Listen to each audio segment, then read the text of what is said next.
Something feels off with my monitor here.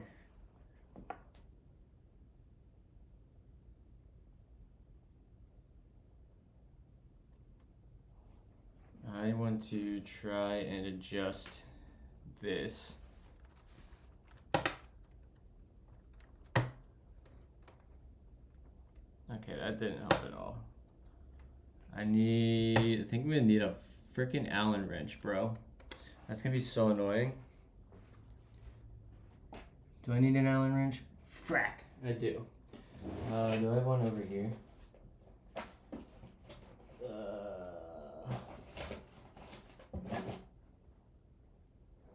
Maybe, no.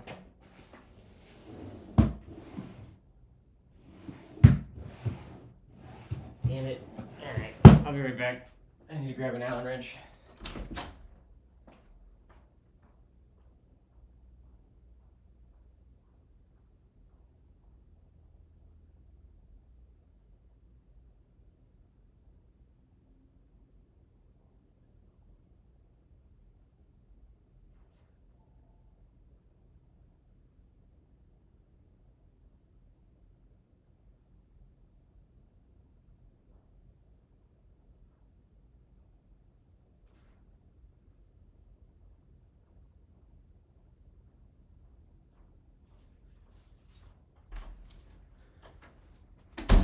Are you really a millennial man in your 30s if you don't have a bag of Allen wrenches that you've been collecting for 2 decades?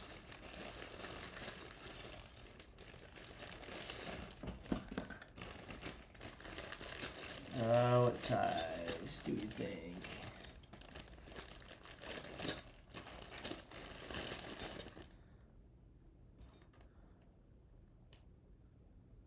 Let's see if that's gonna work.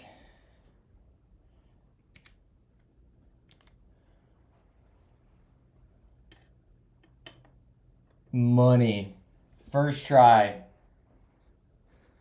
Alright, it's gonna be so annoying. My monitor got bumped and like the angle on it is like off. I wanted something like that.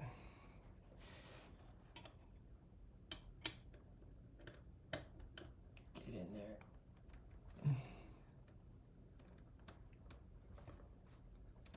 Bro, what?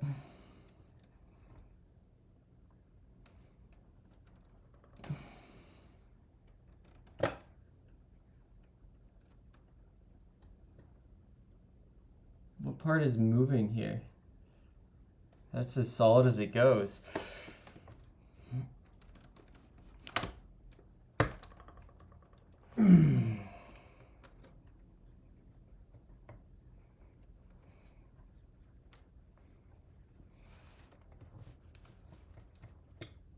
There we go.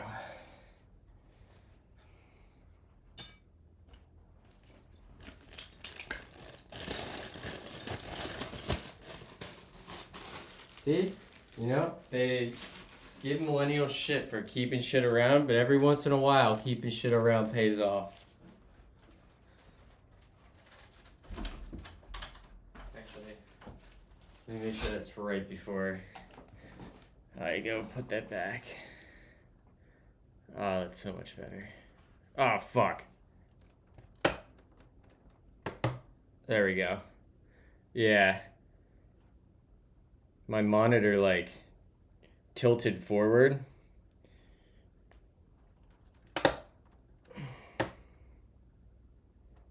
There we go. That's feeling better. Let me get my webcam, make sure we're good there. Let's see. This is where I normally sit, dead center. And we can bump that there.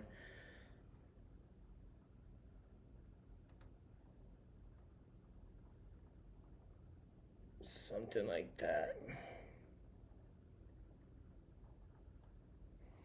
How's that look? That looks pretty good, right? Yeah. Hell yeah, brother. Alright, gotta put back my little That sits right on my webcam. I don't know if you can see that. My inspiration all day, every day.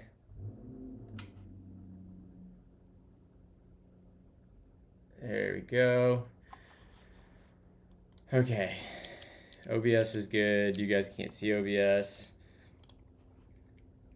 All right. Let me take that shit back out of the garage, and then we'll get started here.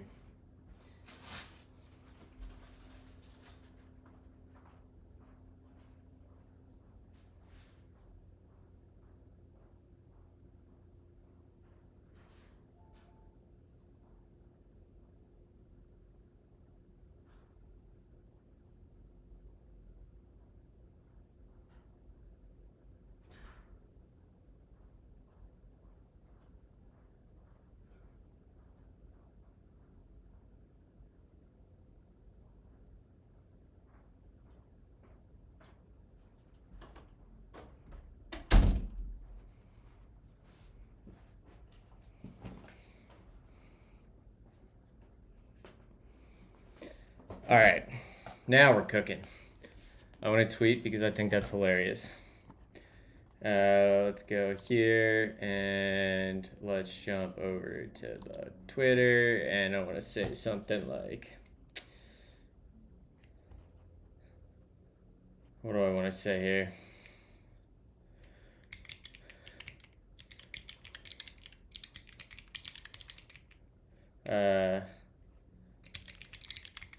Every Allen wrench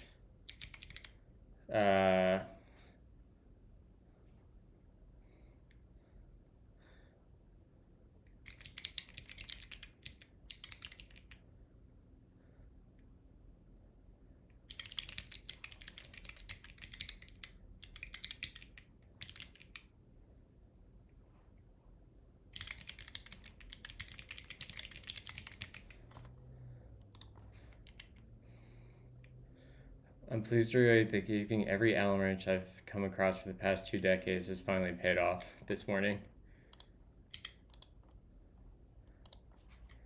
I don't know if come across is the word I want.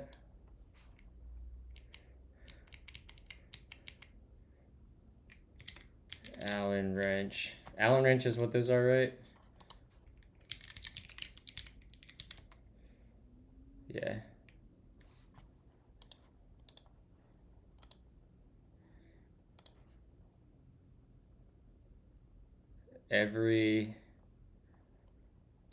I want to insinuate it came from like IKEA. How do I want to say that? I am, dude. I'm so ready to get started. In fact, we're going to fix up a NeoVim plugin that I published that I didn't realize people were using today. And then I might redo my Twitch integration and using Cloudflare primitives. Please report that keeping every Allen wrench for the past 6 decades paid. Yeah. Big win for millennial men everywhere. Functions describe the world.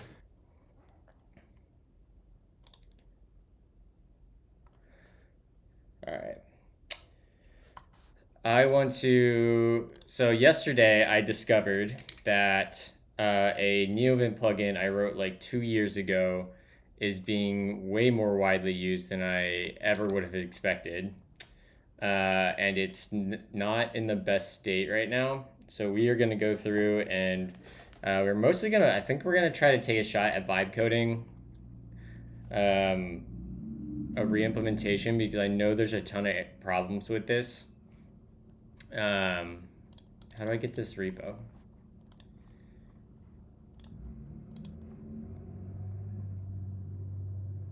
Yeah, this guy. I did not realize that this was being used as widely as it is. We're going to close this pull request. We're going to pull this repo if I don't already have it down. I probably need to look at my config.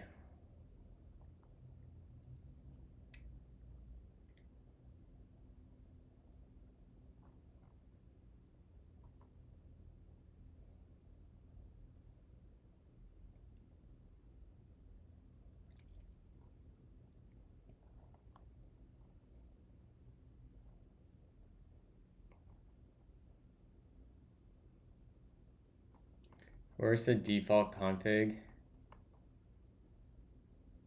Where did that come from? Auto override publish diagnostics. Yeah, that makes sense. Okay, so then I want to go to Matt Pocock's repo, and we're going to just have a task where we're going to ask Claude to translate to Lua. In fact, there's a world where we could just make it a remote plugin, and we could use Matt's stuff for free potentially. Let's go find his stuff. Matt. Let's see. Matt Pocock. ts-error-translator.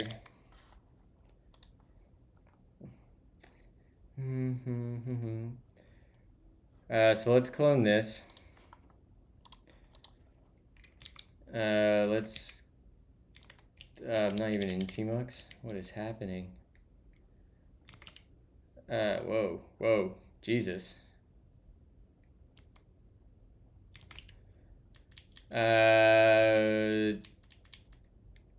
We'll make a. Let's close out some of these. I'm not even. We'll come back to Mulroy recipes at some point. I'm so annoyed at the auth situation with that I don't even feel like doing it.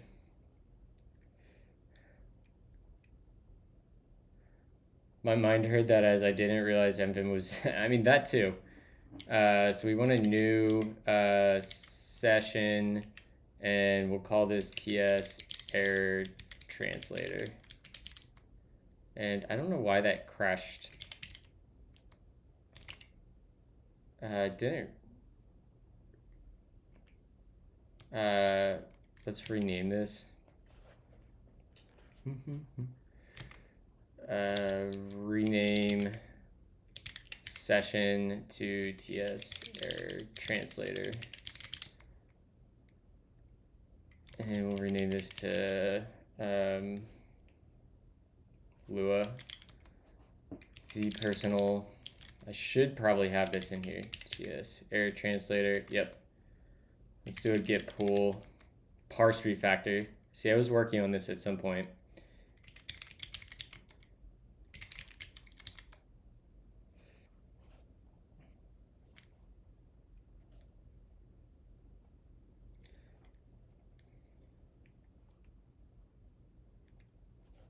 Will you keep streaming when you start working at the Orange Cloud? Yeah.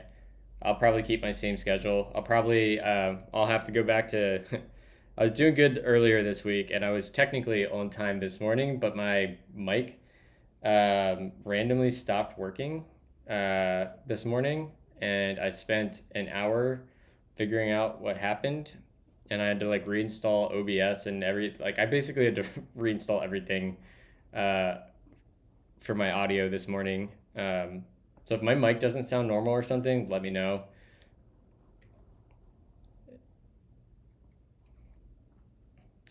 All right, let's do. We want to clone. Do we have? Yeah. Git clone. Let's put that over here. Git clone. This one, and this we'll call TypeScript. Sounds the same? All right, cool. Good deal. What up, Vishal?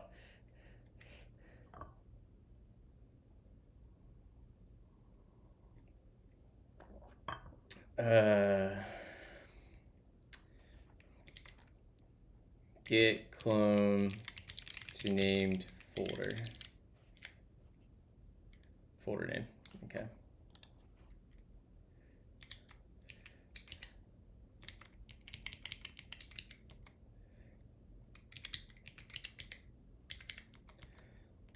All right, so in here we're gonna PNI.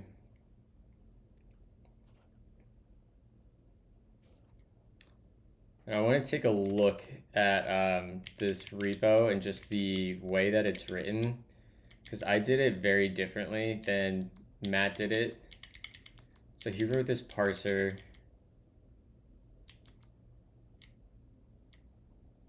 I think I'm just gonna have this.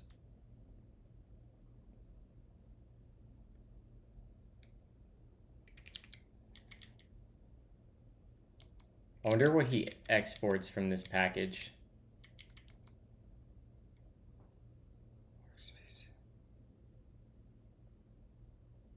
Run build.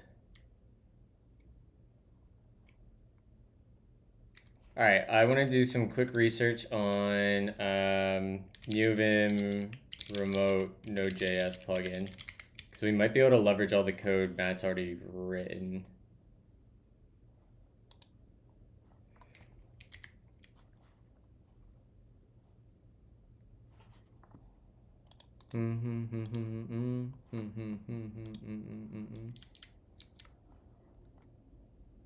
I'm gonna giga try hard to apply for the CF intern when it comes to Bangalore. Hell yeah.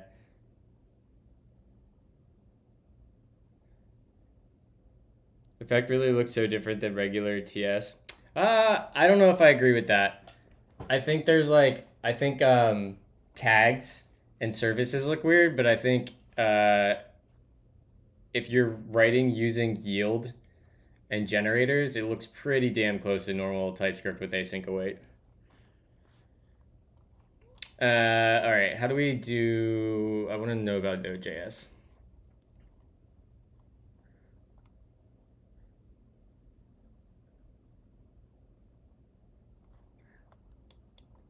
That's fine.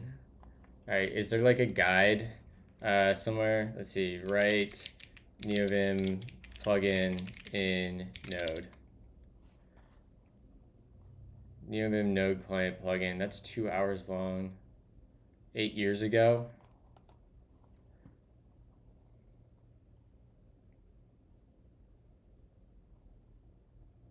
All right, we're gonna use Claude for this real quick. I'll even use probably Haiku because this should be known. How can I write a NeoVim plugin using TypeScript and Node? Leveraging remote plugins.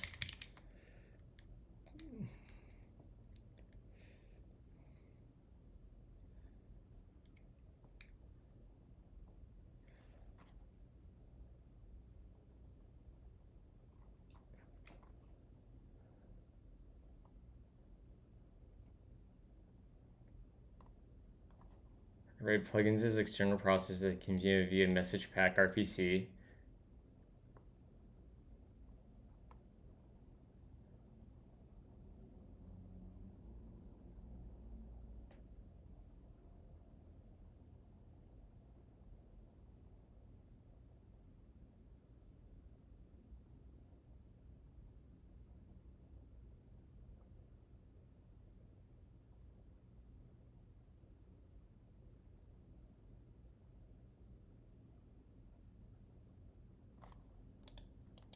My command.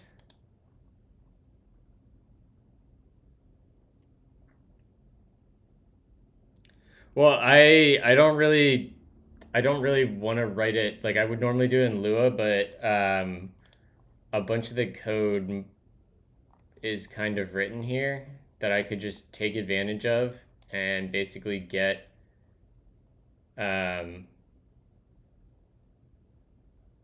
I could basically leverage all the work that Matt's done and not have to recreate a bunch of code.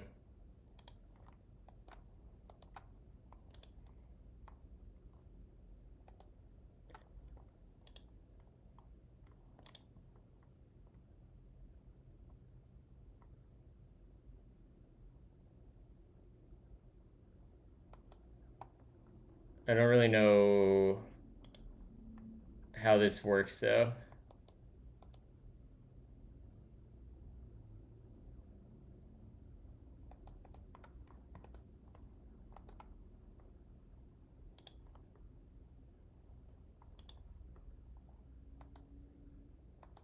Like, I'm not sure how he's getting this into...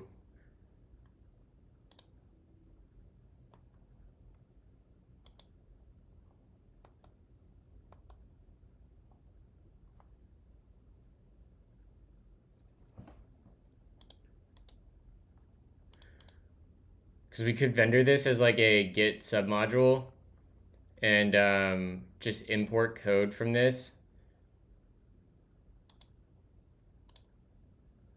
So this is great. We have this copied.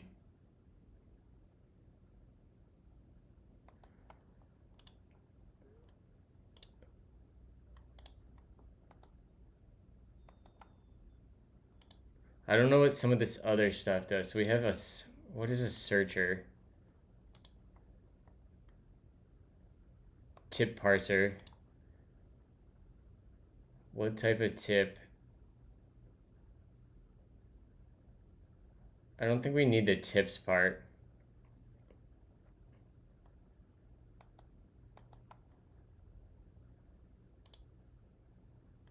What does the engine do? What's the difference between engine and parser? Parser is for tips. I don't know what tips are. We should probably go to, let's go, God, I can't believe I'm about to do this. VS Code, well, maybe he has it in the README. Here we go.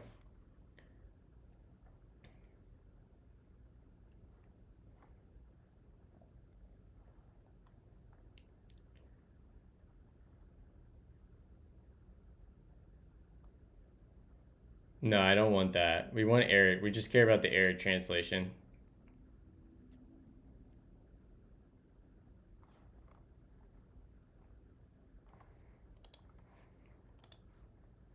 All right, hold on. Calls plugin, waits for response.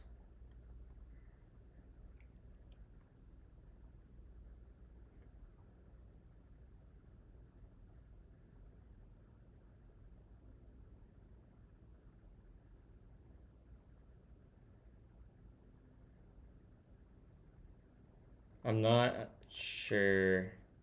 How would you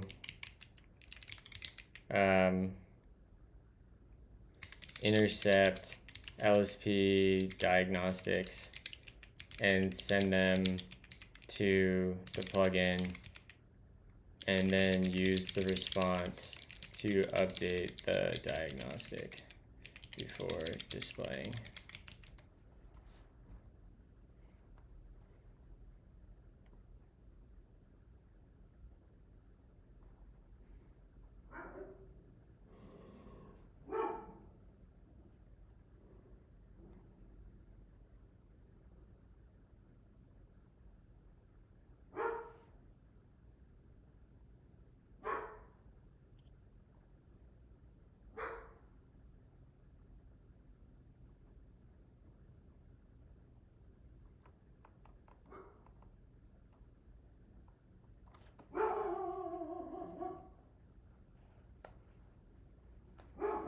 All right, I gotta go take care of the dogs quick.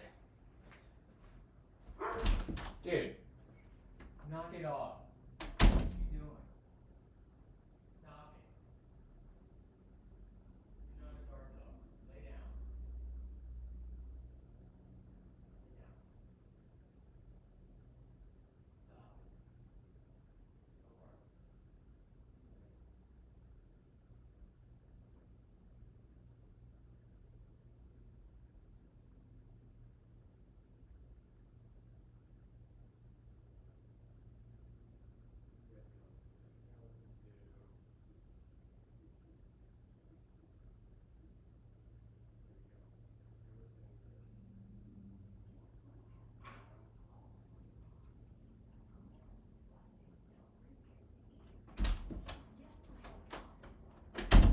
No bark. Okay.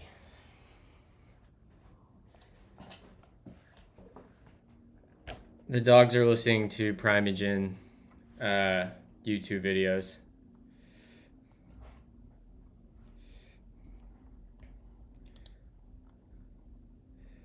Where is this actually calling the...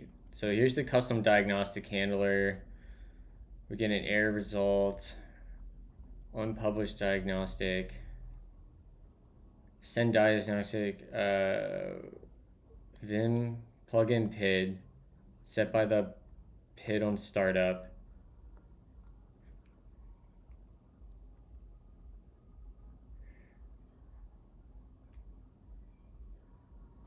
Okay. Plugin PID. We call to hit process diagnostic. We get the process diagnostics. Fall back to the default handler. If we get an error, and then on this side,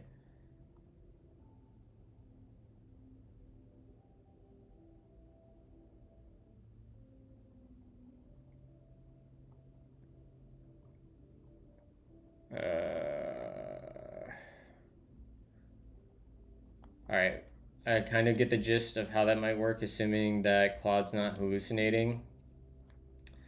Node.js quick start.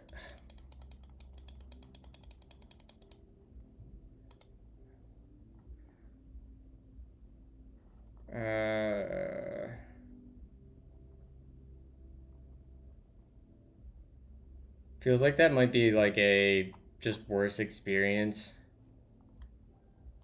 So what we really, all I really care about is porting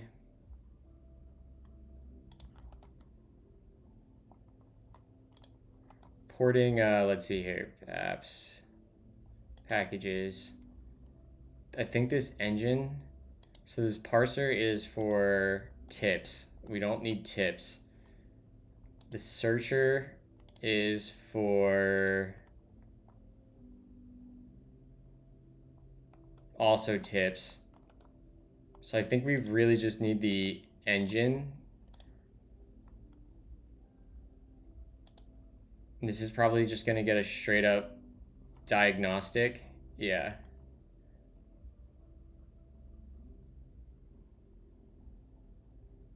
And this does some smart caching that I think we never got to.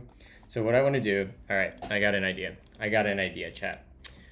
We're going to come in here and this should be, yeah.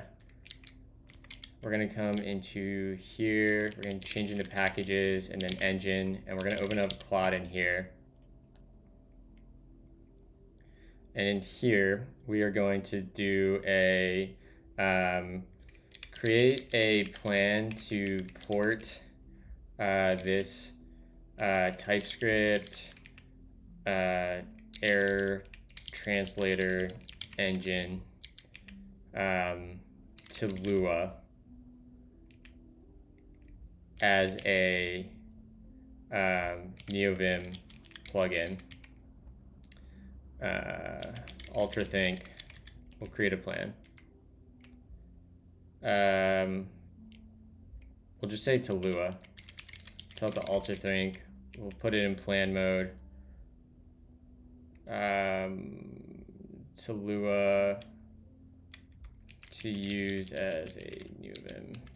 To use in NeoVim, we'll say. To use in NeoVim. All right, we'll see how that goes. And then where we're at today in the existing one. Yeah, that's the one we want. Let's look at this code. We'll do a little update here. Great. Fucking Lua snip never works, dude. How did I write this before? Extracts quoted strings from messages.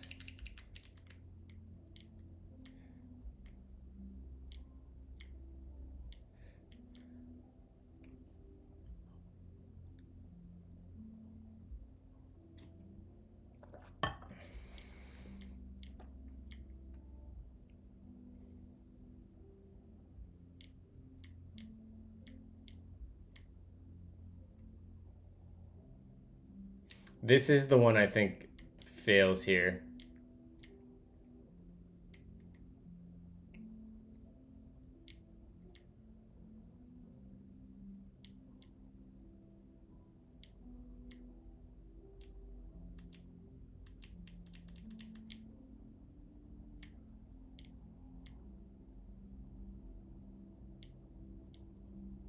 I'm not sure if we end up caching anywhere. Do we cache it? No, we should be caching it. Okay, we've got some things, because it's doing like a file system. I think it's accessing the file system on each one, unless we... Yeah, we don't cache. We should be doing this much smarter.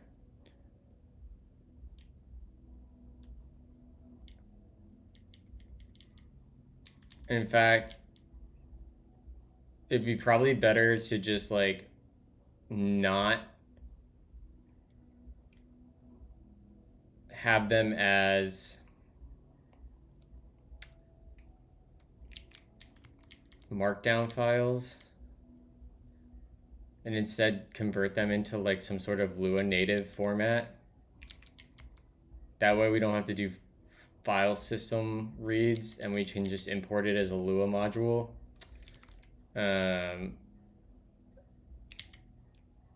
Let's see here. Yeah, go ahead, dog. You're good.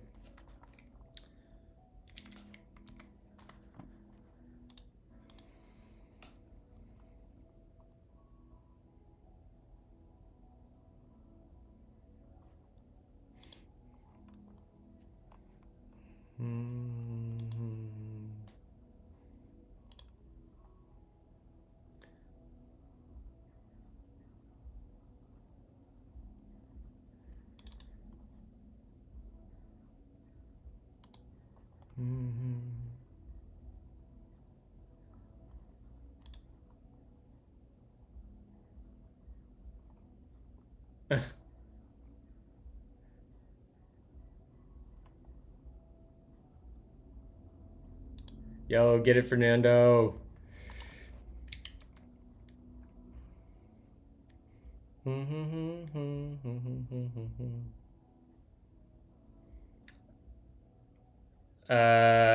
It's literally no different than like awaits. I've had zero issue connecting debuggers to effect.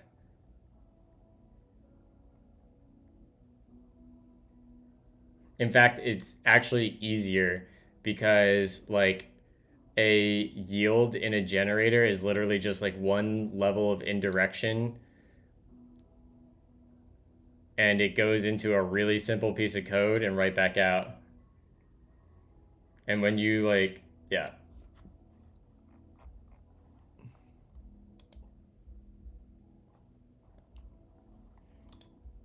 I wanted to read this article.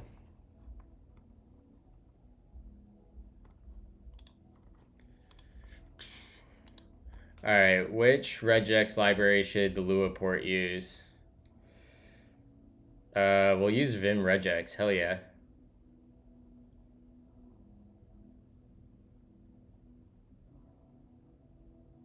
Yeah, we'll do this one. How should the 1796 error database be stored? Ah, dude, it was smart. Keep JSON, parse it init. Split into multiple Lua files. Best for memory, more complex. It's about 7,000 lines. Let's do a lazy loaded module, I think. That's probably what we want. Because there's probably a good chance that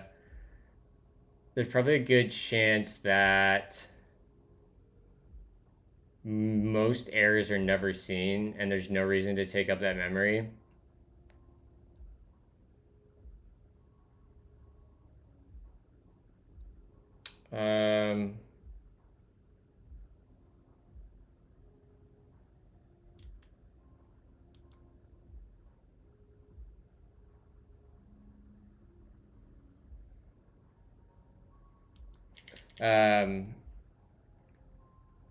Create a base API that can be called standalone, but it will hook into vim.diagnostic. I love this. How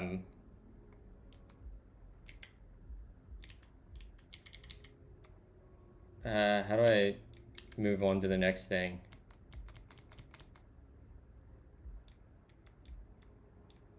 I can't move on here, chat. There we go. Should markdown error docs be bundled? Include all markdown files. Large but works offline. No I/O needed. Lazy load from disk. Poor core parsing. I don't know what the... If I go back... No, that's good.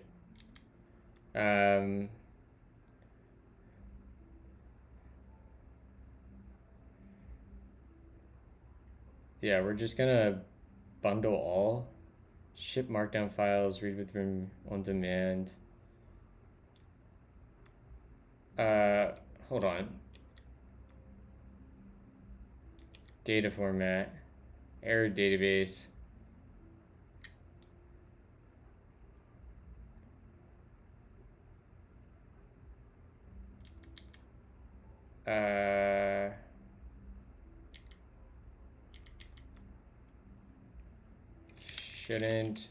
Didn't we decide to lazy load Lua modules for the errors?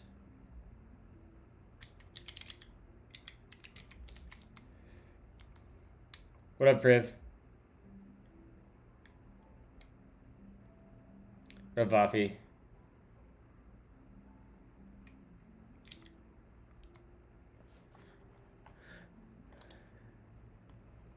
I'm very interested in Captain Web. I think Captain Web has a lot of potential. Example's fun.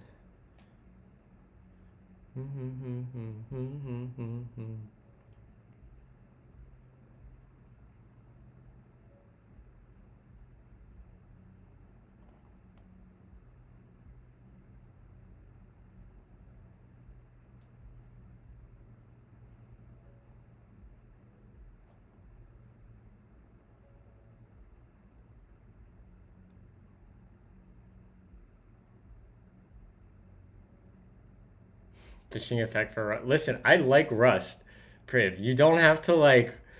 Rust is a better language than TypeScript. I'm not gonna debate you on this, but like,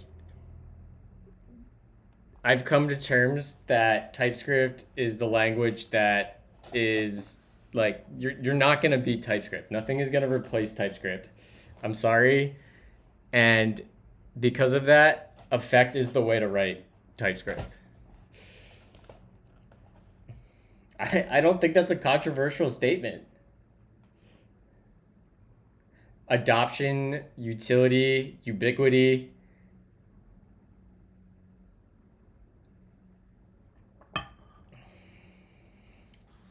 Listen, I'm on your side, guys. On the server,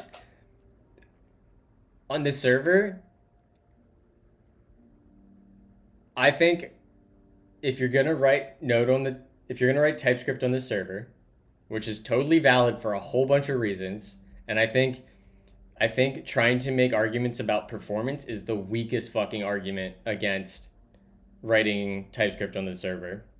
But I think TypeScript on the server sucks for a bunch of other reasons that aren't anything having to do with performance.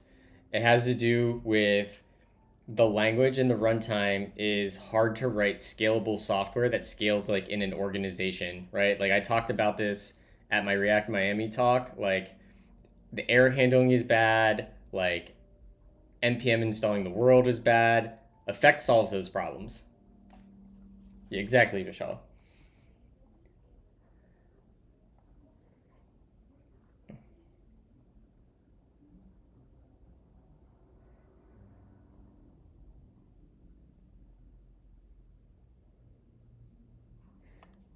I mean, like, I don't even think they're comparable, Vafi. Like, I'm never using Rust for the same things that I'm using TypeScript and Effect for.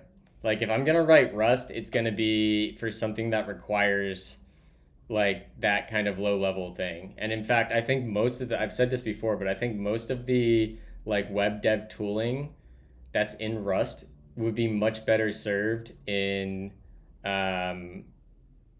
in OCaml, like straight up. Probably even Go.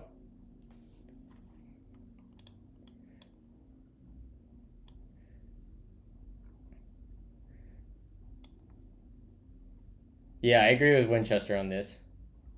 TypeScript is unsound, but if you're using effect, you're like not gonna run into the type unsoundness.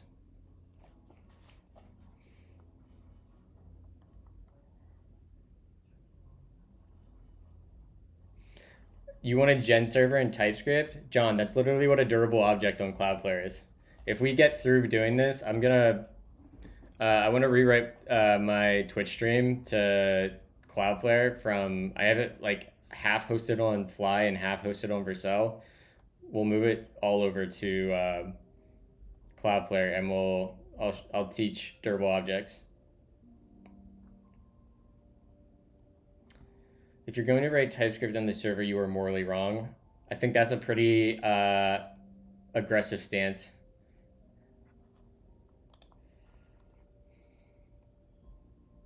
I can teach branded types. All right, let me read this plan here quick. Core parsing.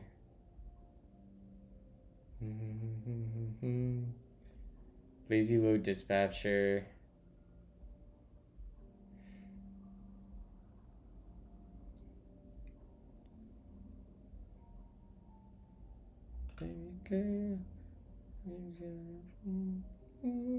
Dude, there's a video of me singing this song absolutely hammered at my wedding.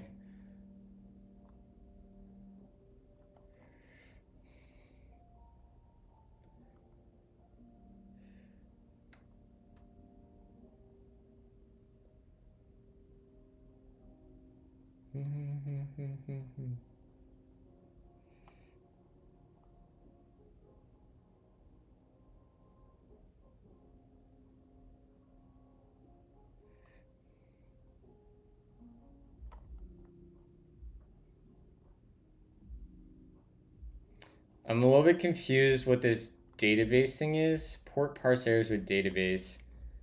Integrate error patterns from lazy loaded database.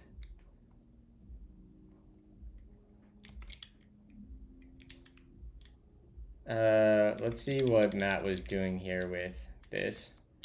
So it's in the engine. So we have the source. We have ts-error messages. Ah, okay.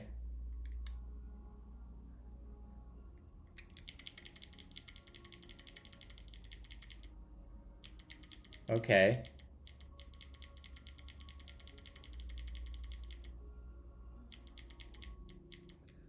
So how is this used? Let's find the entrance.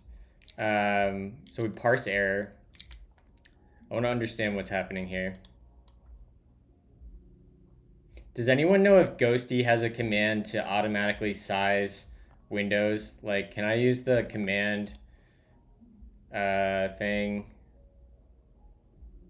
Command palette, resize, size. What are they called? Split, equalize split, toggle split zoom, focus split.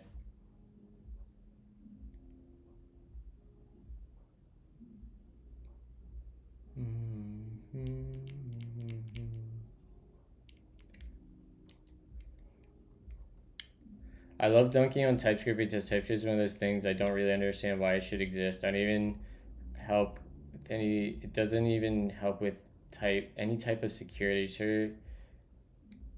Sure. The only thing that it helps a bit with dev. I think that's a bit of a naive take, Priv.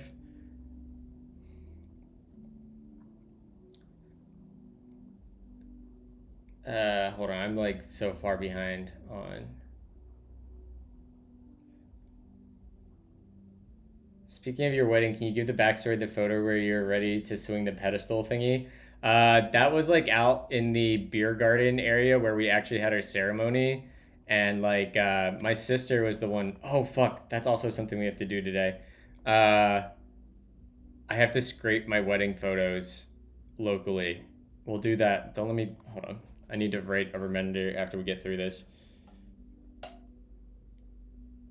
Remind me at 11 a.m. to scrape the wedding photos to local disk. Great. Um, yeah. So it was just like a thing that was out there, and then I picked it up and was running around, not running around, but joking around with it.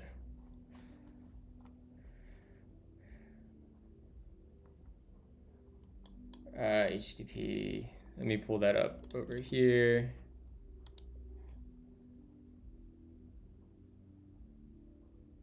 Command Control Alt Right. Command Control Alt Right. Command Control Alt. I don't think that worked. Let me try using Command Control Alt Right. Oh, Jesus. That's definitely not it.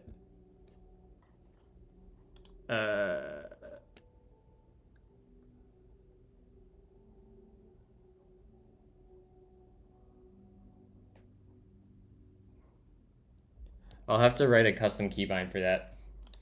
Whatever. All right, so back to here. If the core language is not implementing types, it's not going to make it. I don't agree. I think I would have taken that stance like 2 or 3 years ago when I was really into OCaml. I mean, I still love OCaml, but like maybe today, ZZ. I want to try to fix up this plugin that I didn't realize people were using because I feel bad now.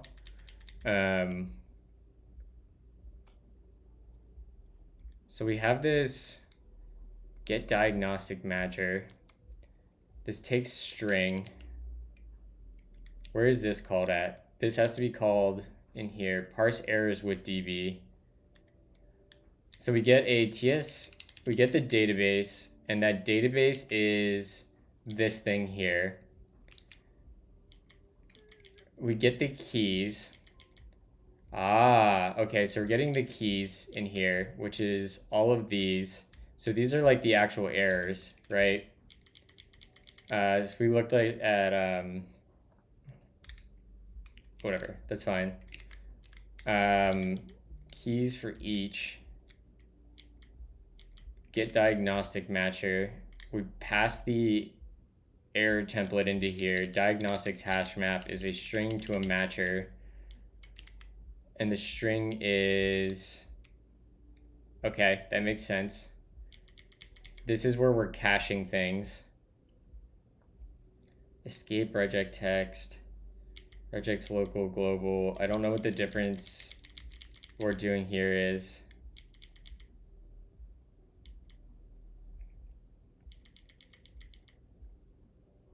So we're storing a local and a global into this matcher, putting this into a map, returning that out. Message, we're matching on regex global.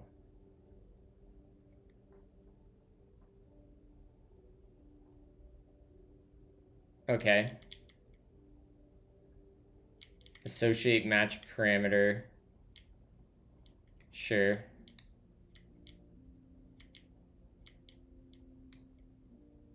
All right.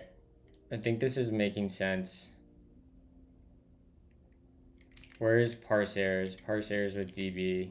Okay, so it inherently uses caching there.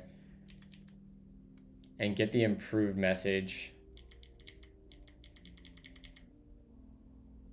I'm curious why...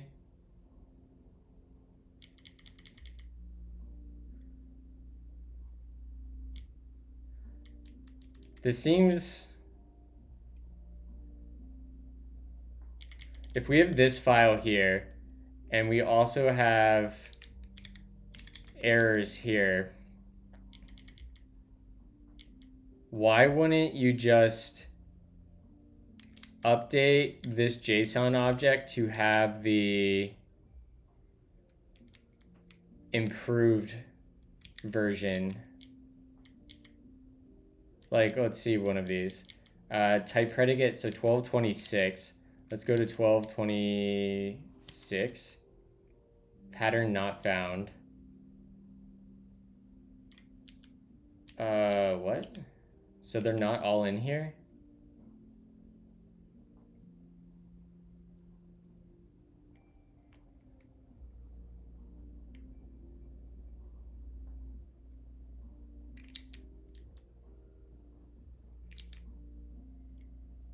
Okay, so let's 1226. We parse errors. That drops into here. The message is going to be, is this 1226? Let's go to 1226. Right, it's not in here. It's in the error DB. 1226, type predicate is not assignable to...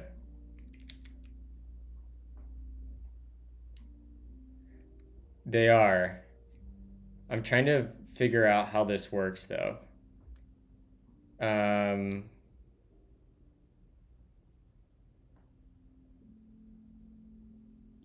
So this message coming in, what is the message? Parse errors. Where is this used? Do you have test in here? Yeah, we have an engine test.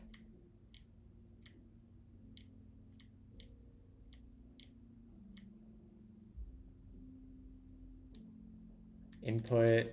So this is coming from the TypeScript language server.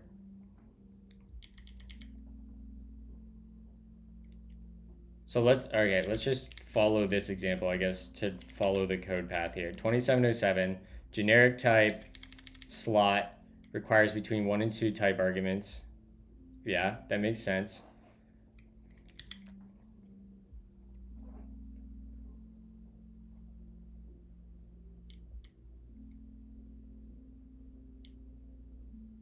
So parsed out multiple errors here.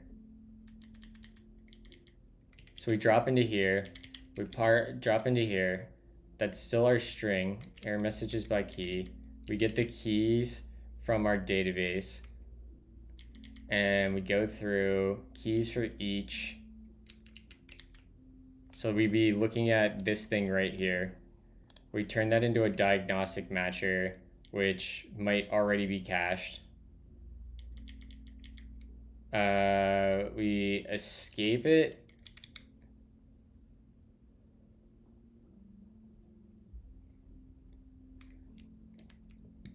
And then we try to match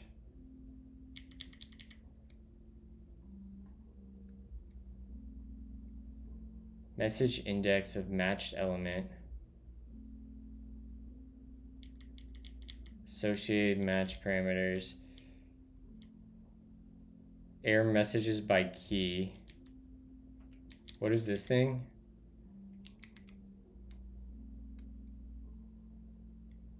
Okay, so we put that in. The new rule is longer than the existing rule. Replace the existing rule with the new rule. I don't know what that means.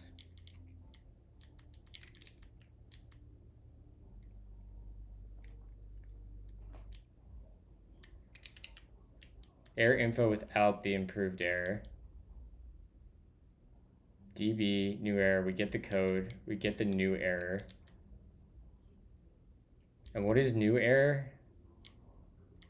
Where does new error come from? Key stuff for each.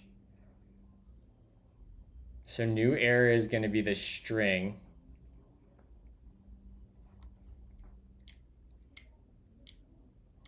It looks like we cached that.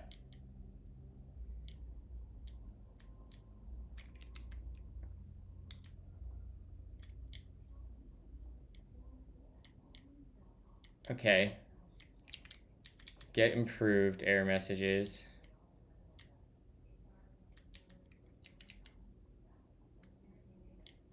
We get a directory, items. I don't know what items are.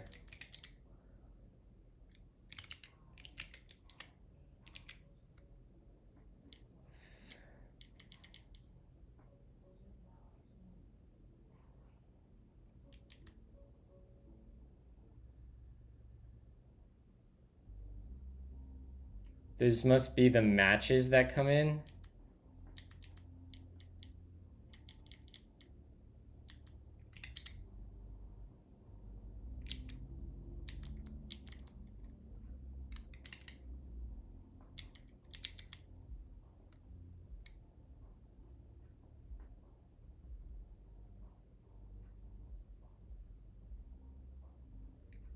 Okay, so that's what he's doing there.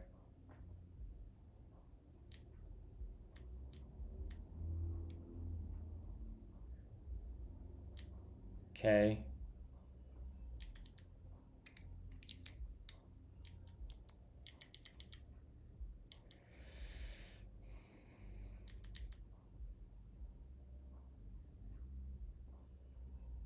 This just feels like overly redundant.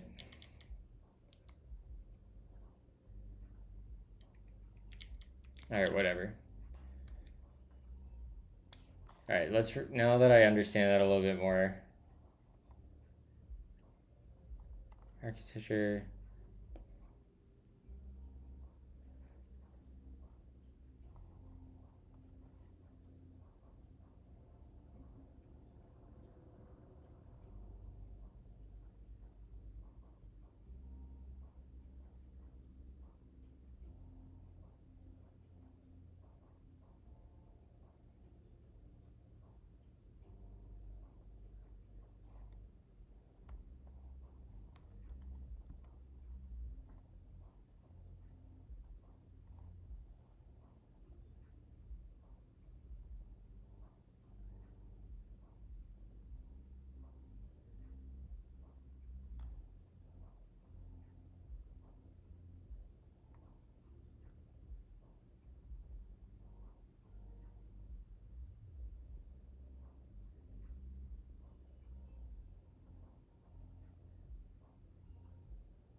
All right, I want to do this slightly differently. Um,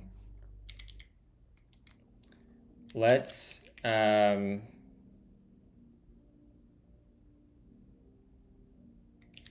let's skip loading markdown files and instead include the improved error message in our Lua tables with the other error data. Also, let's create a Lua module per error.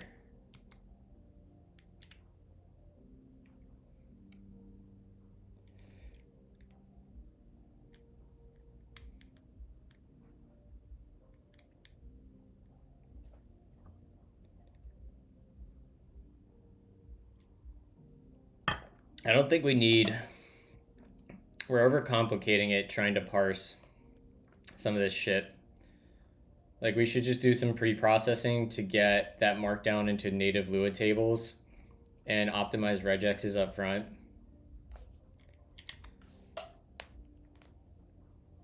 Mm-hmm.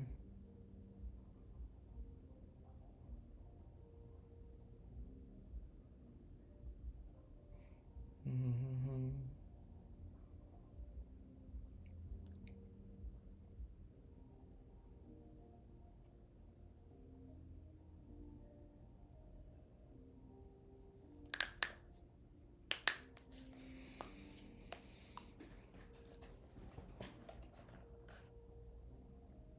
We can probably start working in parallel on rewriting my Twitch stuff to Cloudflare stuff if we want.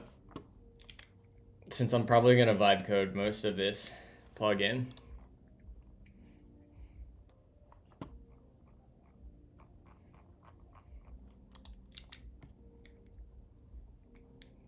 Twitch on Cloudflare. Let's see here.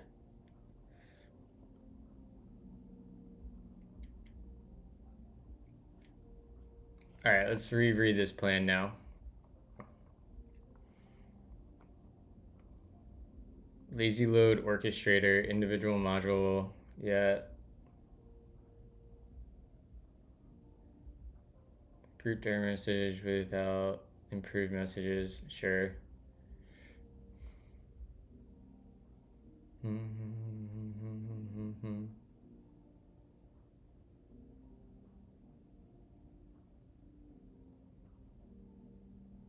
I mean, I think we can skip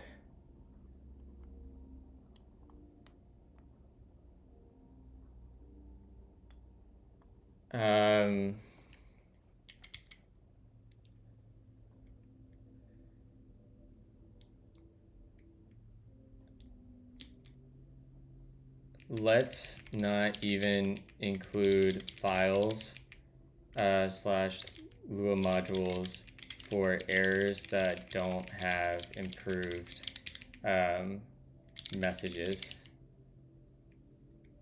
And we can no opt if it's not an error. We translate slash improve.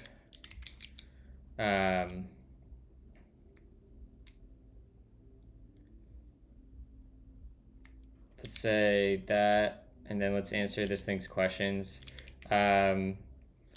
Load all error patterns, add a init to keep it simple. And then expose commander API only.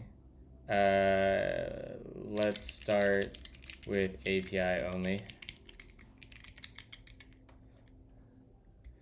And then what other questions? Support custom error DB paths. I don't know what that means. I don't know what this means, but it sounds overkill for V1. Cached parse results per buffer. We don't need to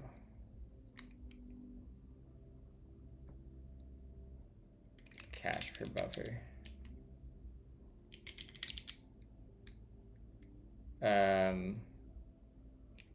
But we should use an LRU to cache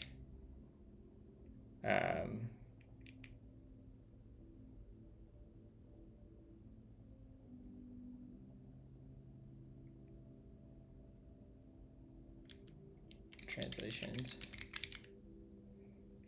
Let's cap at 100 entries.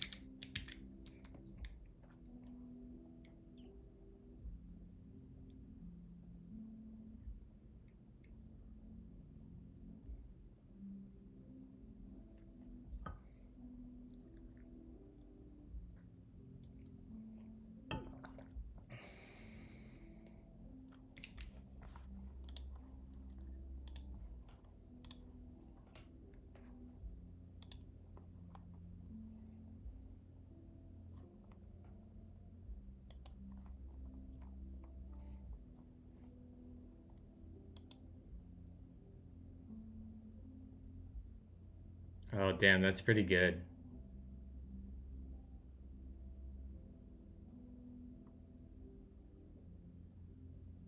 Oh my god, that's actually so useful. Does it have all the...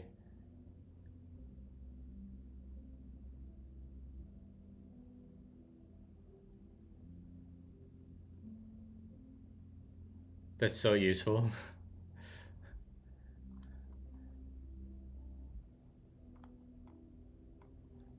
There's definitely things on that I have that I don't need.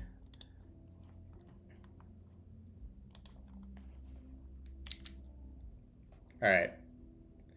Let's now go through this. Core parsing, pattern matching, escape regex, associate, yeah. That's fine.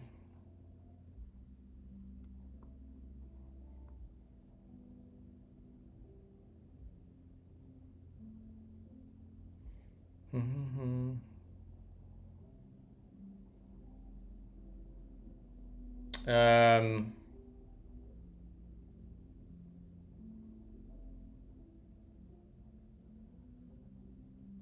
we can get rid of the category part.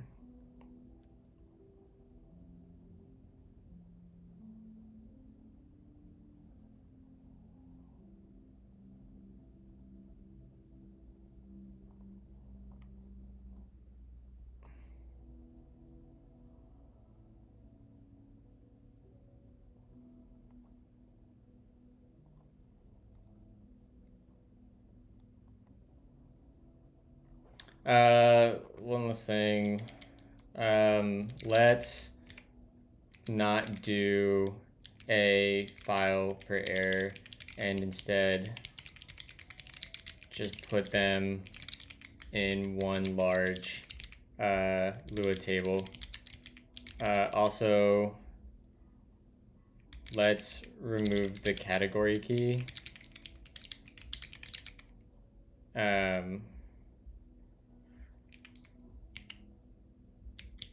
If all are error. If there are others, let me know.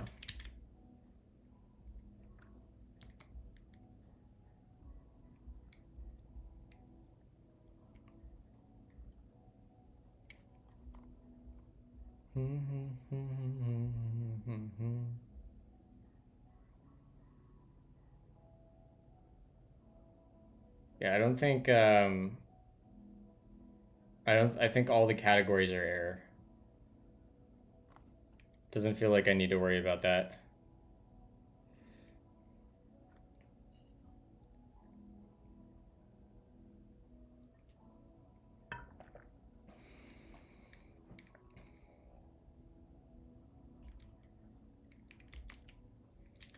And then one part I want to copy is that where's the error? Yeah.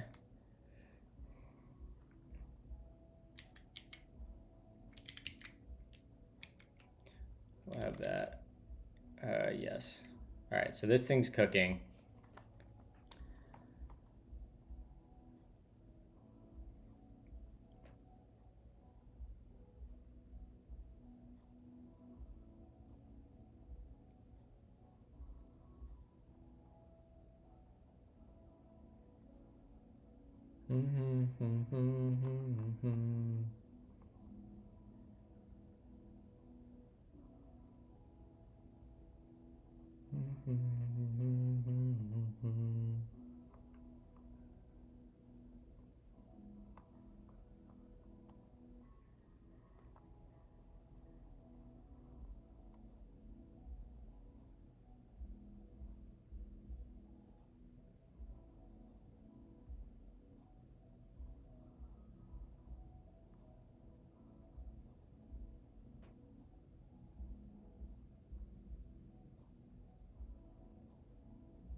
What is this part here? Prefer longer, if not error by key.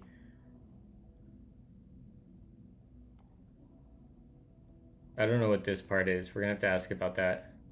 Nice.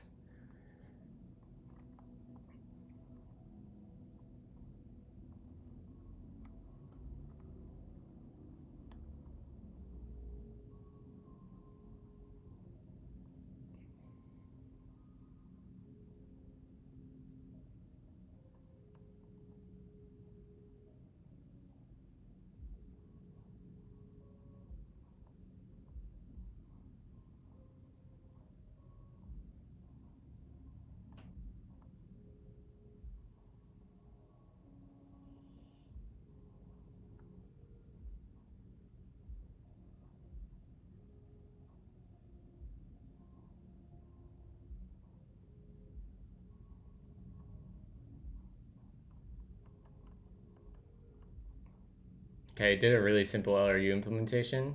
I fuck with that.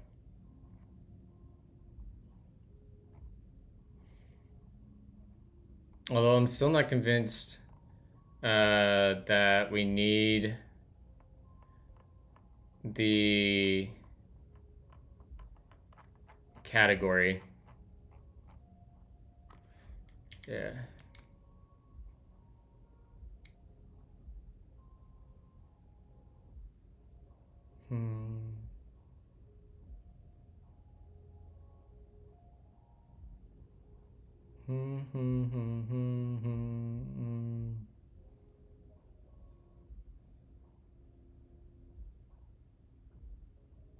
And all right, we need to go look at the config. So supported servers.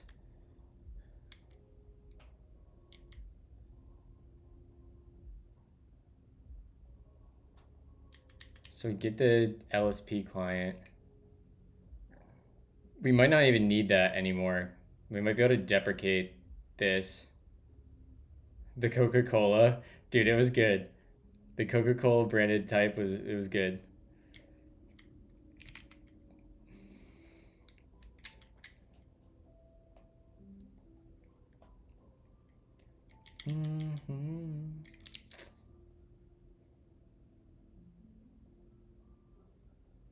Auto override publish diagnostics.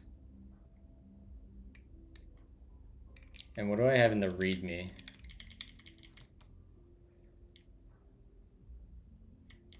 By default, will attach itself to your TS server LSP automatically and start translating. The following is default. If you want to override,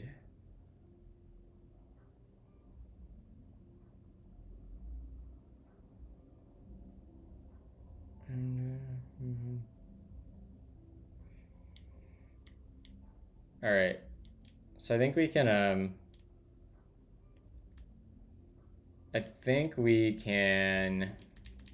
pretty much nuke that option. All right, let's see what this thing is cooking up here. So it made this Lua.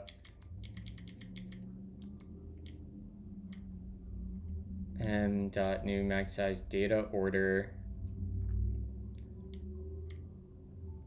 Move to front for I and K. Do K equals key.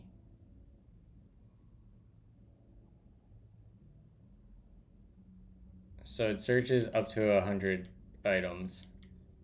So it's an ON operation.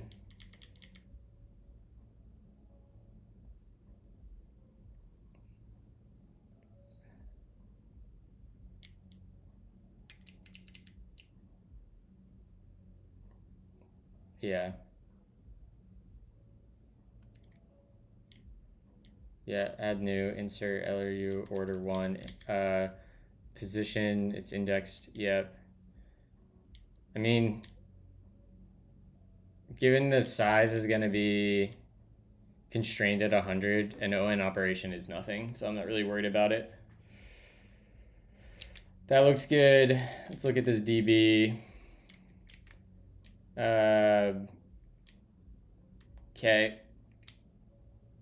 We've got a bunch of stuff in here.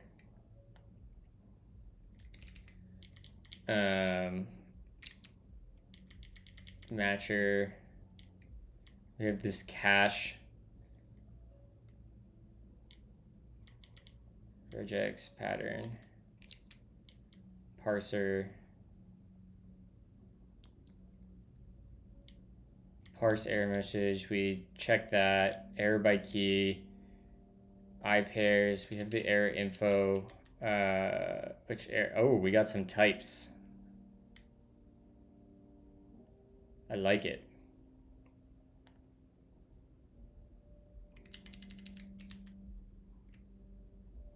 So DB errors. It's a table. Go file. I wonder if it'd be better to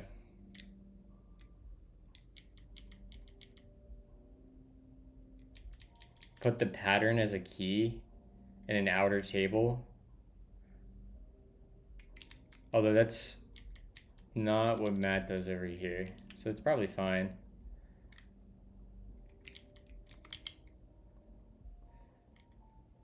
All right, architecture.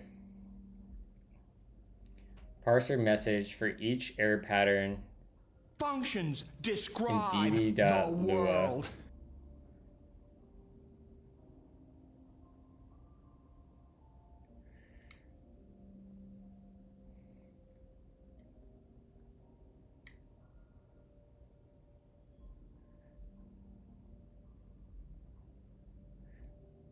All right.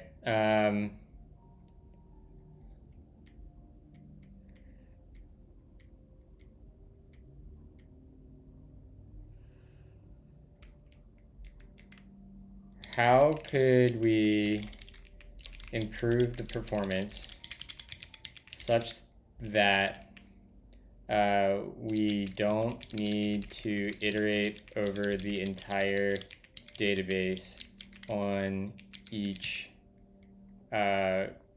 call to parse errors? Gotta do some due diligence here. I don't think that's a very good design. We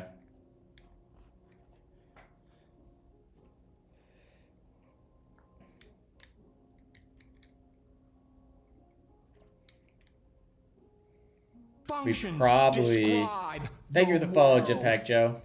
And for the follow, SM Mouse. Appreciate y'all hanging out.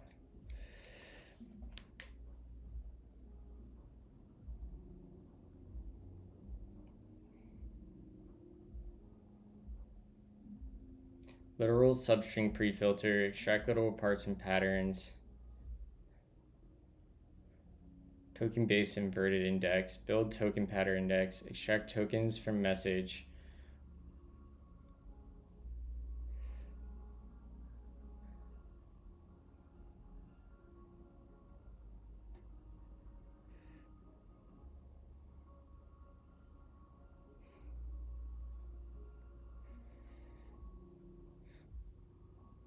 I mean, it's only 67 items. It's not that bad.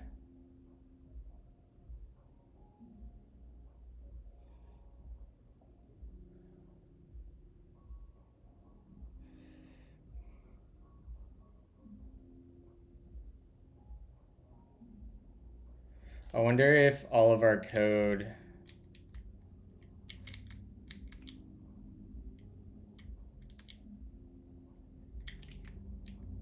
does every error message have a code on it?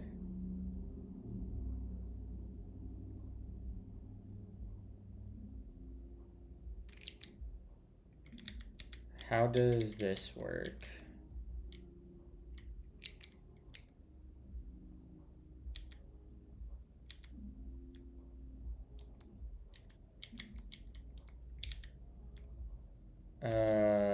Test. Like, I'm curious if this ends up sending the code through.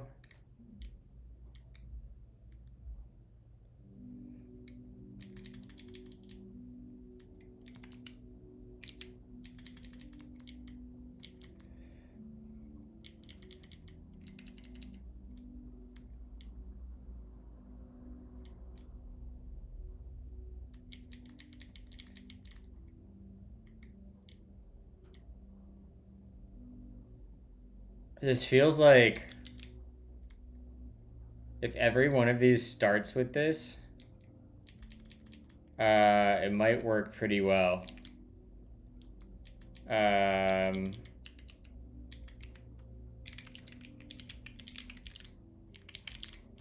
I do something like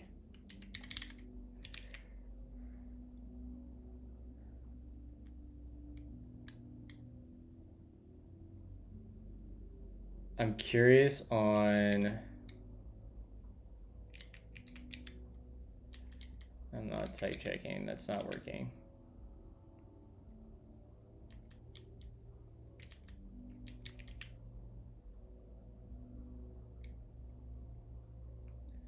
Argument of type number.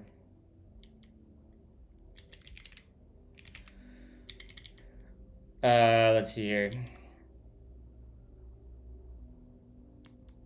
Do all TypeScript LSP errors start with ts-error? No.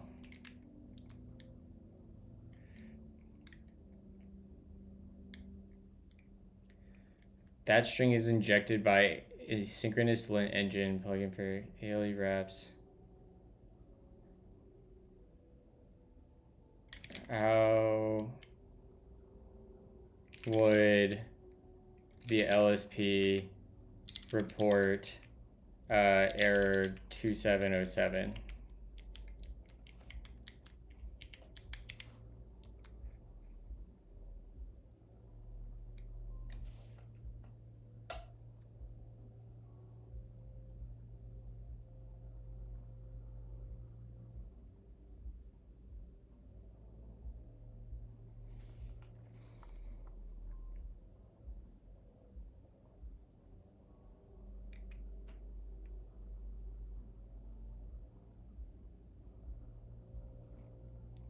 What about the raw message from TSC? That's what I really care about.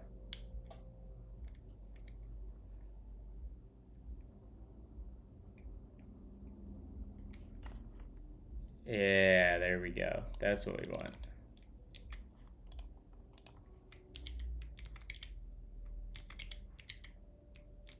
So the LSP should always report error messages with this style. So we should be able to parse the code and O1 lookup by that.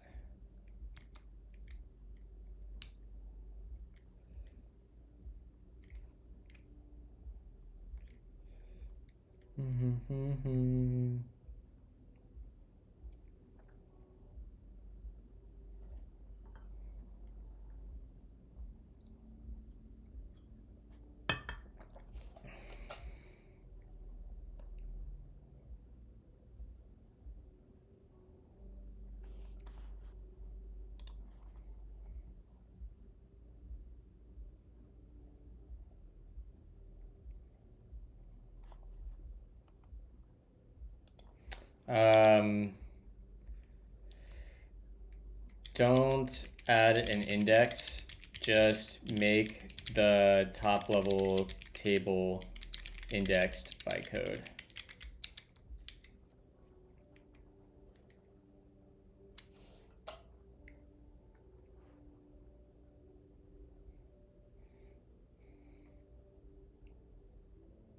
Yes.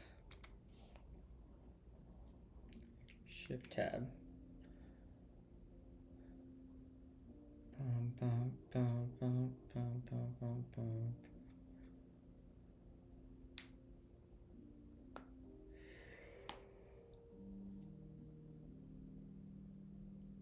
Oh. Are there any upcoming talks? I don't have anything planned right now. Once I get ramped up at Cloudflare, I will probably figure out some stuff to talk about, but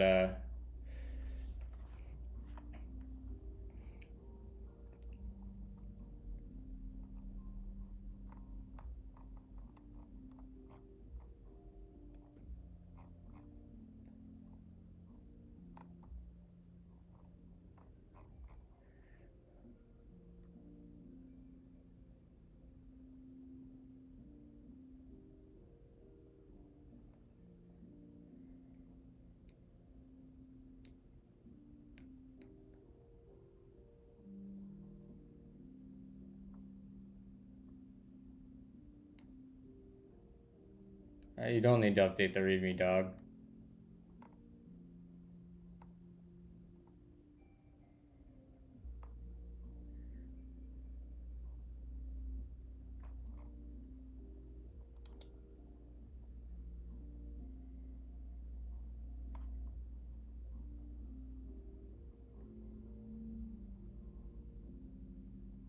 All right, the next thing I want to do is I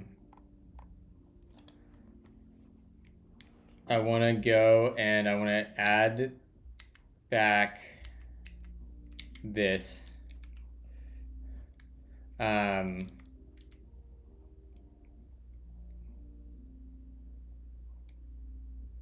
For unexpected errors, please Speaks the gospel of the camel. I speak the gospel of the dunes. The sand is in my veins. Come ride a camel with me today. Thank you for the sub, Papa Wolf. Appreciate you.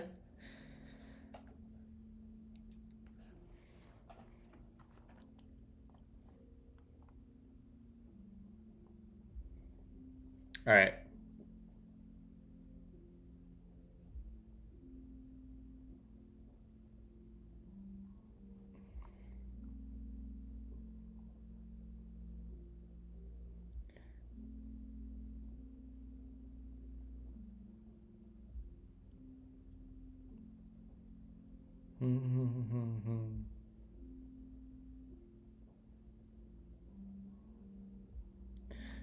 We should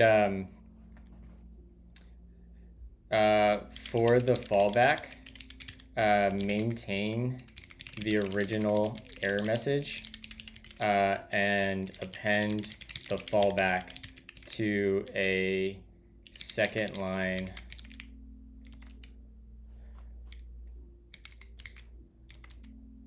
like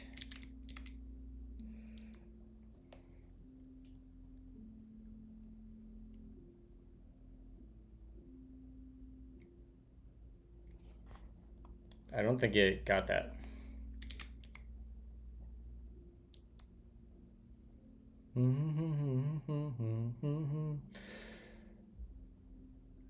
Yeah, that looks good there.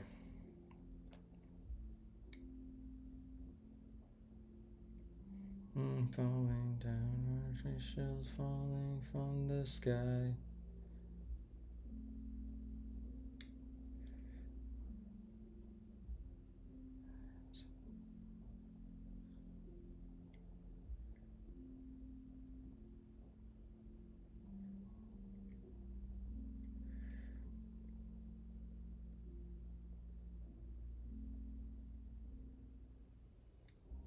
All right. Run the test. Describe the world. Let's see if this works here. This should be pretty good, considering it basically copied. Auto attach. This is nice because we can make it backwards compatible pretty easy.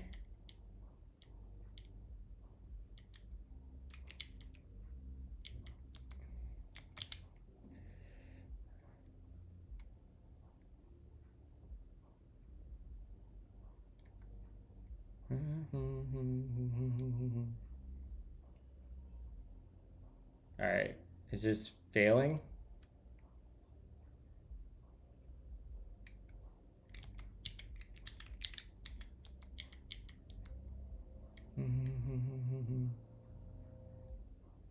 Dim diagnostic handlers. I also want to not just virtual text. I wanted to also tap into the LSP like we did here. Vim LSP. We also want to tap into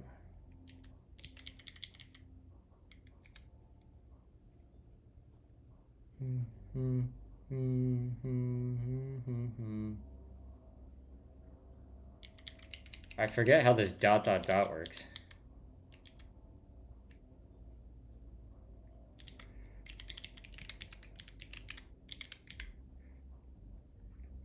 var arg. Interesting. Oh, there's the var args right there. We just pass it through. All right, so we're gonna want to add that too, I think. What is this thing doing here? Oh, Jesus Christ.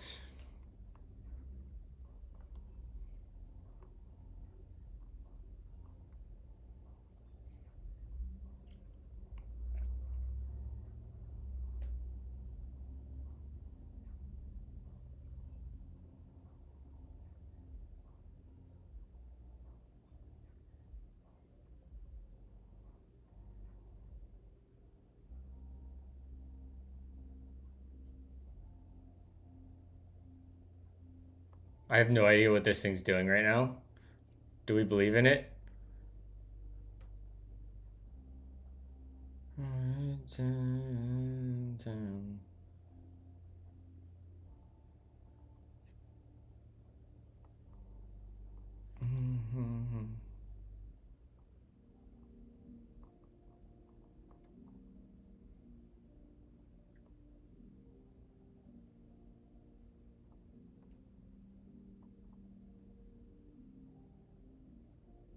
Mock? I don't like this.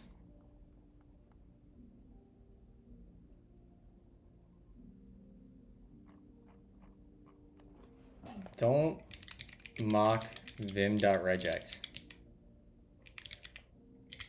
Figure out how to properly test with that included.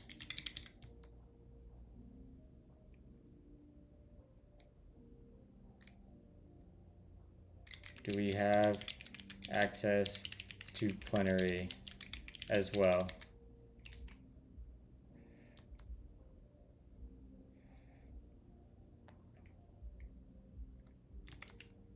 How do we do this over here? It's wrong.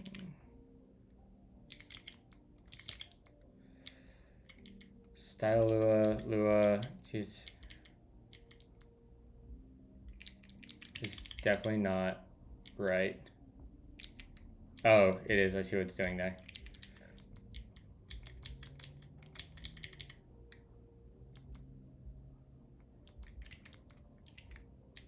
Do I have a thing for running tests? Configuration setup. Packer? No, of course not. That would be too convenient.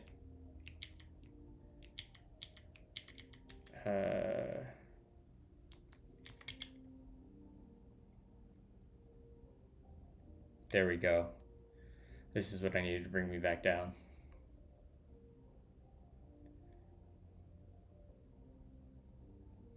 Just getting frustrated. Hey, we're dilly-dallying. Getting a call from Franklin, Ohio. In the middle of throat meditation? Hello?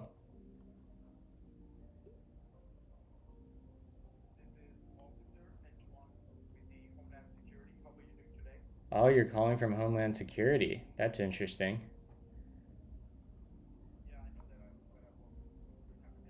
Yeah, I work for the National Security Agency. Yeah, that's what I thought, bitch!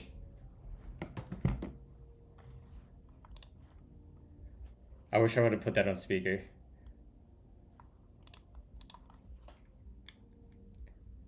Back to meditation.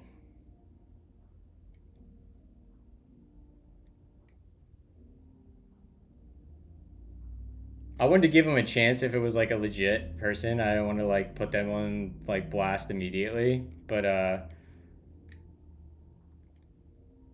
yo, this song is great, Hot Dog. Okay.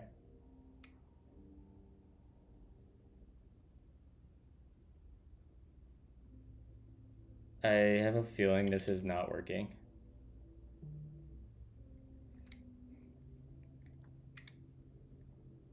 All right. We got some passed, some tests passed.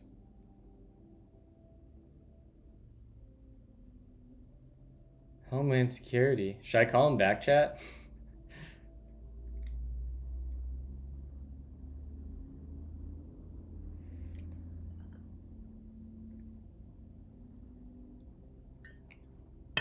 Even though it's totally a fake number.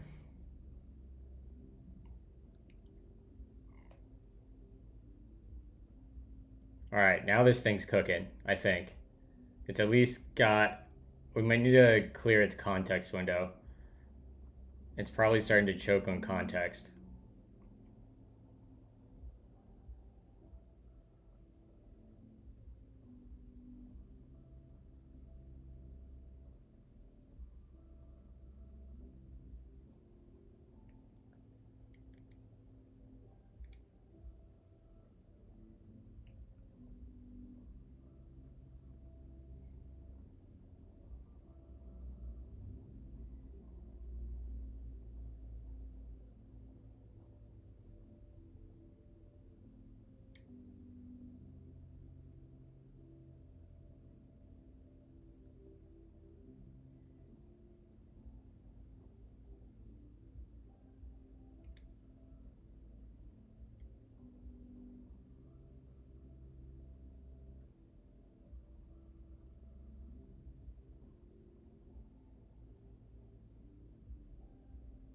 Okay, this is, we're getting somewhere.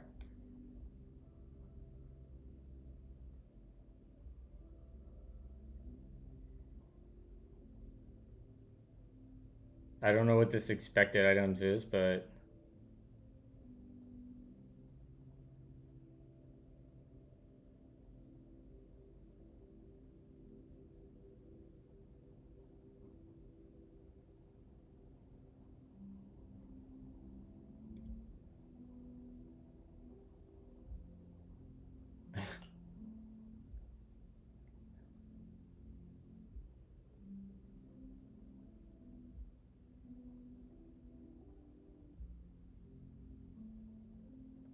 All right, so let's clear, or let's look at our context. I'm sure that we're, yeah. Let's clear, and then we'll say,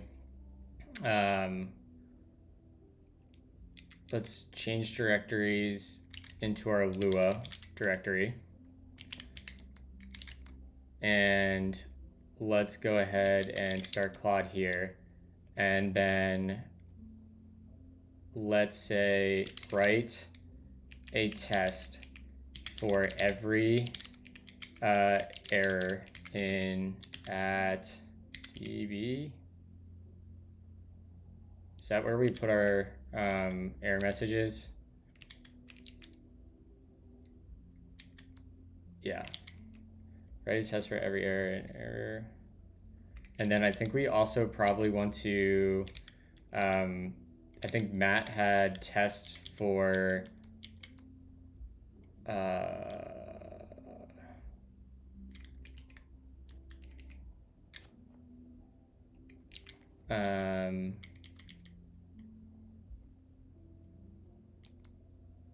is his stuff? Multi-errors.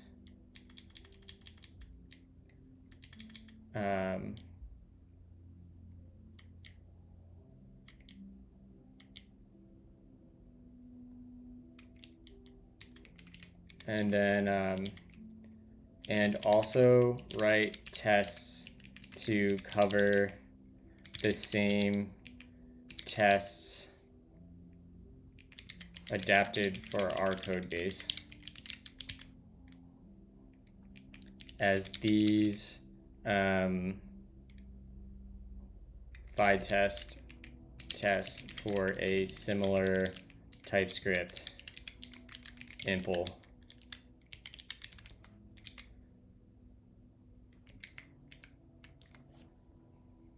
All right, there we go. Once this is good, we'll have it get ported over. We'll have it ported over to here. And then we will publish this. We'll test it locally, and then we'll publish. We also have to wire up the LSP diagnostics.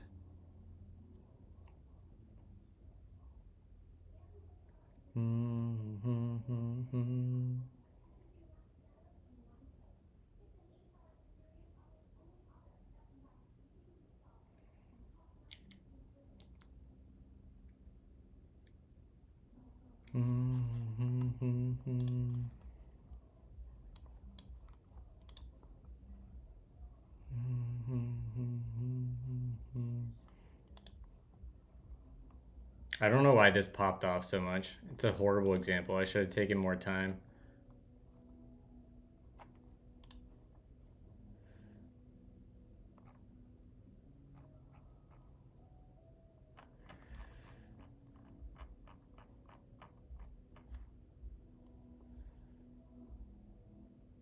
This guy is Effect's biggest hater.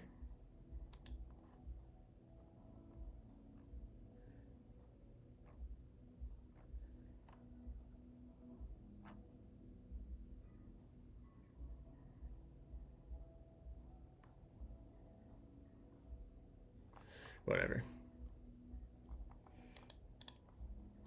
I didn't think this would... Can I mute this? Mute this conversation. There we go.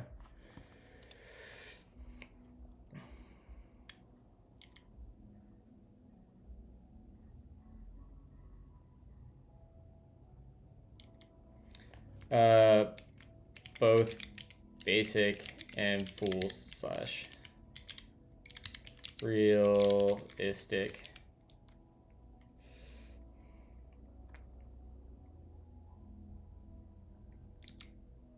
What is this trying to do?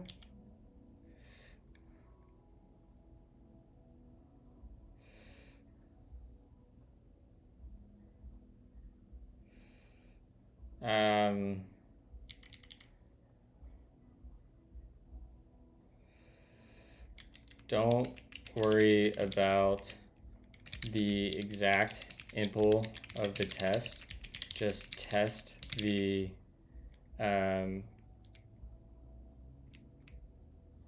just test that we're properly handling translating error messages with our API/lib. If we can adapt any of the test cases, do so. If not, it can be skipped. The Lua parser only handles quotas. Some Vitess check non-quota params.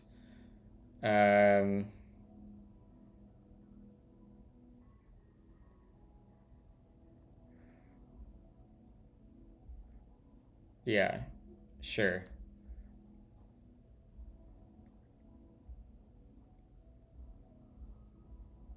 Extend. Yeah. All right. This should cook.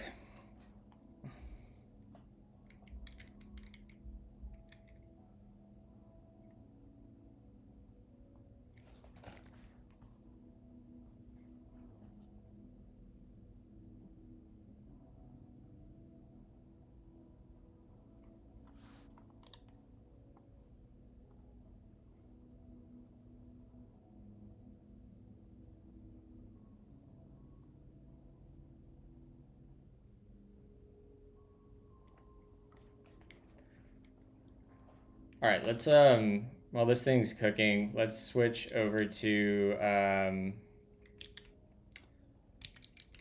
let's see, new session, command options, tmux. Session.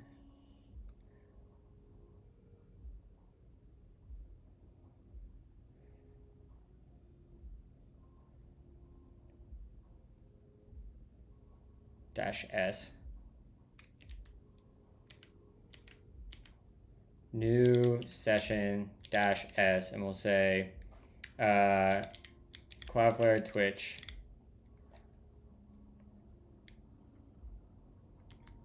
And then I have a repo started, but we're gonna nuke it. Remove, or actually we can probably change Twitch integrations, and let's look in here. What do I have started here? I have a Hono app set up. Oh yeah, I do have some decent stuff set up here. I had this working. Okay. And Wrangler.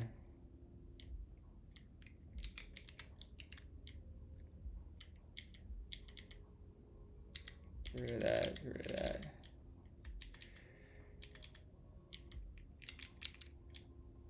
I might try to use Alchemy for this rather than Wrangler.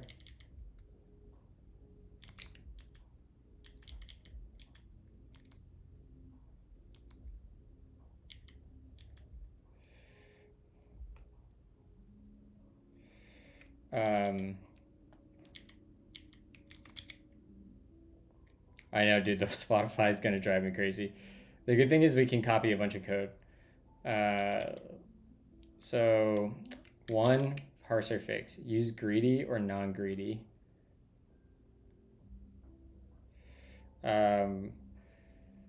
Use whichever is closest in Lua to matching the semantics of TypeScript.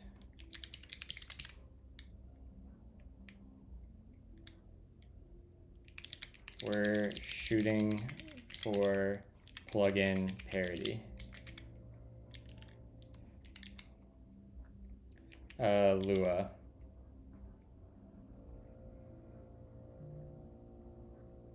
Include existing, so keep separate. Doesn't matter. Use best practices for testing Lua/nvim plugins. Research this on the web,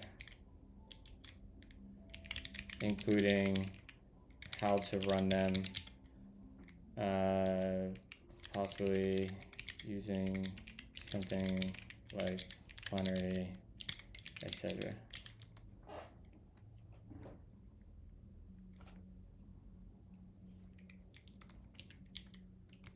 So up front, let's I'm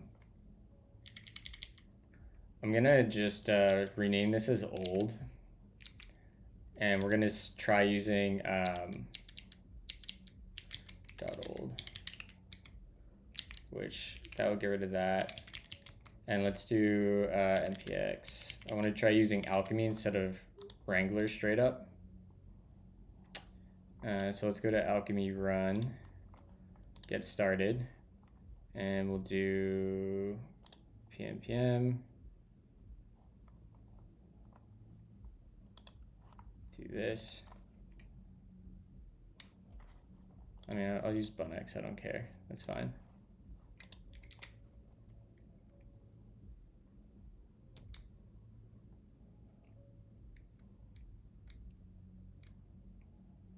We'll call this Cloudflare Twitch integrations. Install dependencies. Yes. Set up vibe roles for AI. No. For PR previews. No. Yes. Great. And I think I have an old worker deployed that I don't need.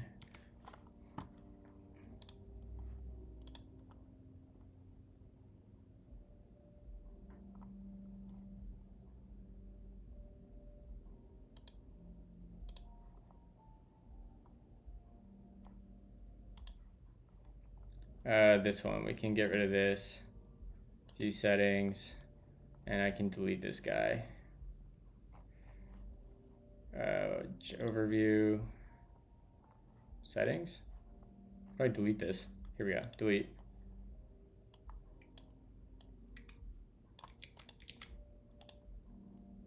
Boom, rip. Okay, great. Over here now.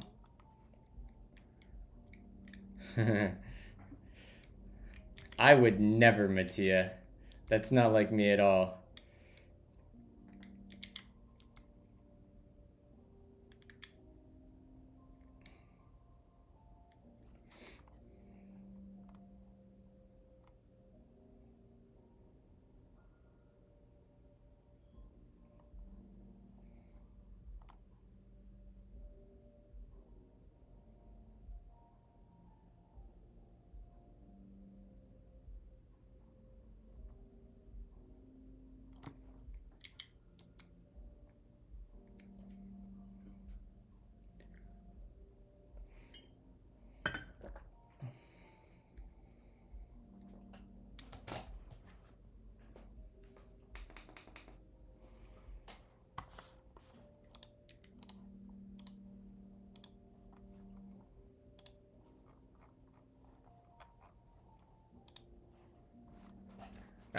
Come on.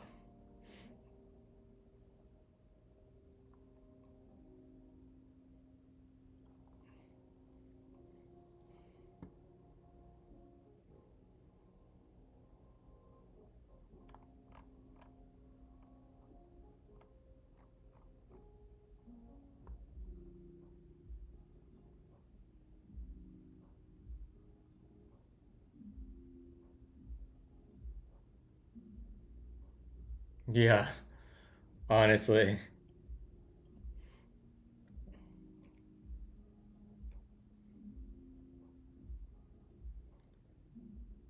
What up, Dave?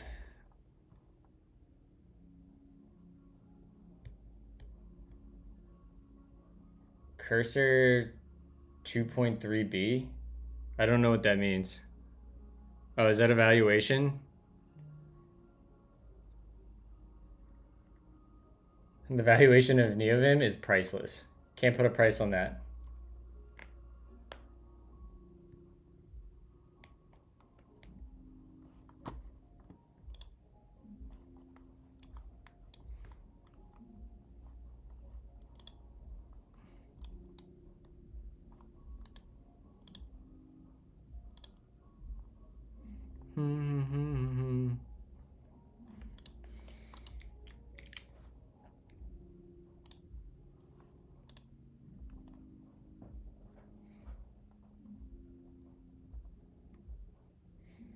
Right now we're building I'm refactoring a NeoVim plugin I made like 2 or 3 years ago that I didn't realize people were using and is pretty hacky.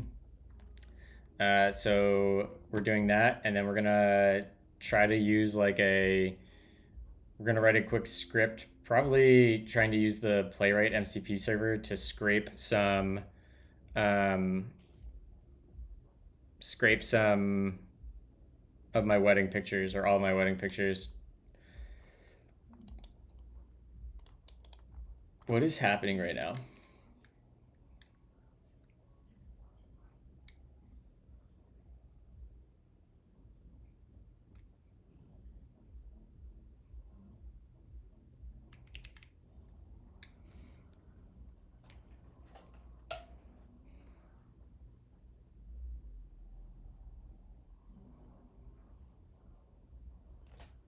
Um,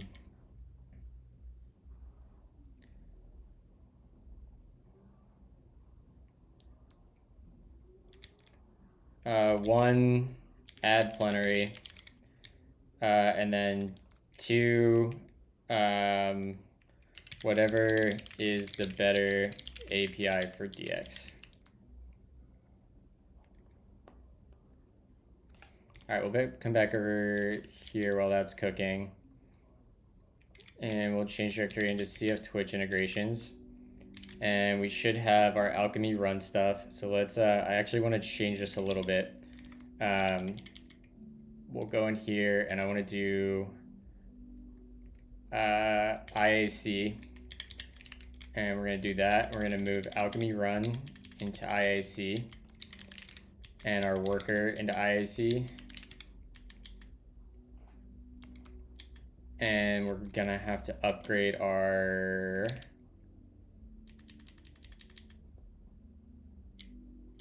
what is types? m.d, that's fine.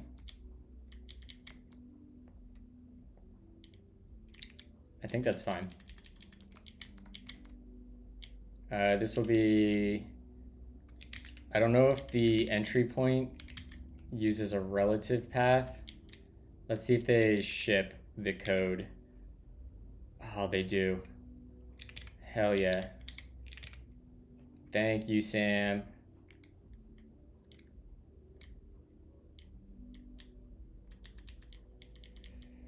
So we get the props that goes into this function.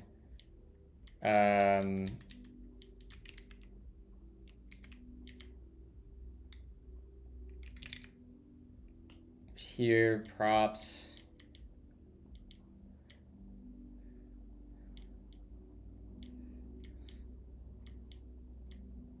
Current working directory.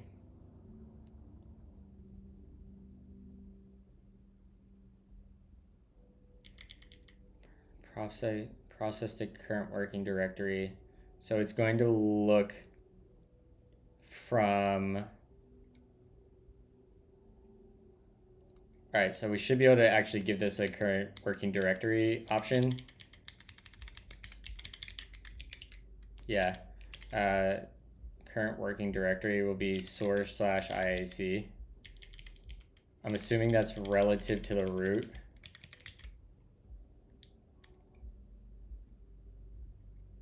The root directory of the project. Actually, I don't... Is that what we wanted? Let's look at that again. So props comes in, and we're looking for entry point. How's entry point read here?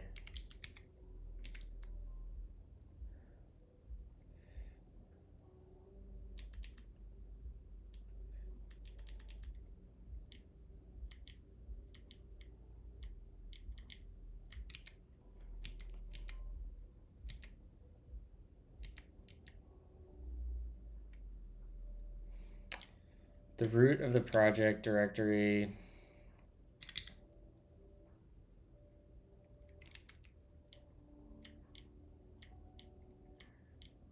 Format name. I want entry point. The entry point for the worker script. I don't know. We'll just leave that there and see how it goes.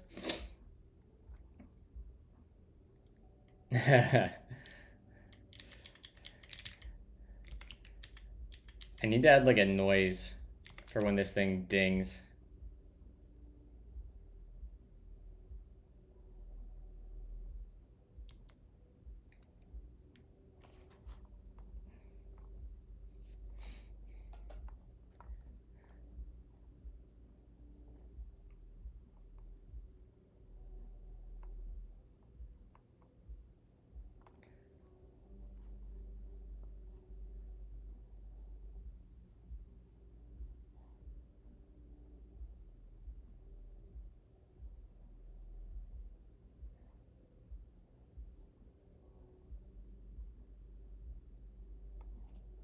Yeah, that sounds good.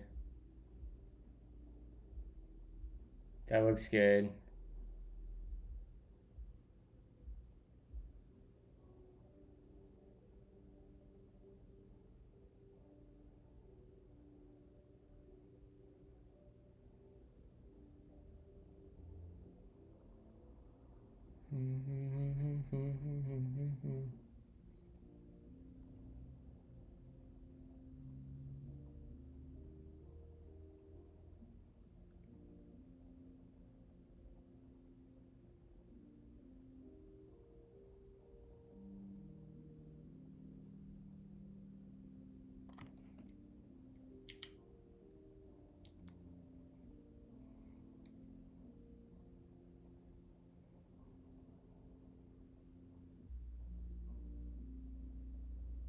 Functions describe the world.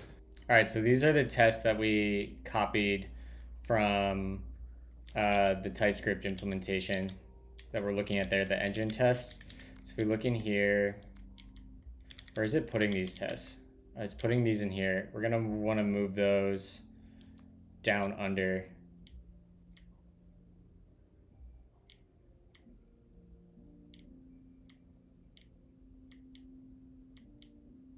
All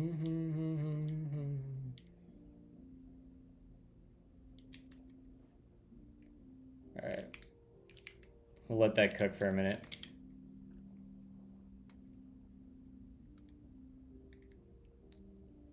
That one's gonna take a minute.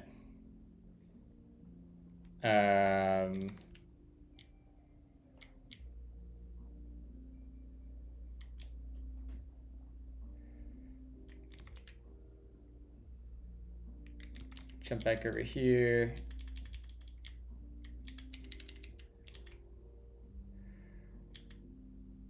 So this is how that works. App, Twitch integrations, that's fine, that's fine. We'll want a, let's open up, let's rename this one Cloudflare. And then we can create a new one, and this will be Fly.io. And this will be effect Twitch. Yeah, so this is like, I wrote this project to learn effect. So like a bunch of this stuff is super just like old and not how I would write some effect stuff, but I had to redo it. So we're gonna actually redo it here. Where does this come from? Twitch event.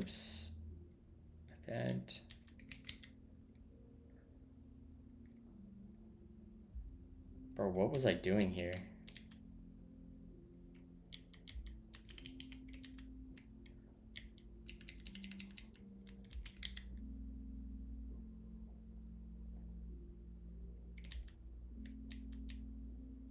So this was just saying we acquire on-channel chat message, we match this command, create match command. On song, we dispatch. So we have like these different handlers for handling these. Okay, I see what's happening there.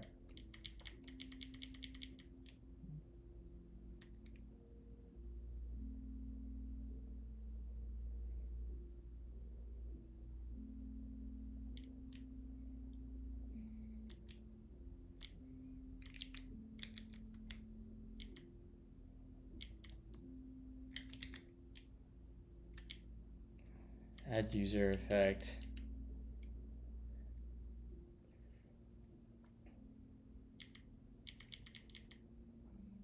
Does this require a refresh token? It does. Can this be undefined? String or null? So we're gonna have to reset this up.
One second, I'm texting somebody.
All right.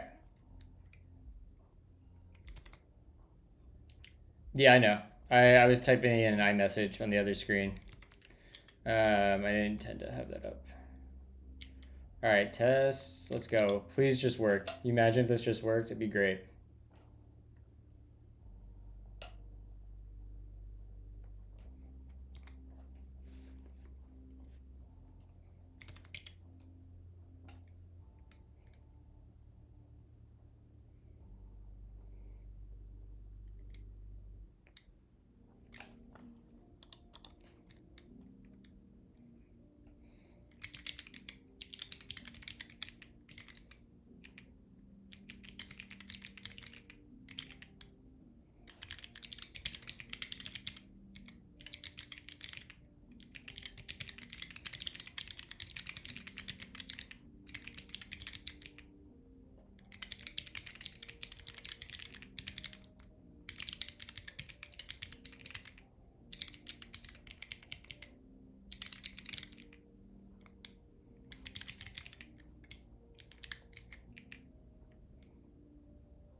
Okay.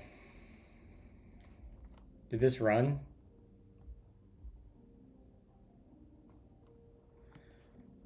Run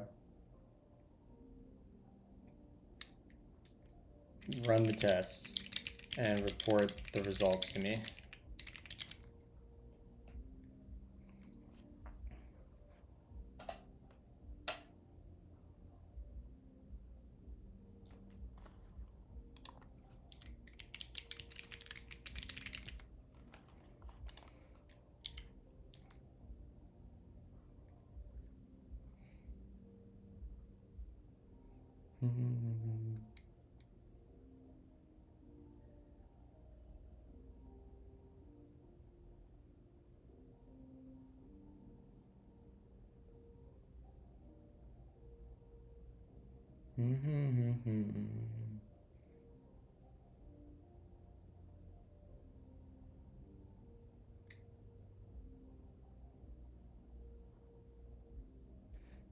Come on.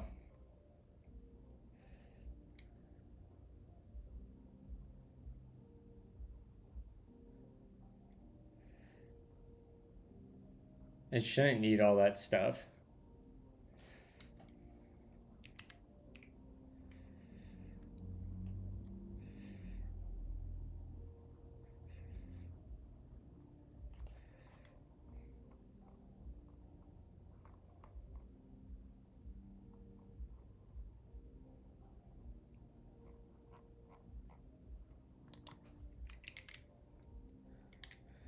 All right. Yeah, dude, the Lua string matching is the hardest part of a bunch of this. Count placeholders and if we have params. Okay. Use non-gradient for better. That's what I remember having to do this the first time we, when I wrote this by hand the first time.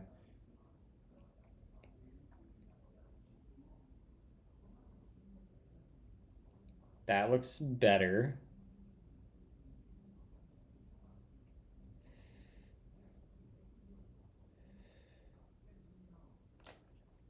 We see, okay. So it looks like we might still be failing on any time it has to actually swap matches, potentially.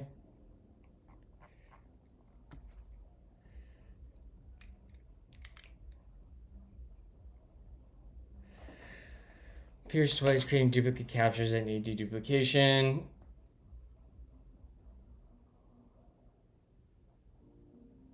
Yep. That looks good. Good.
Come on.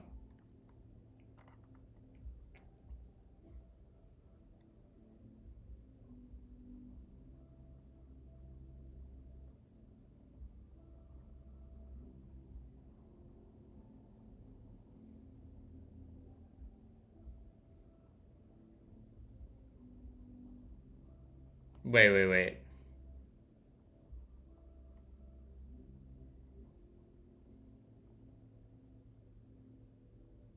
The tests are checking that improved error messages contain backtipped wrap params, but not all DB improved messages include all param placeholders.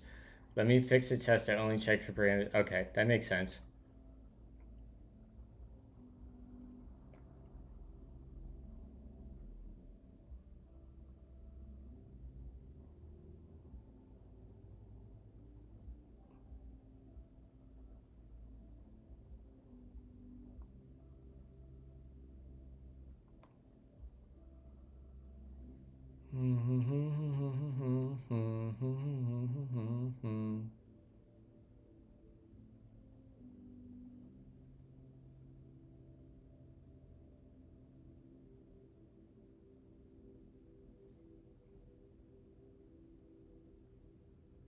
All right, we're almost there. I feel like we're getting close.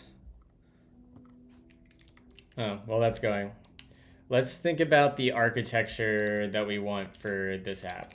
So what are the current things that we do? We need to be able to receive. Let's set up the Twitch stuff, which I kind of already have set up.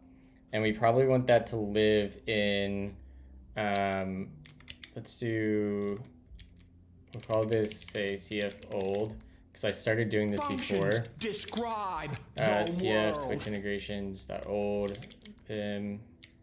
source. Did I make, okay, so this is just we're using the webhook API, we're using Hono. We could probably use just effect, because we're going to use effect anyways. So let's install effect over here. And we'll do bun, yep.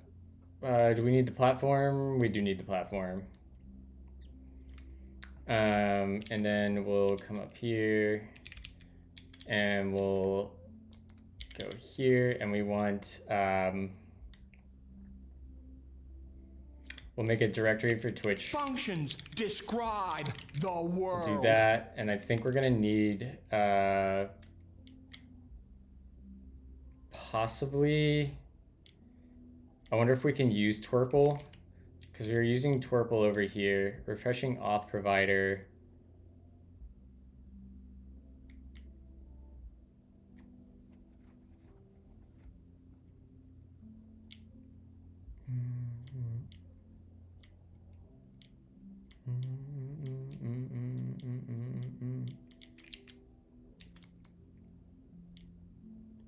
So we come in here, we get our API client.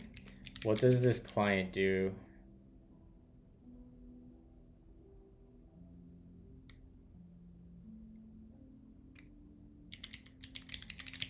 Can I use the client for the webhooks?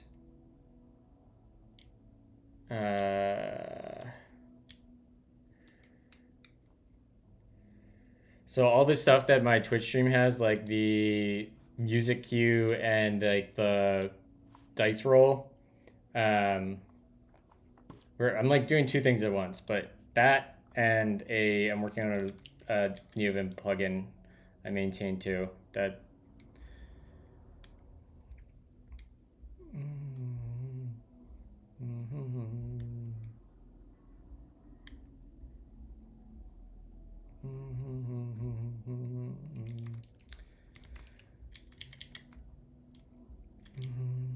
So I still have an architecture diagram of what this is.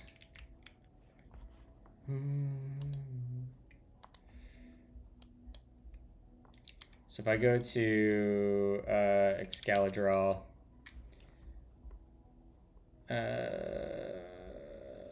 Twitch integration. So this is like what the architecture is today. Whoops. We basically have this, we have a thread running that is subscribed to the WebSockets from Twitch. And when it receives channel.chat, it processes that. And it basically parses the text of the message and also listens for reward redemptions. And also currently playing. I think I can do song. Yeah, current song. Then the thing that's on the screen that shows the music, that is a little WebSocket server that runs on fly.io and ends up talking to this song queue.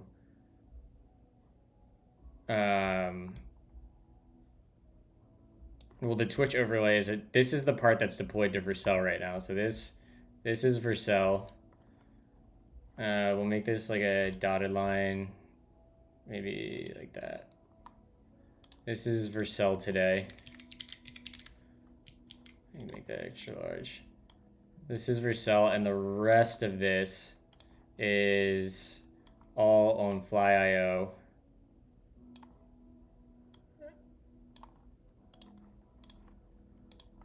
And we're going to move to an architecture where this is all on Cloudflare, and it's in one place. And we're going to simplify.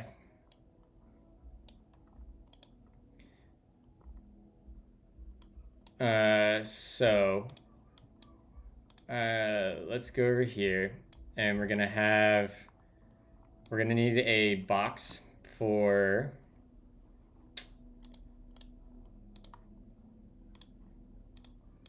why? Oh my God, I can't stop. So annoying. I'm so stupid.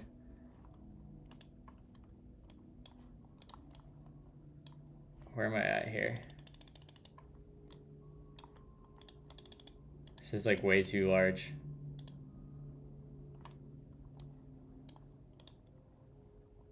All right, let's go to Twerple. Twerple.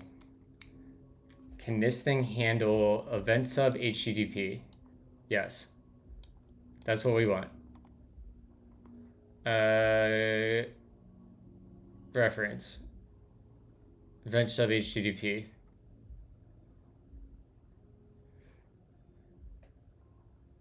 But that won't really work because using HTTP webhooks. How do we set this up for webhooks?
No, we want the webhooks.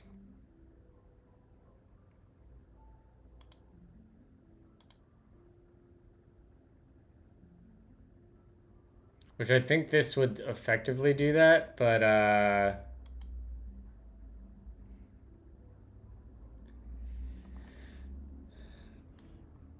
we'll see here. All right, I want to get done this Frickin' Lua stuff. We're done over here.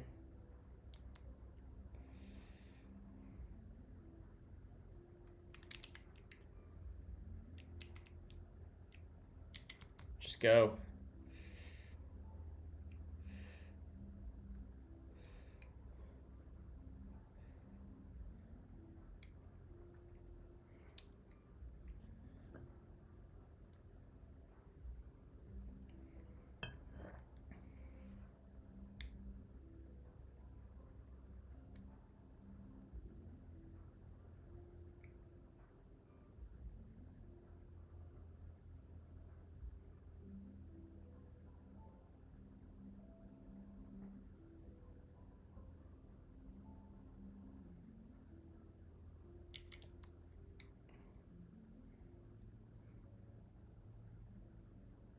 What is this thing doing, chat? What is this clanker doing?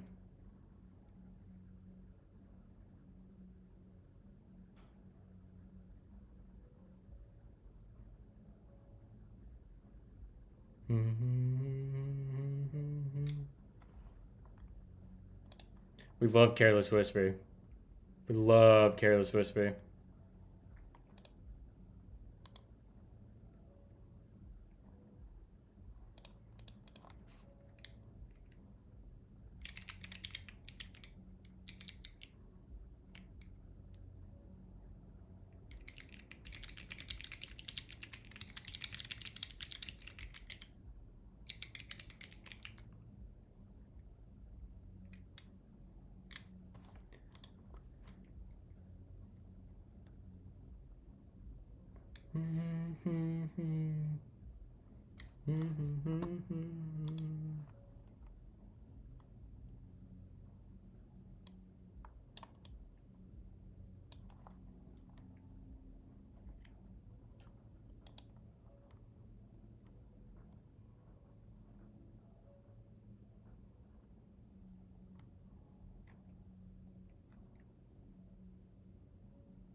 All right, so this looks like it's passing. All right, so let's clear, and I want to go over here, and I want to grab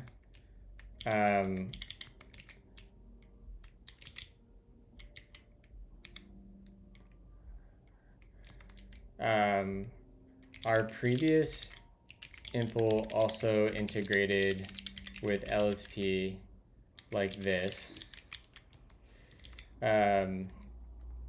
Let's update our new version to also integrate with LSP and not just virtual text.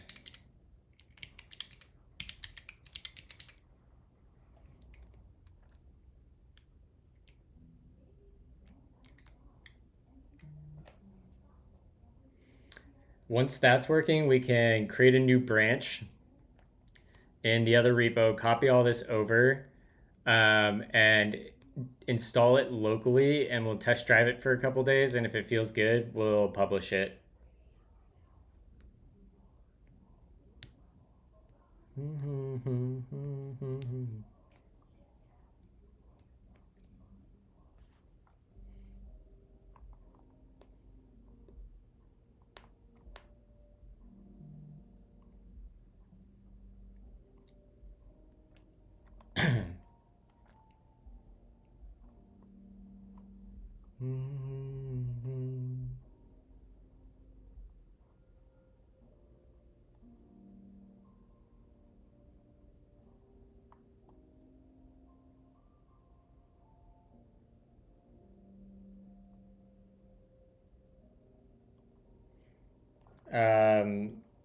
Let's just use one option called auto attach.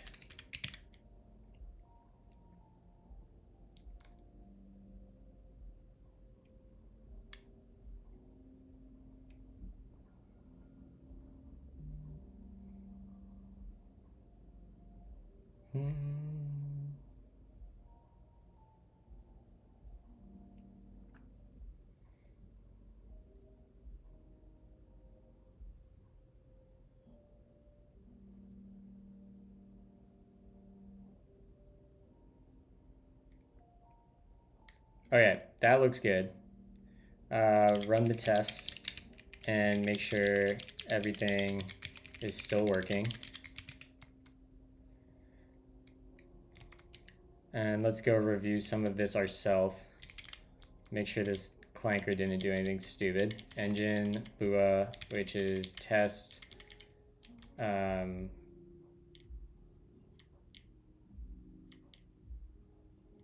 I don't really know how that's supposed to work.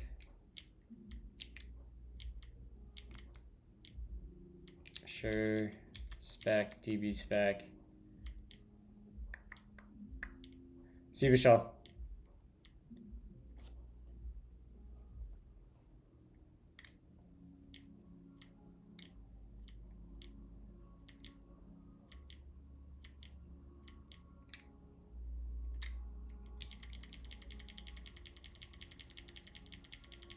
These all look pretty good. Parser, multiple of the same error. Should match variator.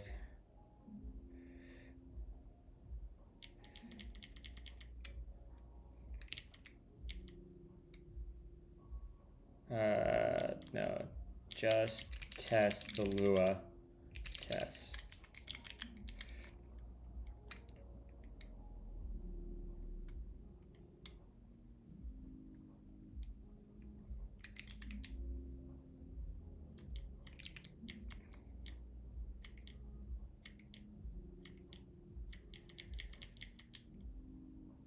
All right, looks like everything's working reasonably well.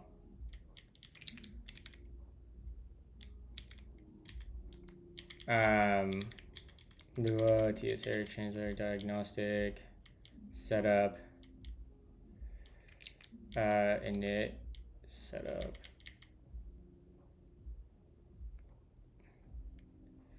Okay, that looks good.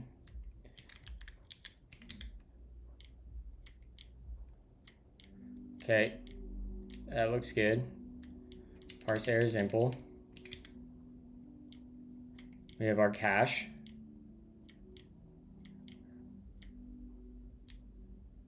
Vim regex doesn't return capture, so extract manually. Build a Lua pattern from the original pattern. Yeah. This looks good. This looks good. I like it.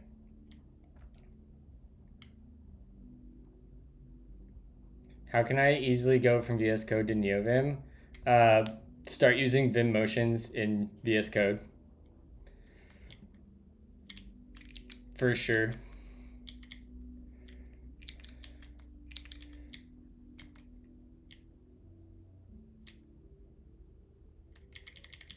Okay.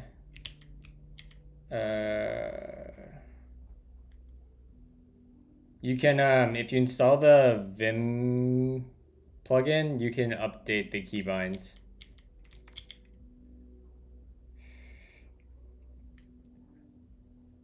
Okay, great. All right, so /clear. Now we're going to add dir. Up, Functions describe the world. Up, and this will be ts-error-translator. Damn it. Okay. So we're gonna yoink you, and we're gonna say, create a plan, a detailed step-by-step technical plan to port the Lua code in this repo to, we should create a new branch in that repo. just to be explicit, called dmmmulroy/rewrite.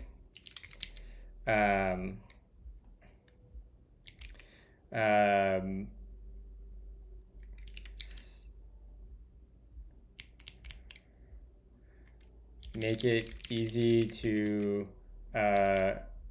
run tests with plenary/busted. We can use luorocks/whatever is standard for working on/building NVIM plugins with Lua. All right, create a plan.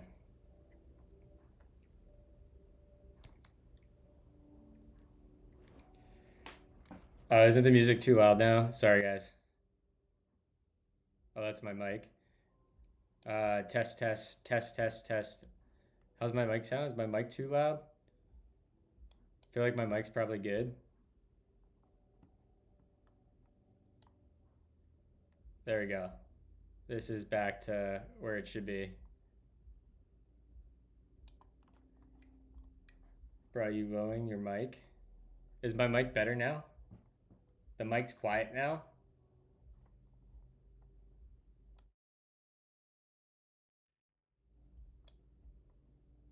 Test. Mic should be good.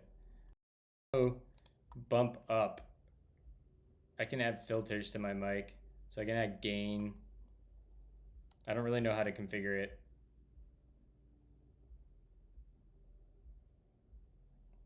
Mic's good, music is now good.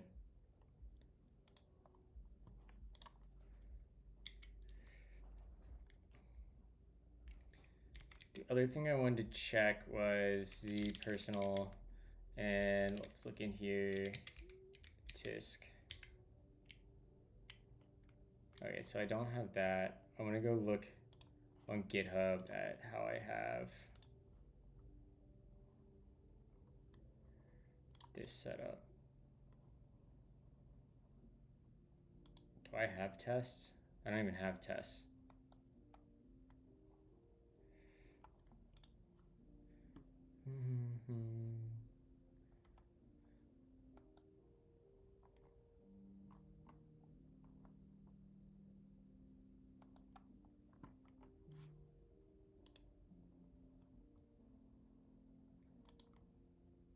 All right, so maybe that doesn't matter then.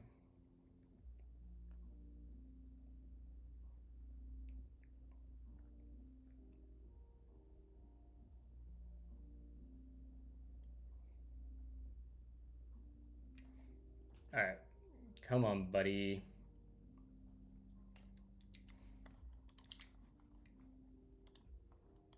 All right, we can step over to here and we can start working on this.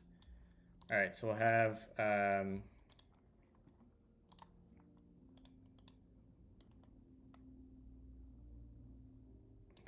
this.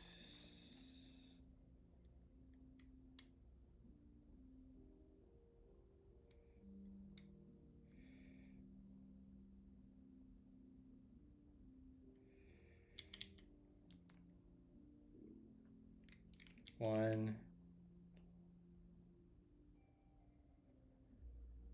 Do we have tests in the old version?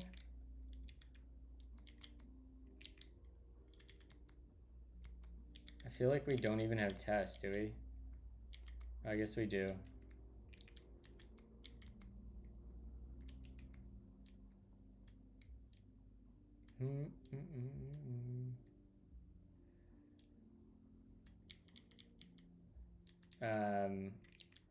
No, we can just replace our tests. Replace all old code /tests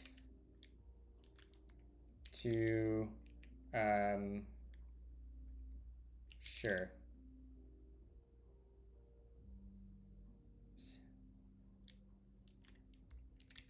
Copy. Whichever is more standard /idiomatic. Go forth. So we're gonna need a let's say this is going to be Twitch.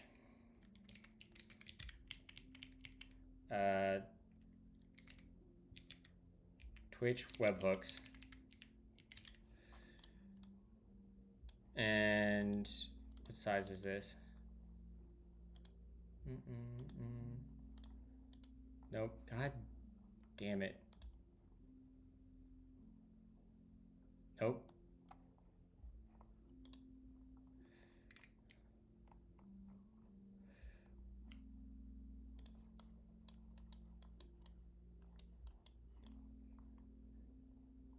What size is this font?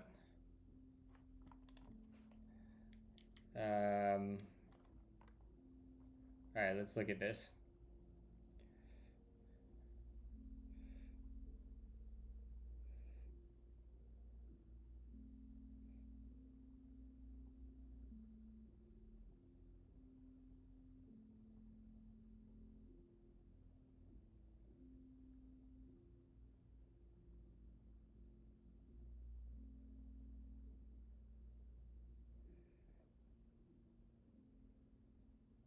Okay, so my mic is still low. All right, we'll fix that here in a second.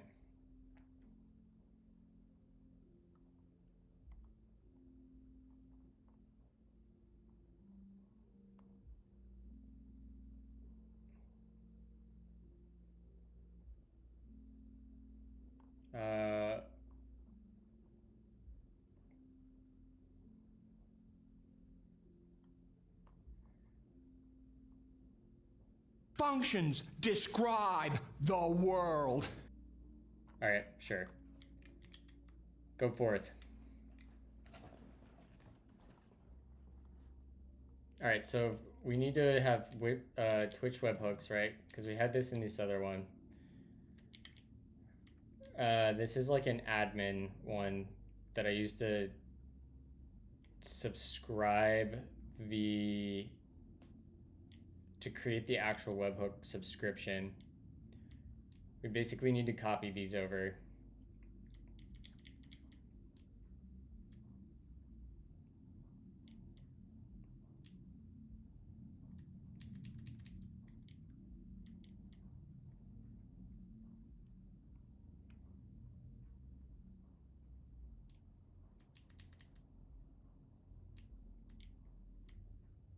Okay.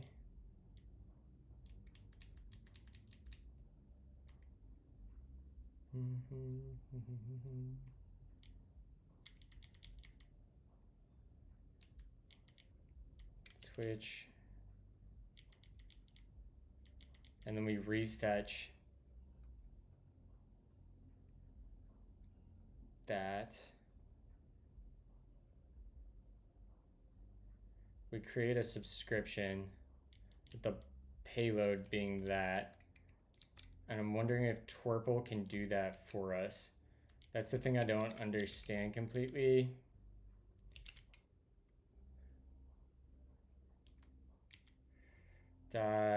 Check get subscriptions.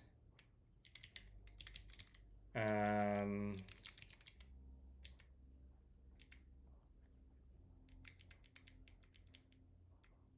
don't event sub dot what is a conduit? Number of shards to create for this conduit. Create subscription, get subscriptions. If we do like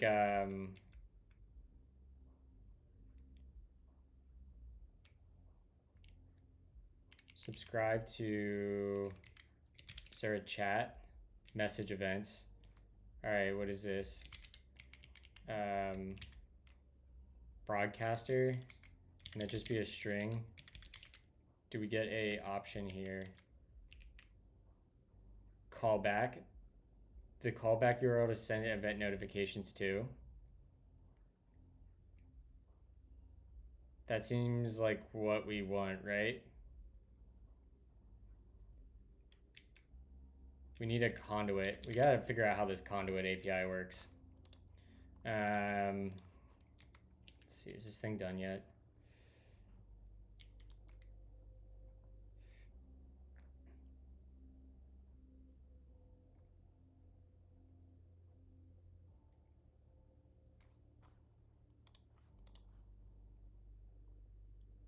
So we really just need we'll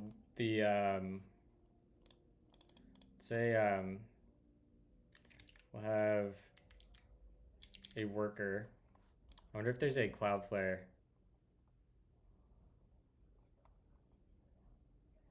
We have an AWS, browse libraries. Is there Cloudflare? Oh.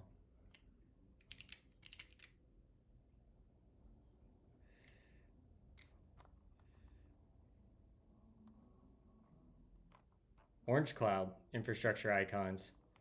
Let's go.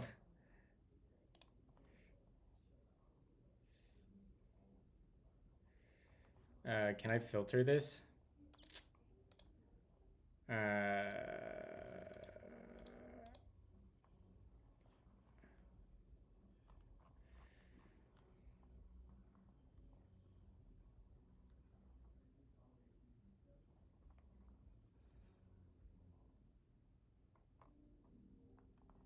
I don't know where that went. Is this it here? No.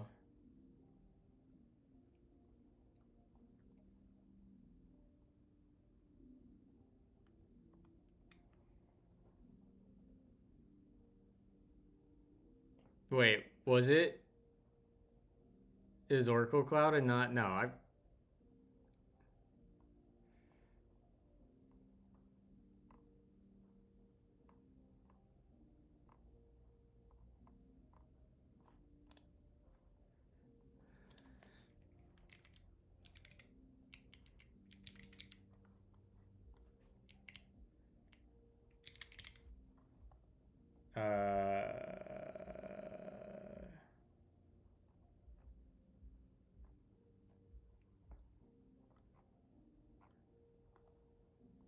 Oh no.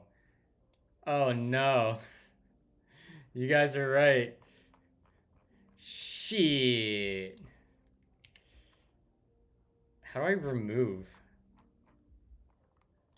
I like just want to reset library. Yeah. Great.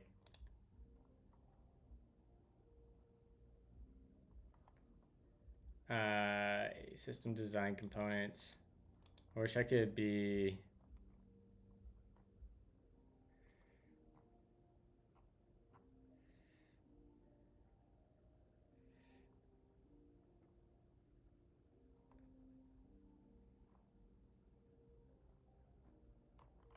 Whatever. We don't need these right now. Yes. So this is gonna have, let's just say like an endpoint. We need like slash, what do we call it over here? Twitch 3 webhooks Twitch subscribe webhooks Twitch, and we'll put that there. So that'll be webhooks Twitch. Put that there, and this will just be like, let's say we'll have post webhooks Twitch, and then we need like a WebSocket. We're gonna need a durable object. So what are the things we have today? We have why can I not? I want a text box.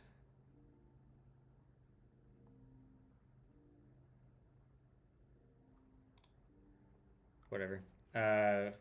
Features, and we're gonna have we'll have some commands, right? Commands, and that'll be like song. What else do we have? Q, Quayu. I don't think we have any other ones. We want redemptions, and that'll be request song. And we want keyboard raffle.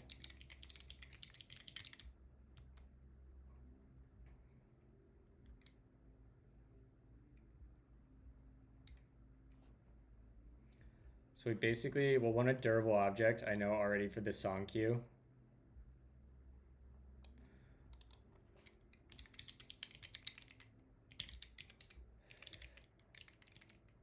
Song queue.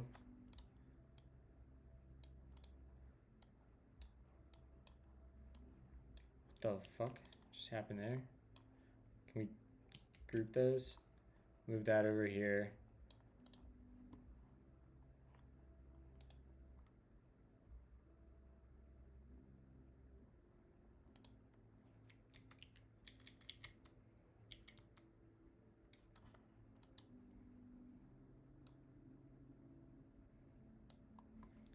And then like this from here, this is just gonna like route to how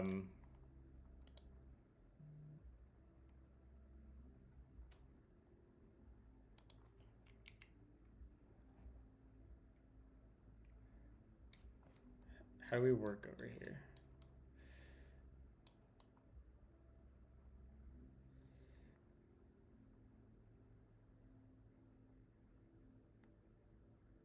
We can have a second durable object for the keyboard raffle, and we'll keep we can start keeping metrics too, which could be cool. Keyboard raffle.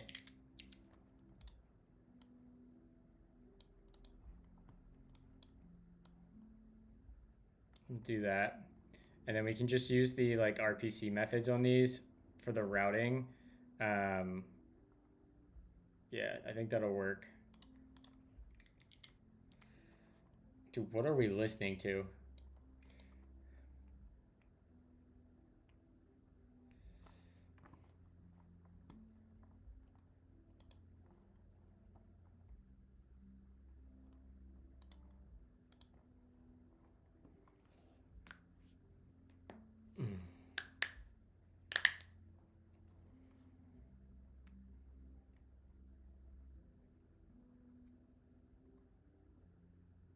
I don't think we need this build Lua DB thing.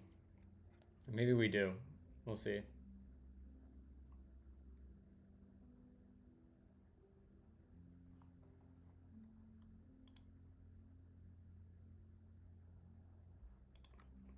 The other thing I wanted to check is like how in the original for our Lua stuff, how we were using oh right, I deleted all that stuff.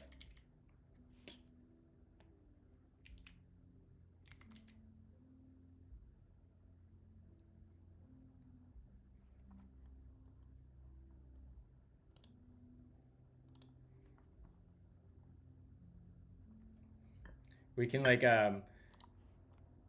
in here we can like keep state. We can have like every role.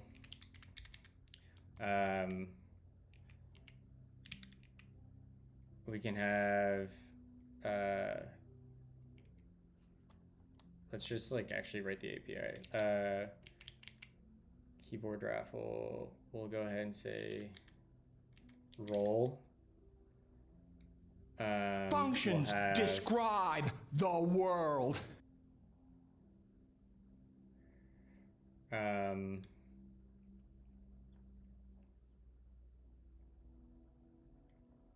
What else do we want? Role. Get closest role.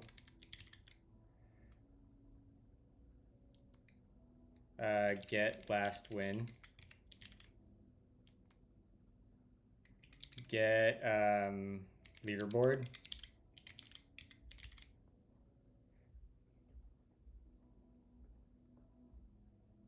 We can do that.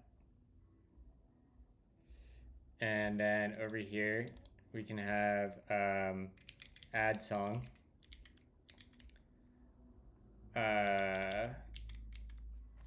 Bro, just cook, please.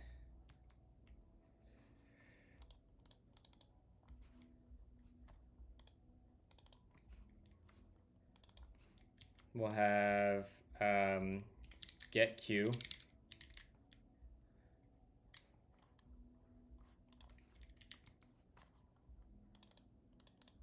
and we want get currently Functions playing. describe the Get world. currently playing.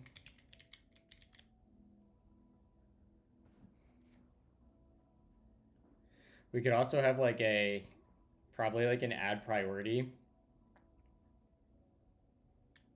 We're gonna need like a sync queue. Sync. Because that's gonna have to sync with actual Spotify API.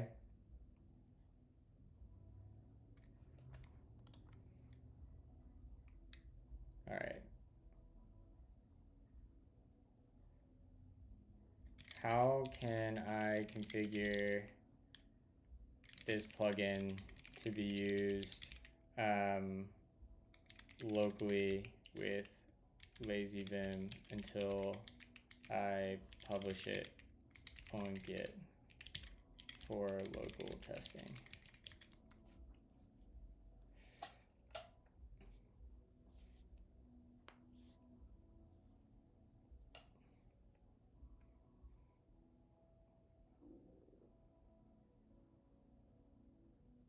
Okay, so that says branch.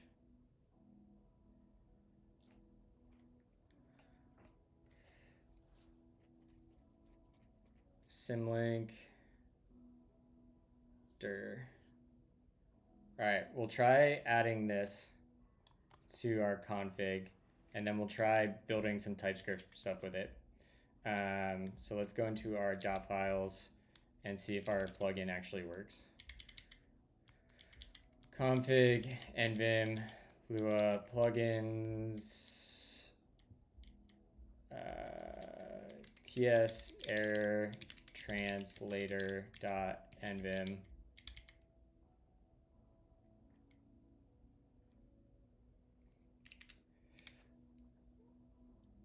Durable objects are super useful. I just don't think that, I think you have to go into it knowing about partitioning. Like partitioning is very important with them. And like, I don't think a lot of the material that talks about durable objects and teaches them, it's like geared at like two main use cases. One is like WebSocket and stateful servers, and the other is like per user databases. And I actually don't think that's necessarily where they completely shine for either. I think there's a world where like you have to think a little bit more about some of it. Yeah, you're right. Change that. Damn it.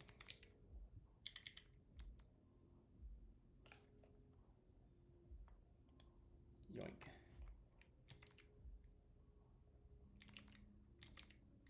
Config, paste, return.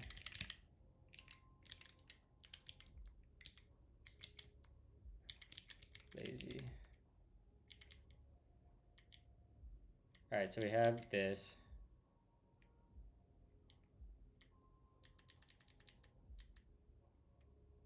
Okay, that's running.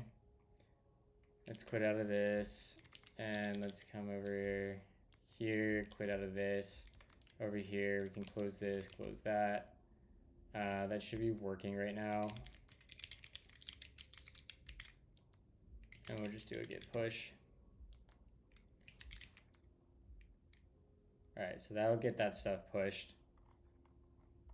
Oh, it didn't ignore node modules. So stupid.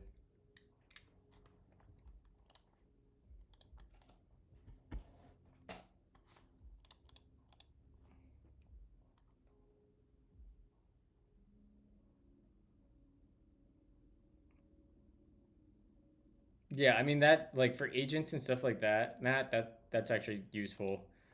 Have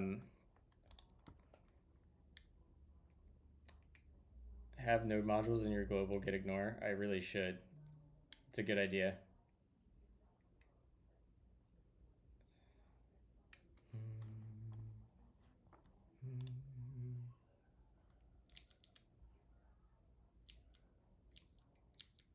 1 second, chat. I need to check something. I just got a DM.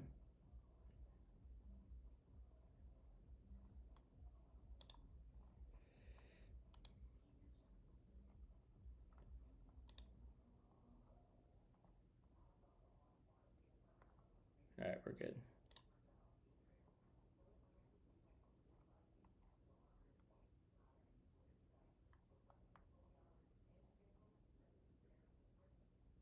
Yo, did they get rid of the normal chat or DMs on Twitter?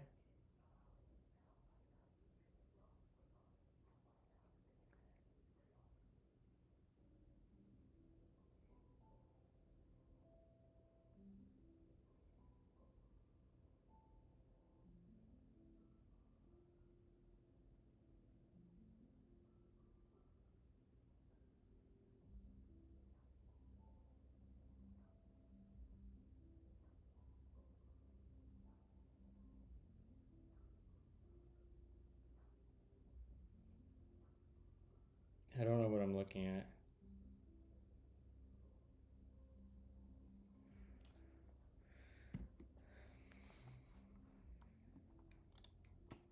All right, let's jump back over here. Let's close out of these so we can kill some of our language servers that don't need to be running. Error translator, that's good. Twitch, okay. So let's migrate this from Hono to effect. So let's come over here and we'll have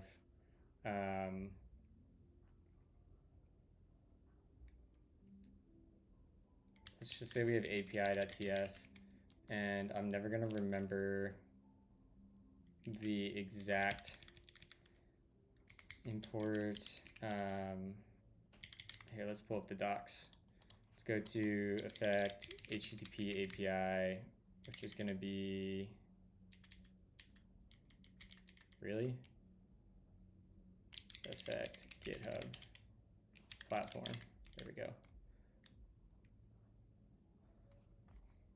Let's set this up. Stream layout, close that. HTTP API. Yes.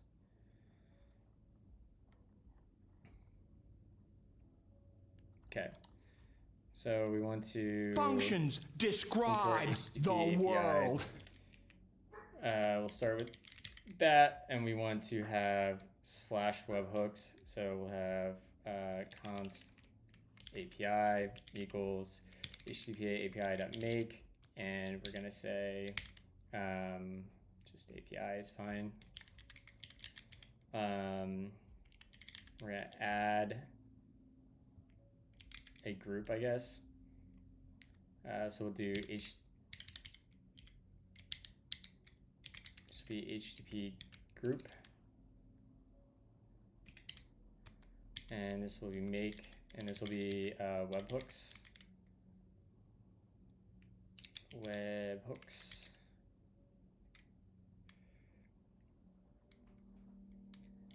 And then this will have dot add. This will be Twitch.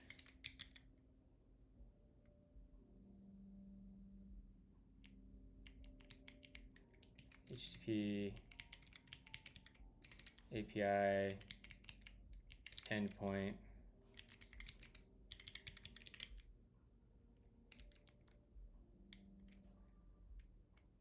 Any advice to open source work? Contribute to the tools you already use and make them better when you have pain points.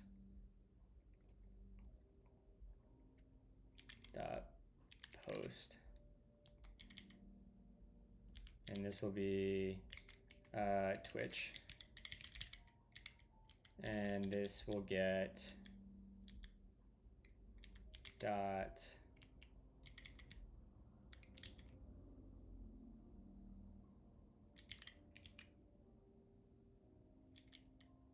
what did we do wrong here?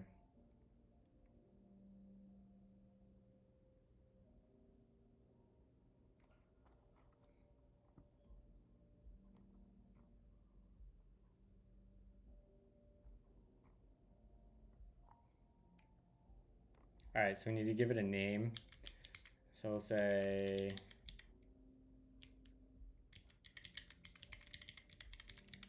this will be Twitch. And then what does it get from it? We don't need you. It needs to return receive true.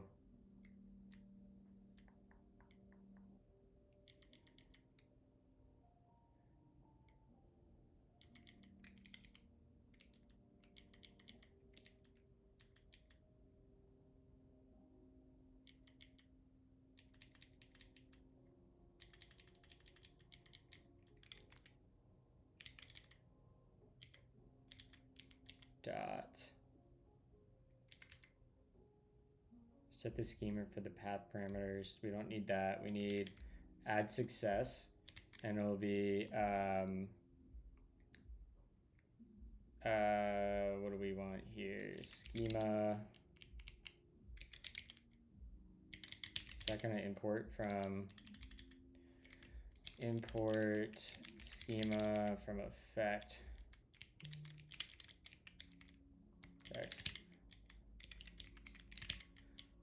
And then we'll do schema.struct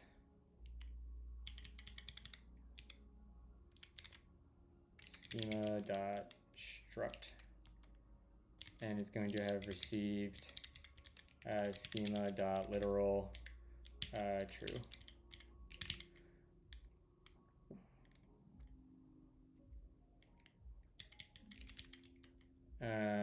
Let's go over here and just grab this thing.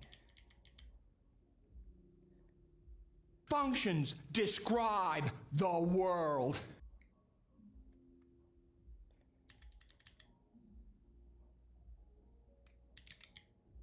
We're going to probably have to go look up the API so we can type this.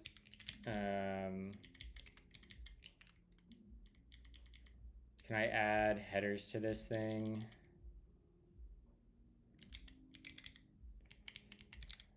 Header schema, let's go. This will be a schema.struct. Cannot find name fields. That's fine. And this will have and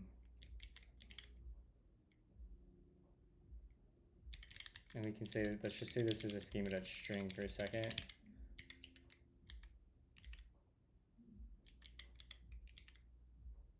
Oh, that's not a function?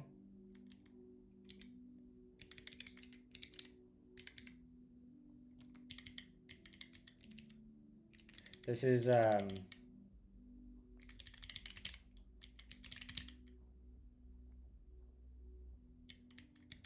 closes that.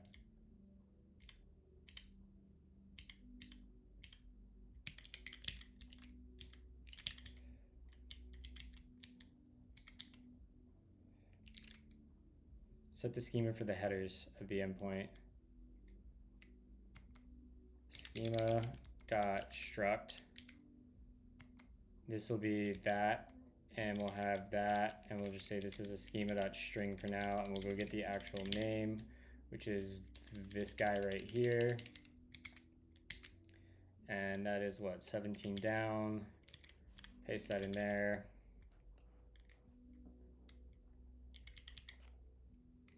What a priv.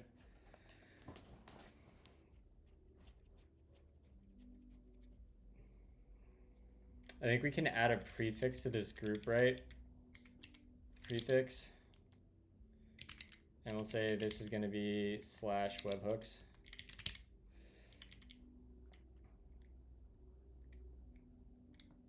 Yep. That looks good there. Twitch. We get this received.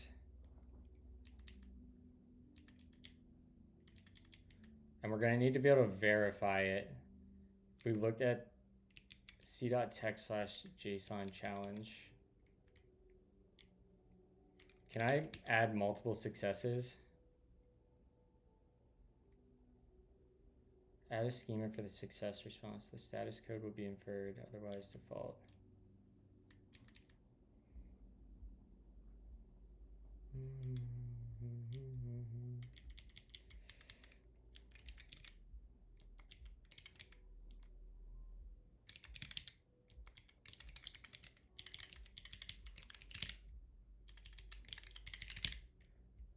All right, so this will be the webhook callback verification.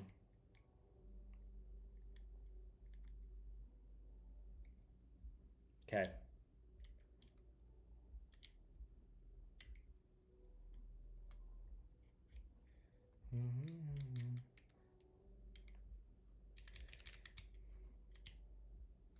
And then let's implement.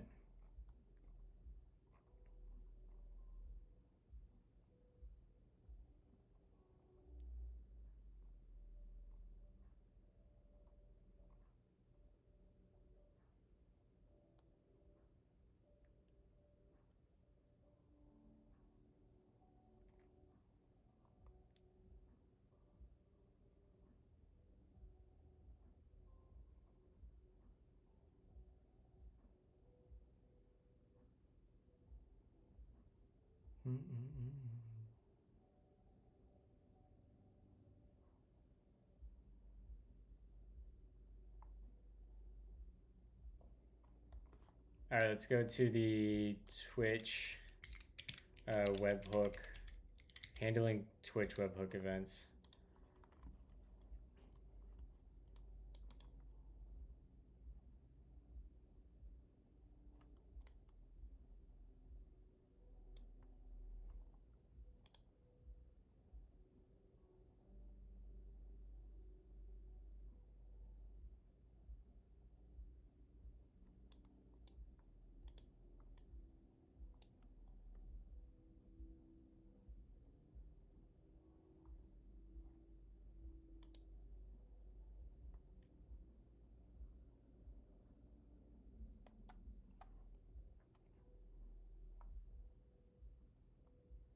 All right, we probably want that header there.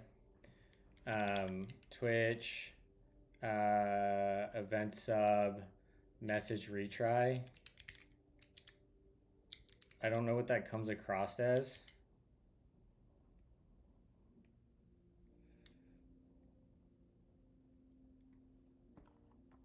Damn, what happened there?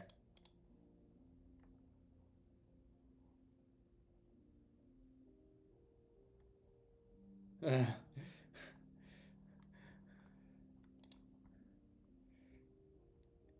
The subscription type you subscribe for.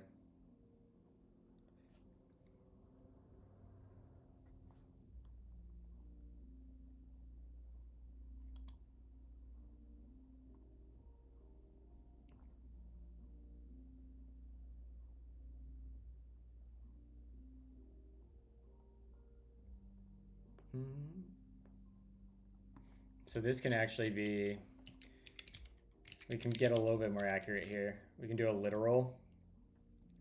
Yeah, it can be notification. It can be webhook callback notification or verification. It can be revocation. It can be those three. So we have those. I don't know what this ends up coming across as. So we look at handling duplicates.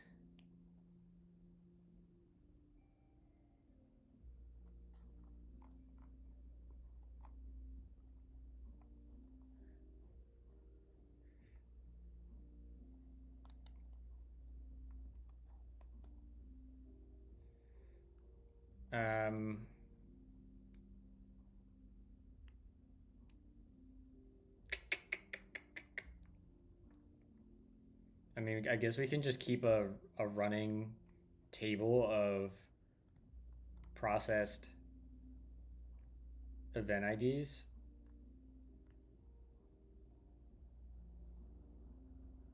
Maybe.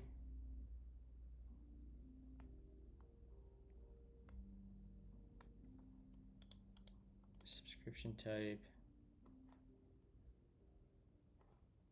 So we want this one, probably.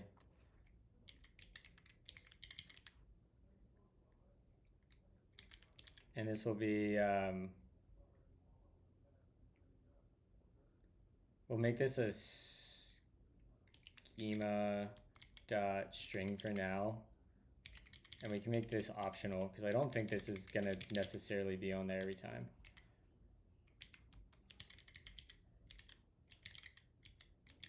Functions describe the world.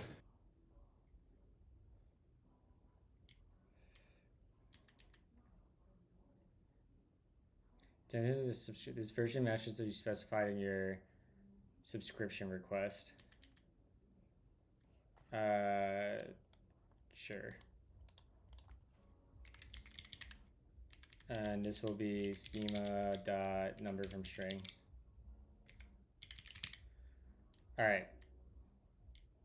So that looks like a pretty decent. Oh, we probably want the signature. Yeah.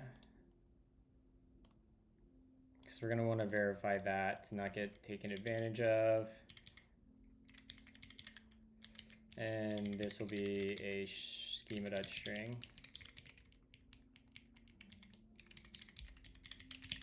We'll do that.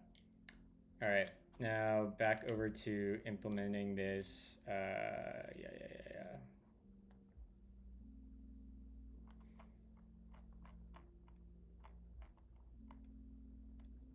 We should be able to create like a pretty nice client from this too, for testing.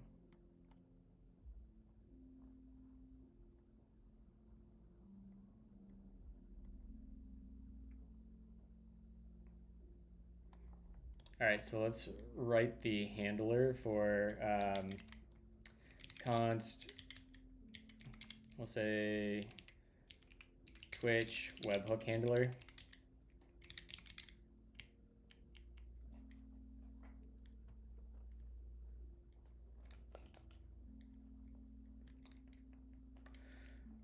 Handler, and this is going to be HTTP API builder dot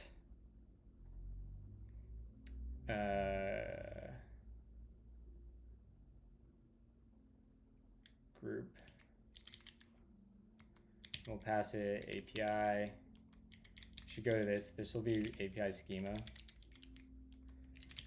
And we'll jump back down here. We get group, and then we're going to implement webhooks. Webhooks API.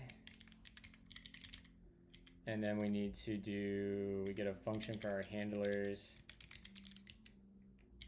And we can do this, that. And handlers.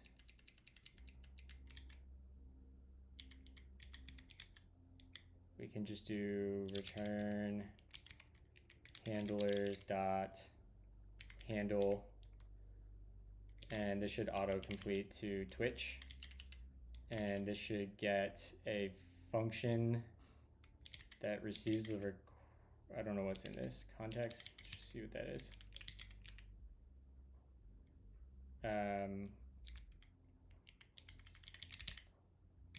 Effect dot succeed.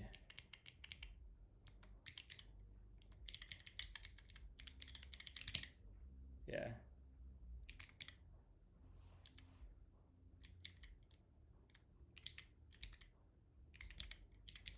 What does this end up being? It's got, what do they call this type? Request. Okay. Now we can do something similar. We can do actually effect.function function star, get our request right here. Go like that. That. Return. Okay. That should work. Nice. And let's grab this text up here. Yoink that. Come down here. Do this.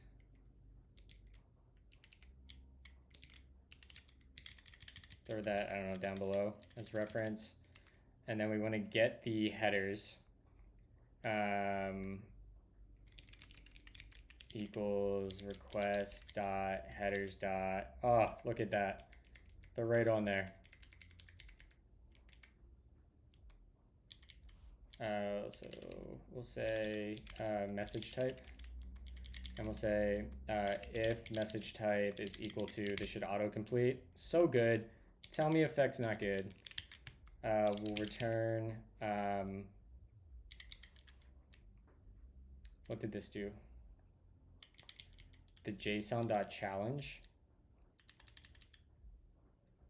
So we need to add a payload. Set payload, and there can be a schema.struct that has on it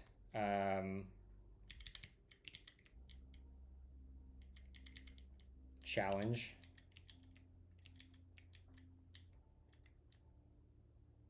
So we'll come on here and say challenge. This will be schema.string.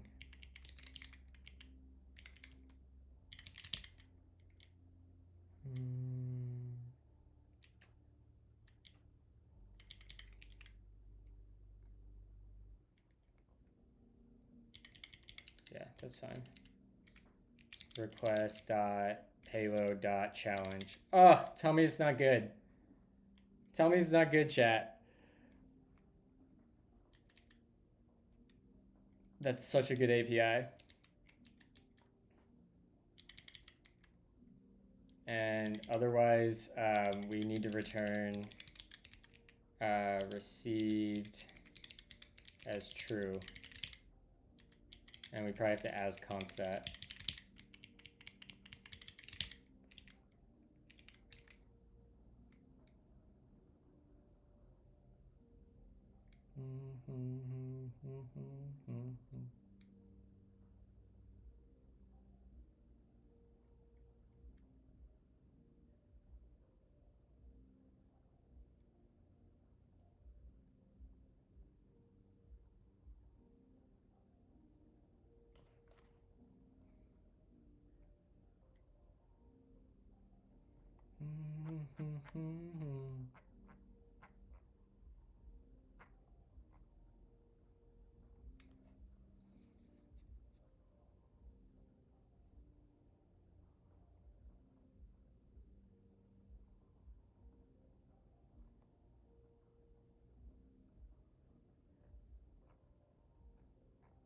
Why?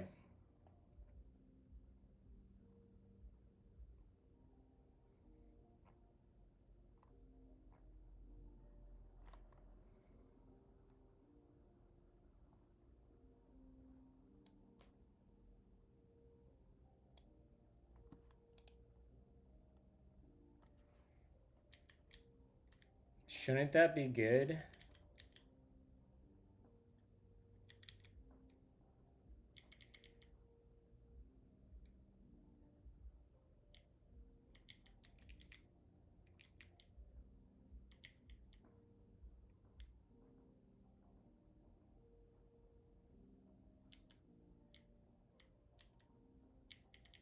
But yet I can return a string and be fine.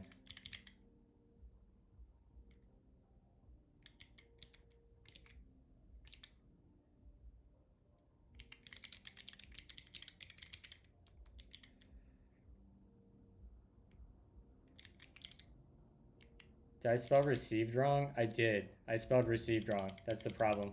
Typo. I'm dumb.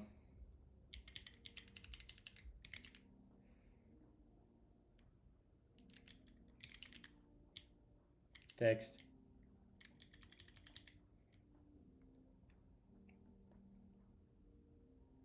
Okay. So then we want to have like this. We want to have like a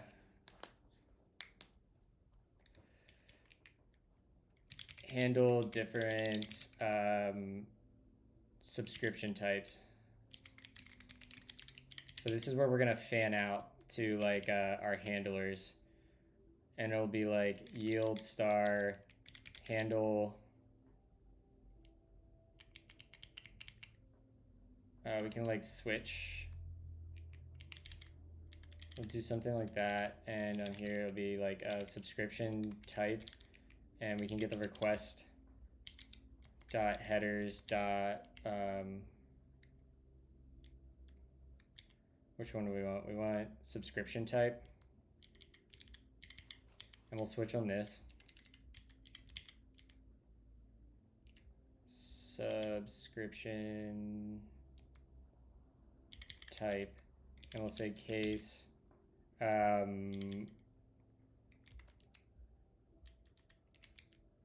channel.chat.message, and we'll just echo it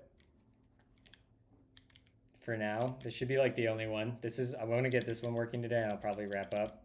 And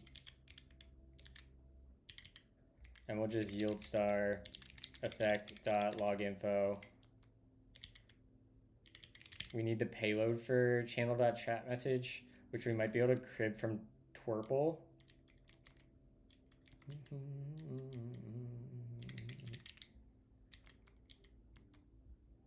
I think we can. We can, I think.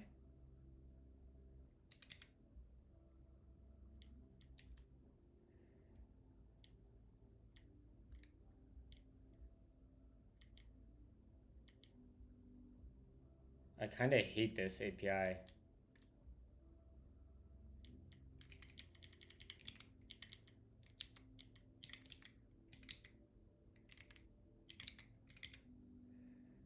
All right, so this is the payload we want. In fact, we might be able to get away with not even using Twerple, because Twerple was a pain in the ass.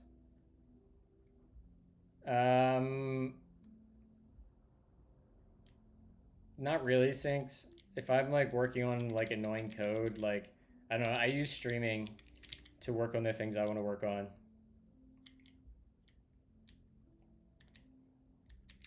All right, so we got that. Let's just change this.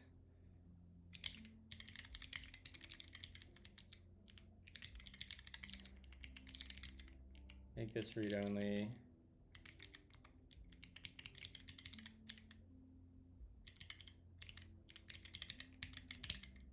We need to go get those types now. Maybe we do just...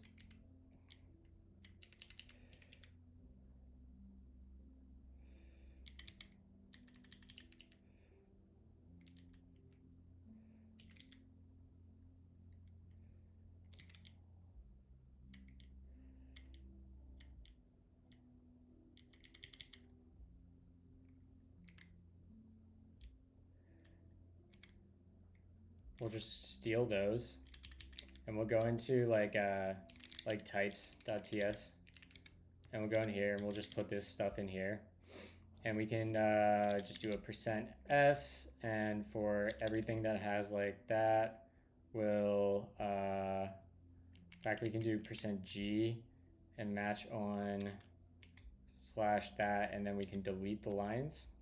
Look at that, you love to see it.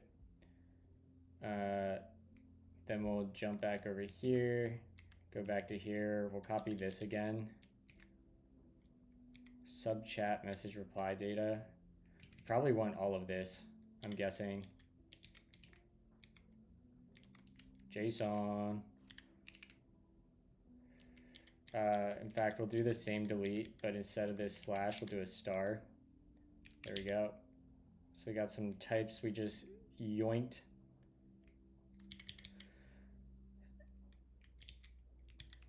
And we can go to API. We can delete our own paragraph there. And we can, I think we can make a, we can use the effect LSP. I have to figure out how to install that again. So let's go ahead and look for that effect LSP.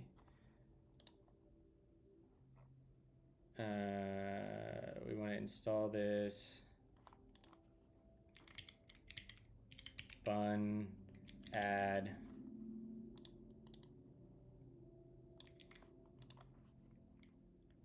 HD. Okay, and then in our compiler options, we can come into here and we add plugins.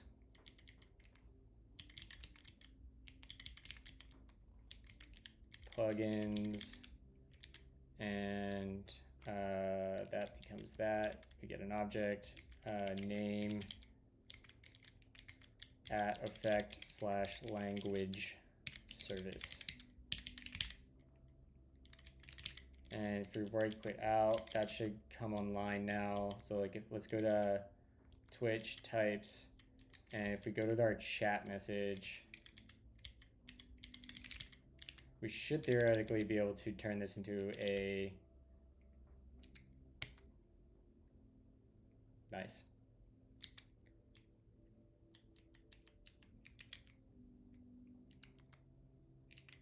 And then let's go here. Go to definition. We have to turn this into a schema.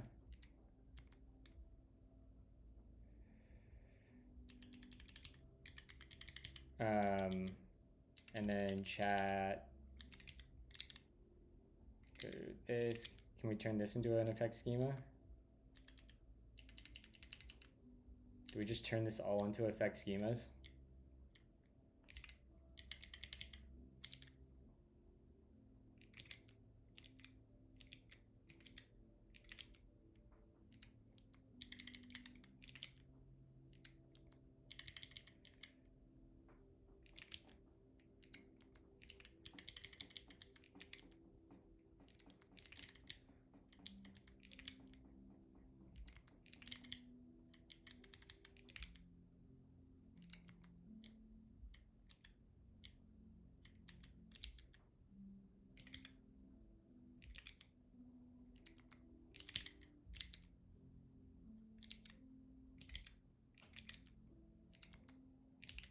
Let's go. Too easy.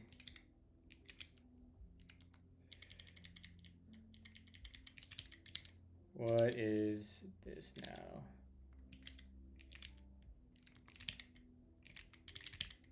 And the last error is this guy. Go to definition, boom, done.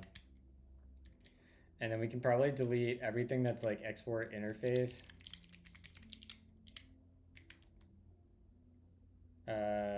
Delete that, delete that, delete this, delete this.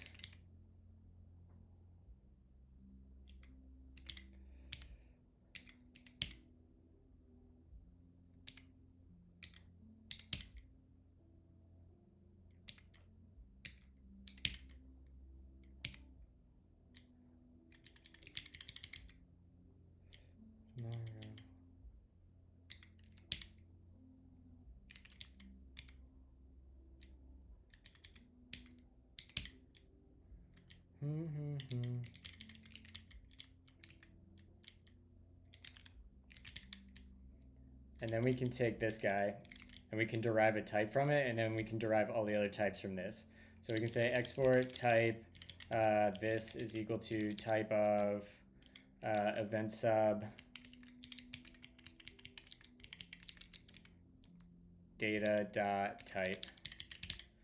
And now we have this beautiful thing here. And if we wanted to get out like the message, right, we could be like export type, this guy right here is going to equal this. And then we can just index into it at message, and boom, now we have that type. Look at that, chat. Okay, so we can use this schema now in our API. And we can say that our payload can be a schema dot union, and we'll move this inside there. And we need a that, and inside the union we'll have our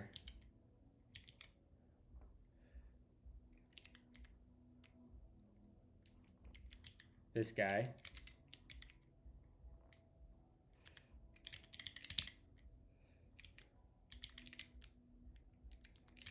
There we go.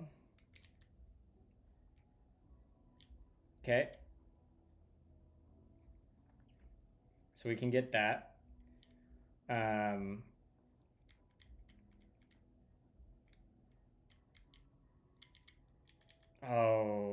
We can't narrow this. We can't create a relationship between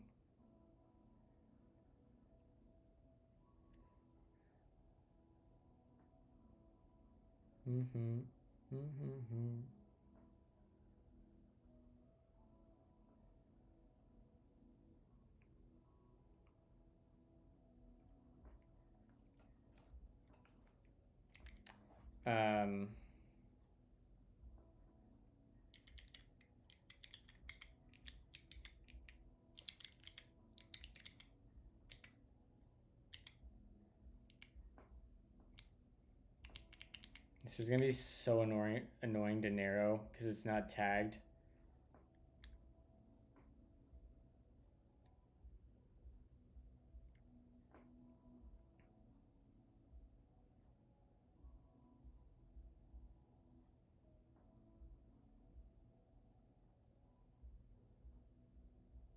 Yeah, that's so annoying. And we'll say challenge in request.payload. There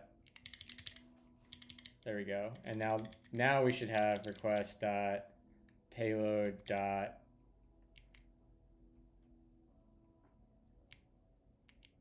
Shouldn't that narrow it?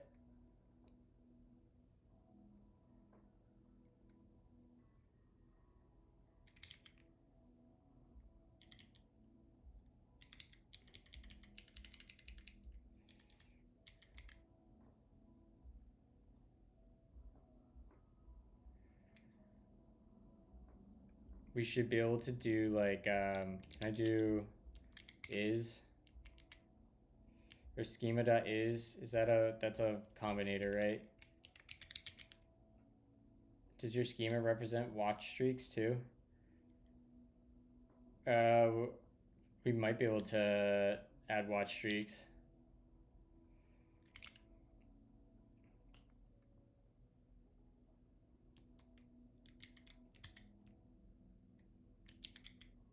And then here we can do this, and then we can do effect, not effect. This would be request.payload. If request.payload. There we go.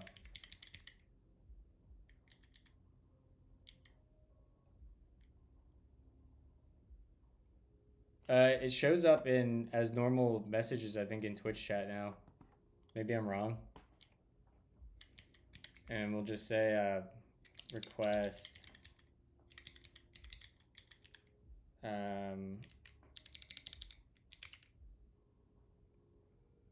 We'll just echo this, right? So let's just say request dot payload dot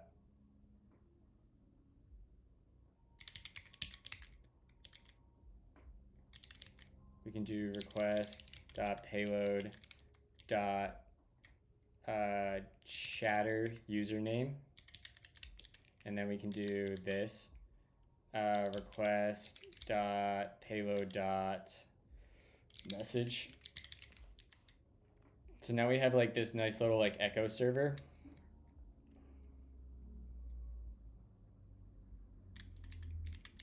And here we can just say like default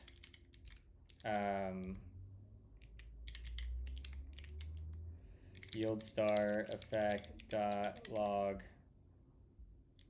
We'll just do like a log warning, and we'll say unhandled subscription type.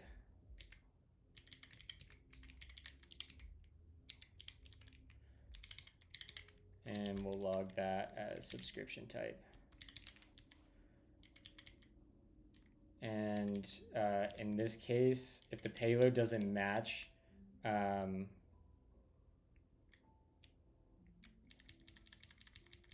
just do an else for now.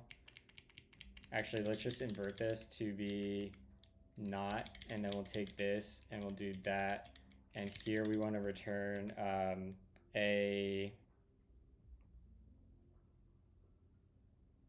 actually, no.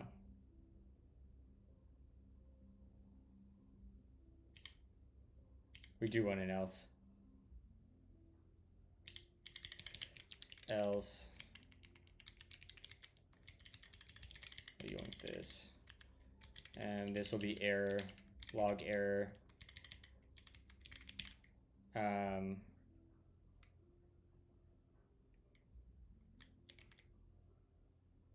Channel dot chat dot message.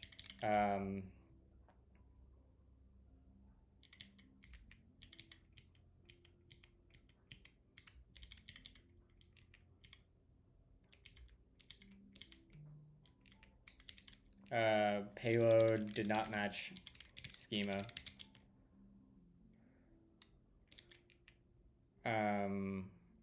Which we should already get that error. Like, this actually should not be able to happen because the API schema takes care of that for us. So we would see that up front. So that's our webhook API there, webhooks API.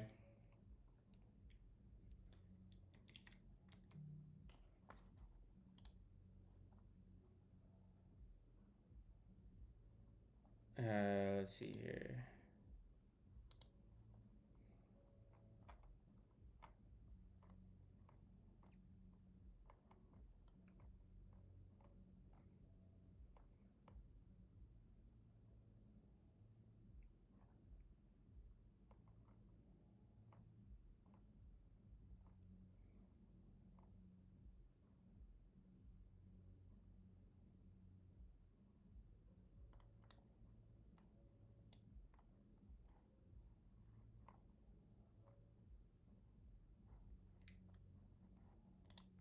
So then we should be able to come down here and be like const API equals HTTP API builder.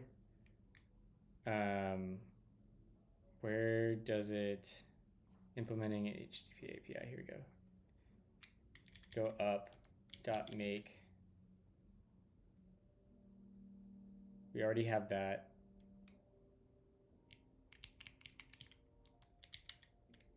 Builder dot API. And this will be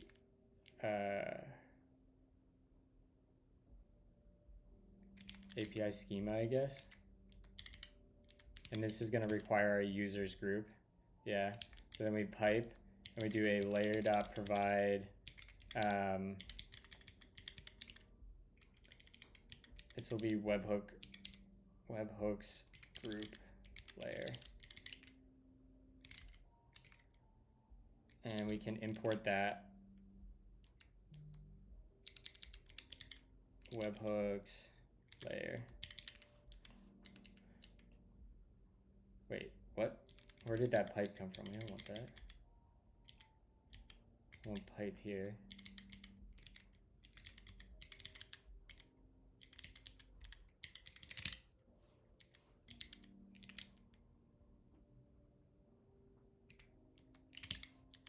And now we should have a API with no dependencies that can run. Good. API dot, great.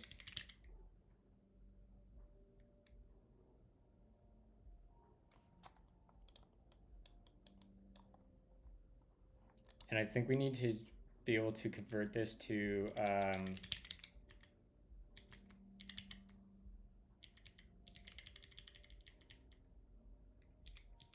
I don't want this in there. I want API API worker .ts, and we'll go in here, take that IC this you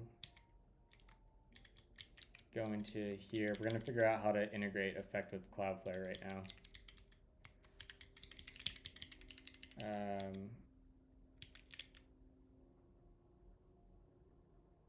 4. I see this isn't there.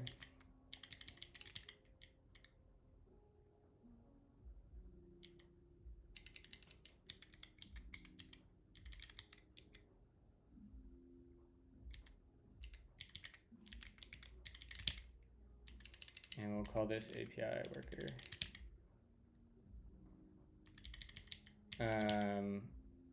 Okay. And then back in our API worker, we want to be able to do, what is it? HTTP API to web handler. Where is that?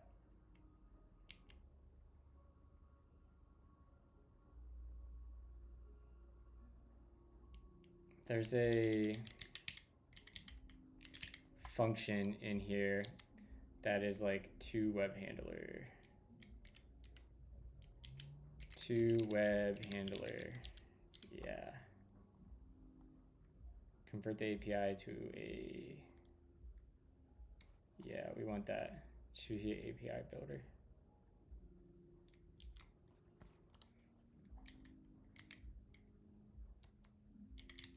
Const underscore equals HTTP API builder dot to web handler, and then this would be API.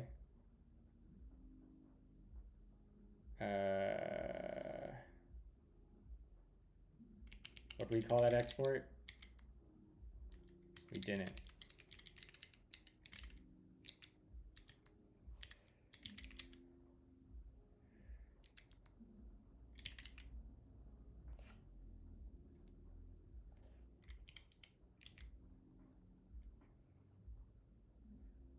It needs default services. HTTP server layer context. Okay. HTTP server dot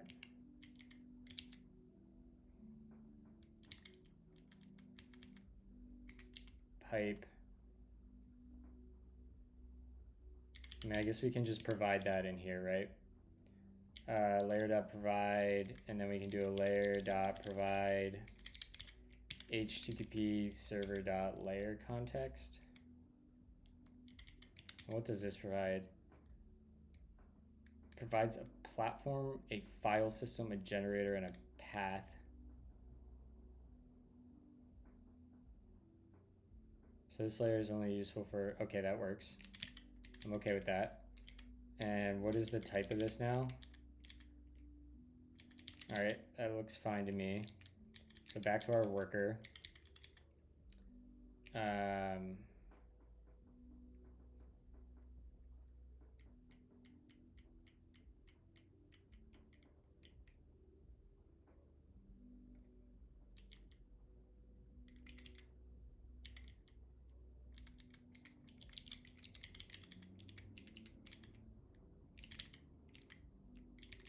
Okay, so now we have this handler.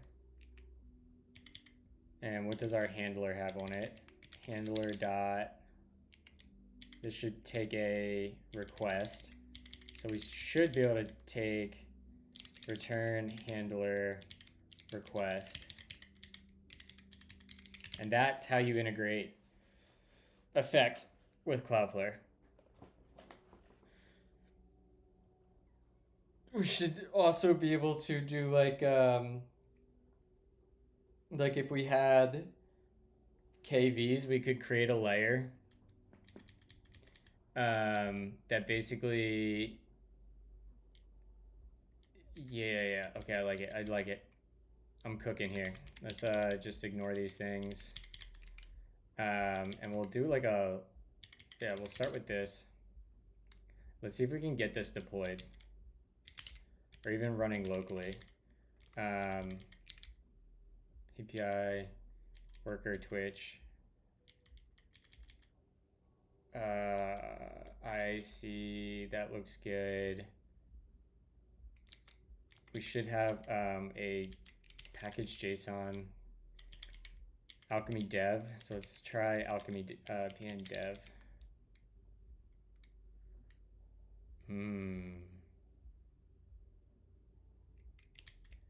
How do we set the current working directory? npx alchemy --help.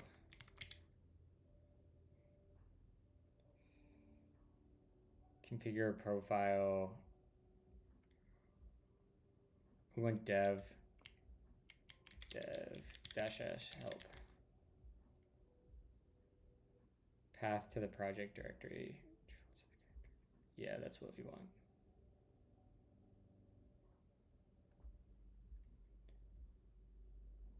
Okay.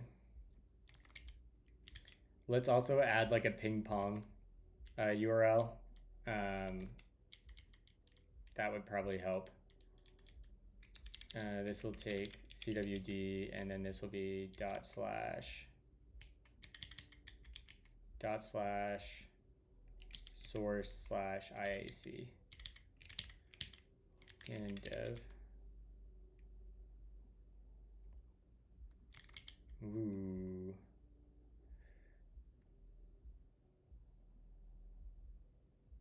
Provider Cloudflare now found in profile default. All right. npx, do I have Alchemy installed? No. pn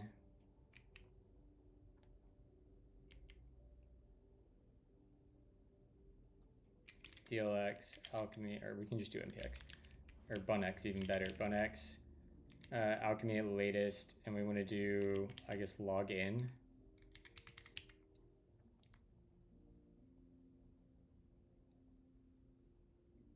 Cloudflare, okay, configure.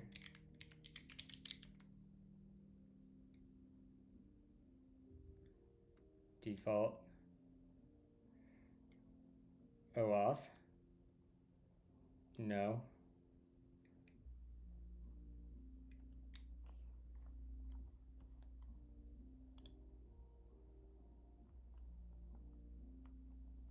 Okay, Alchemy's done there. Twitch TUI.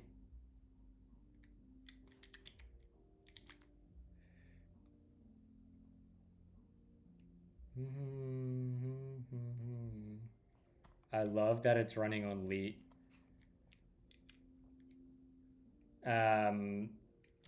Let's add a endpoint here for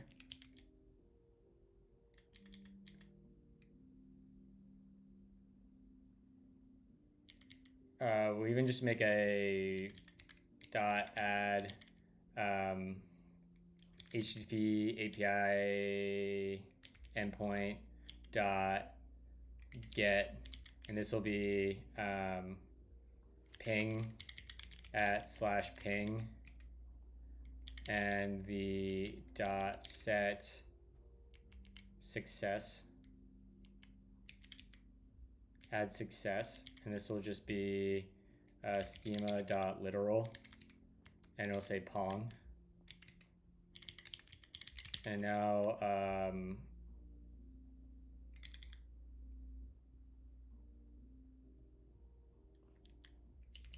delete that, put that there, delete that there. That needs a comma. Expected 2 arguments, but got, do I just call .add again? Yeah. There we go. And now I should have a type error in here that's like, yo dog, you did not like implement everything. So I should be able to come off of this and say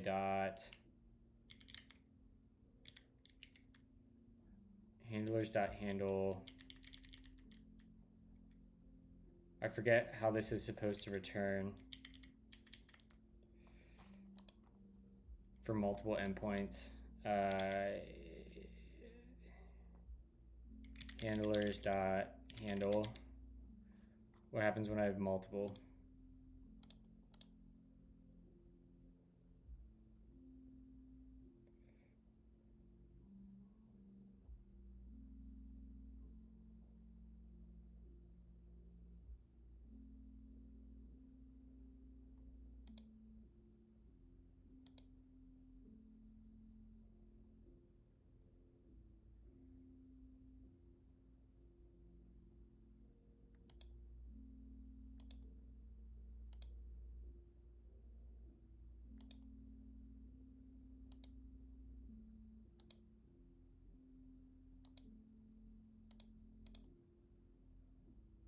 Bro, show me an example of having multiple.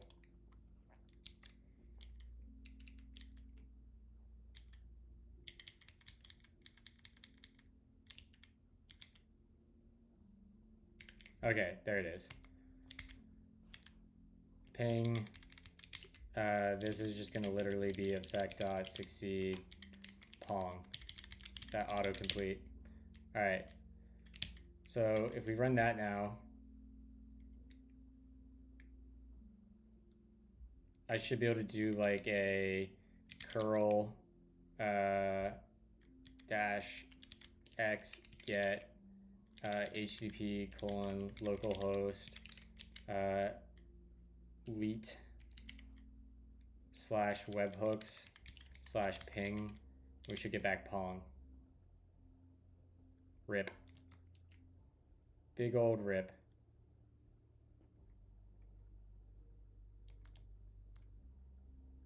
Did it hit it? What happened to the music?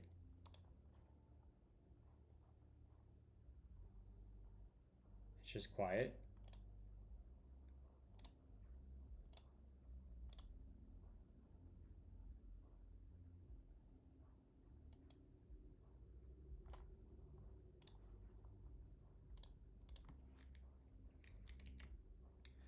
I wanted some variety here.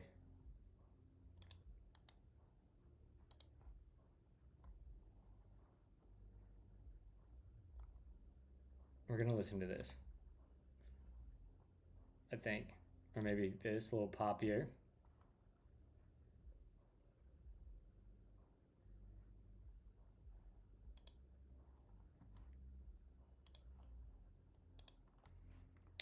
Which program? Gojo.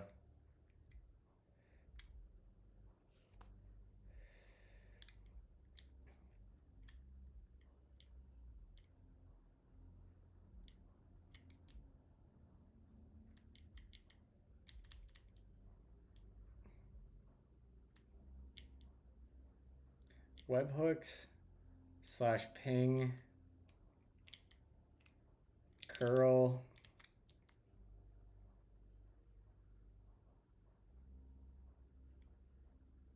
Why didn't we hit that? I wonder if we're even seeing this.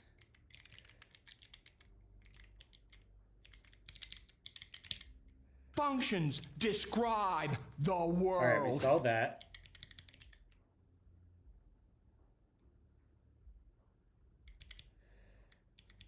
Functions describe the world.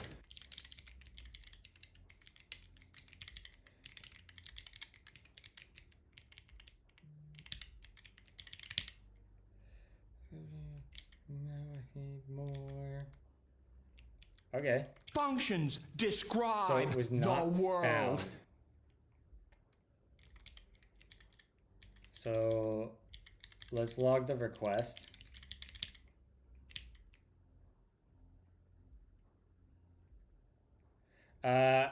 I might try making that L.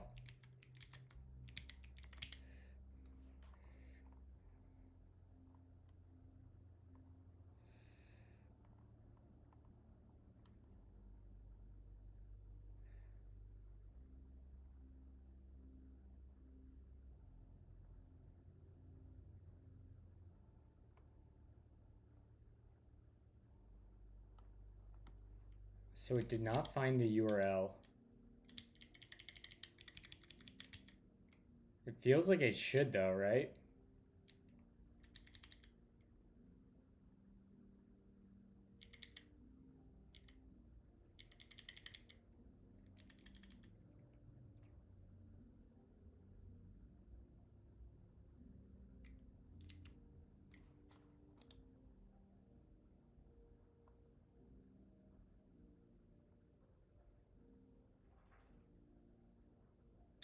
What if we curled against like the known endpoint? Shouldn't it be webhook / ping? Like I feel like that is.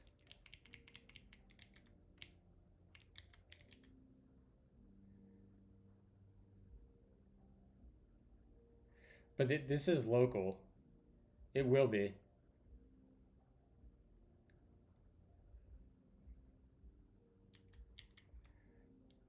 Like this should literally just be a basic HTTP server. All right, we got that. Ping pong. Why did the path prefix not apply? Return handler request.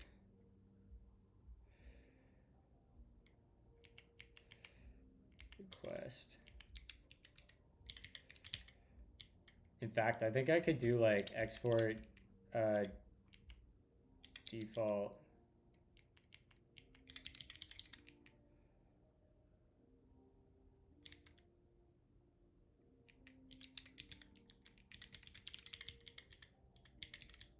I think this would work actually. Yeah, it does. Okay, this gives me some ideas on how to write a good Cloudflare native.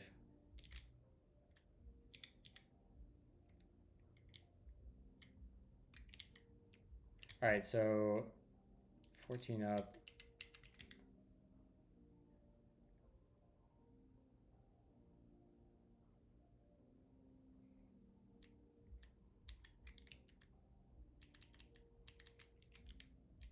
Where did I add the prefix? Webhooks prefix. Does it only apply? Do I have to do it at the end? And put that like right here?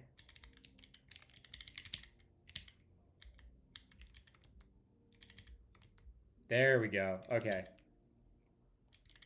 And really, I should save the prefix for the implementation down here where that group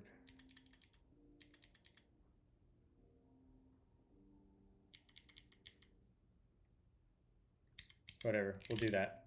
That's fine. And we don't need the ping. Actually, we can deploy, right?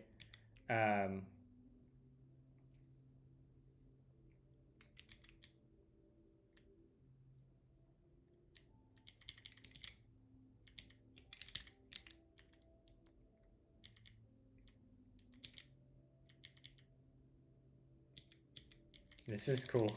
I like that I can get this working in a worker that easy.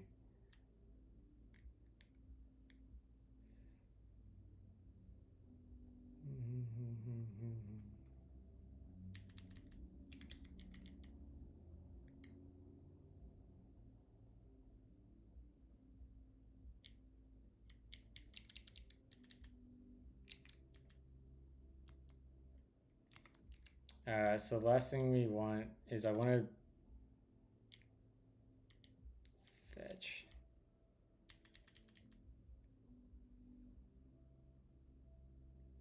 I want to write a script to do this right here. So let's go up and we'll do over here, up. We'll do scripts.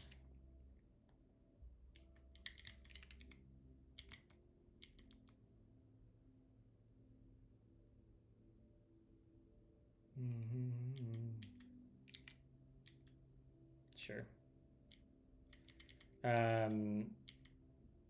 Scripts, and then we'll say subscribe.ts.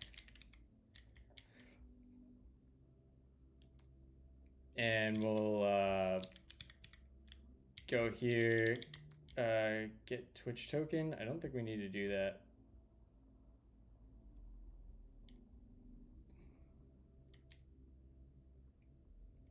I think we could copy our m dot local. Like I can copy this and I'll put this in a nvarc dot m dot local. Drop that in there, and then we'll do a dot nvarc, and our nvarc will grab the same things.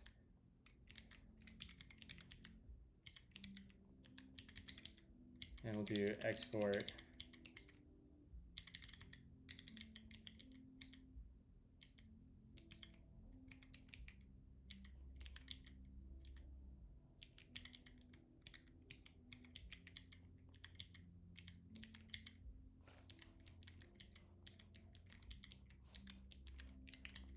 Okay.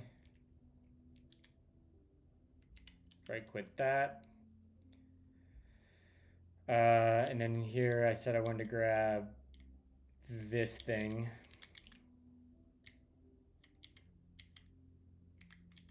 Yoink that. Quit out of here. And then in here, we want to go back to our scripts and we can paste that in here. Get rid of that. Get rid of this. Doesn't need a return here. We don't need...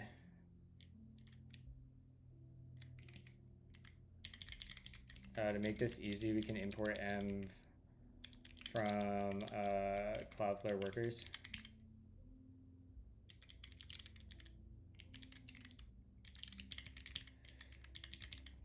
Maybe that won't work. We can just change C to process.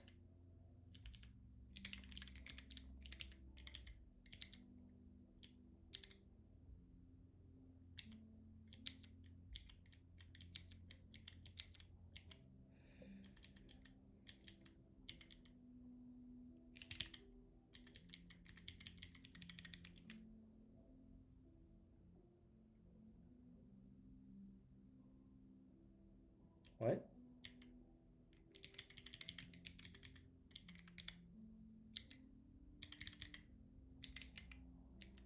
Can't I... How do I send headers on this thing? Headers.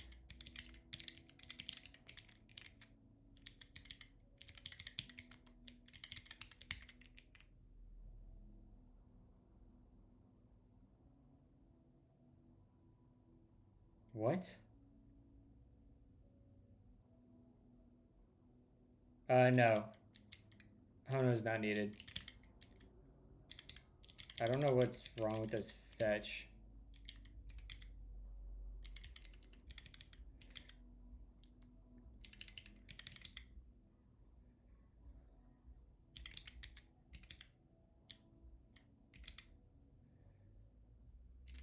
Headers record. Kn.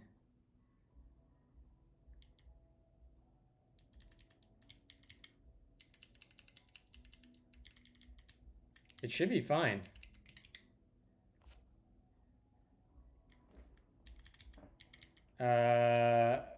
This is dumb.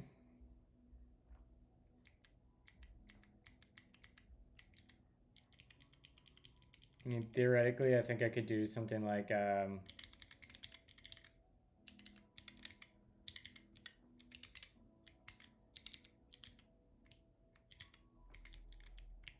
think that might actually work.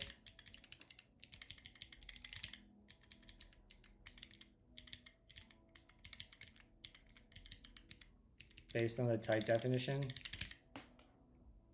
Sure. I don't care. This is just such a simple little script here.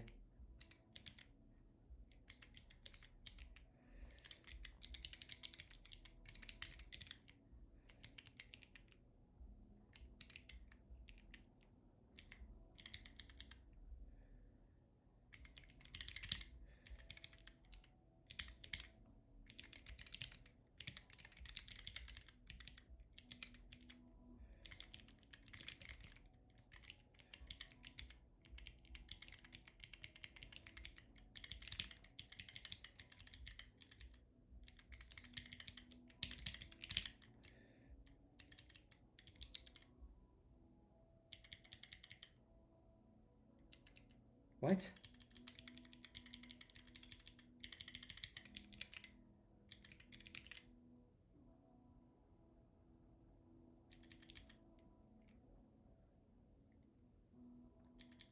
All right, fine, we'll do it that way. Const headers equals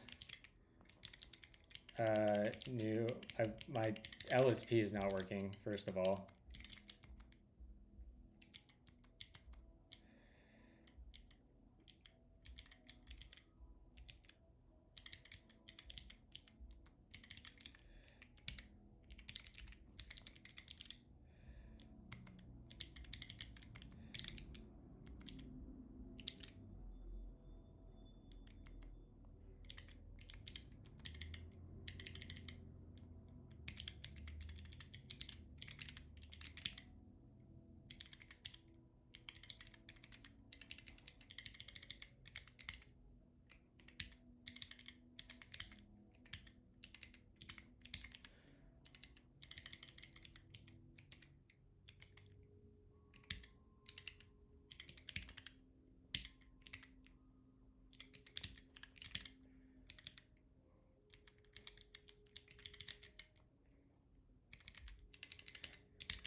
Okay, content type.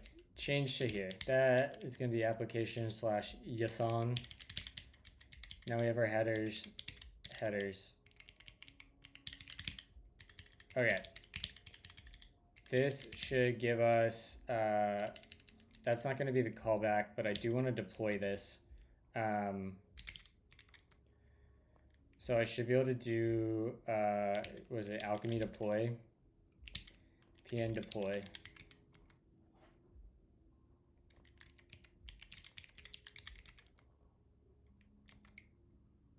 Right, we have to do the, going to there.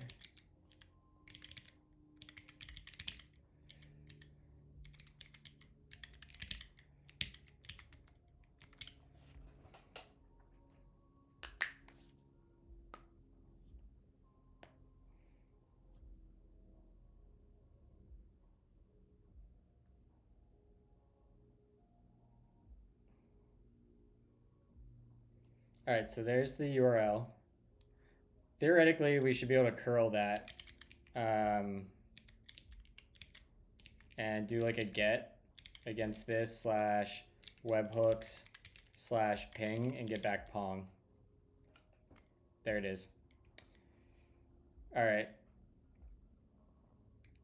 So it's actually easier to deploy. I didn't expect this, but it's easier to deploy affect HTTP apps on Cloudflare than Vercel. That was an unexpected finding of this.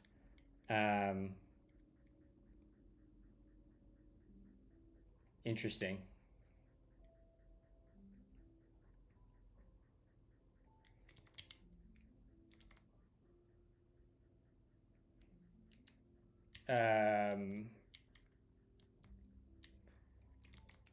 With Vercel, you have to like basically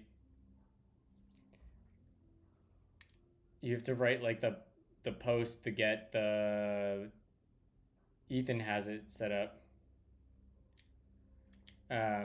It's annoying. You just have to write like several entry points.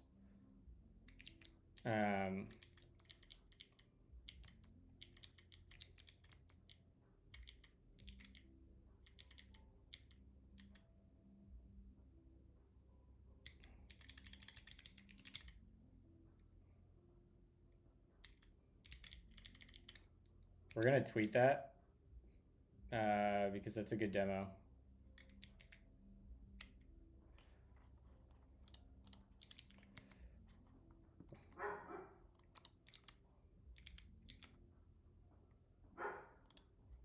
I don't like that color. That's kind of ugly. It's not. Don't like that. Don't want to use that. Let's do. I like 11 labs.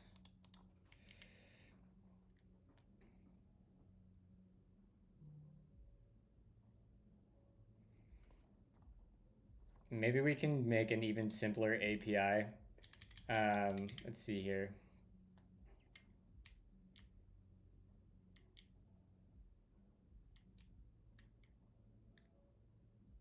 No, it's not worth convoluting the example.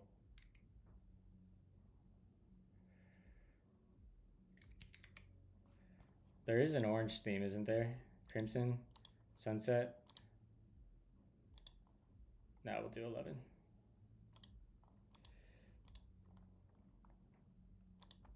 So TypeScript, copy image, get out of my face. Turns out it's stupid easy to deploy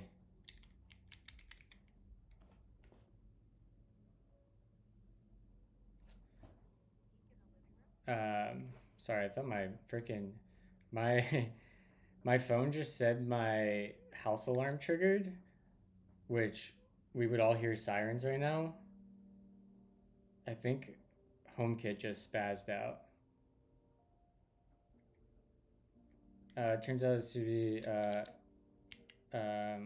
effect HTTP APIs on Cloudflare. Functions describe the world.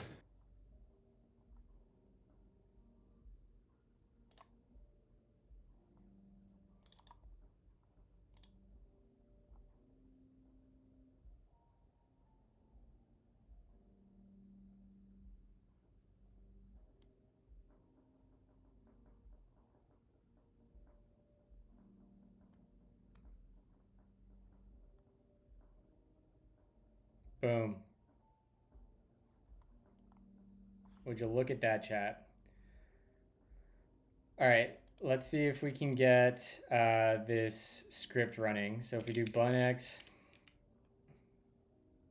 bun run scripts, bun run bun scripts / subscribe. I don't know if that worked or not. Because we forgot to await. I'm so smart. Const result equals await. Brother, you're fine. Fine. We'll make it.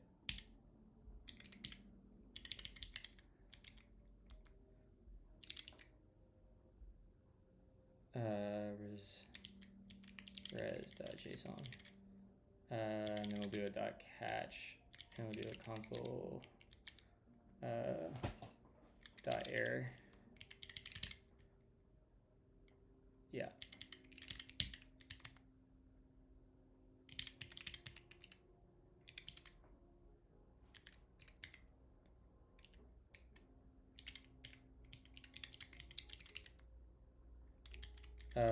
Fine. This is so annoying. I'm just gonna do this and it doesn't matter, it's gonna work.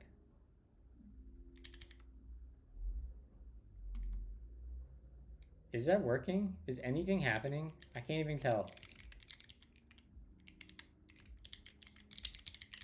I guess I could go look at Cloudflare's dashboard. Oh, because I'm never logging the response. I'm so stupid. I'm so stupid, chat.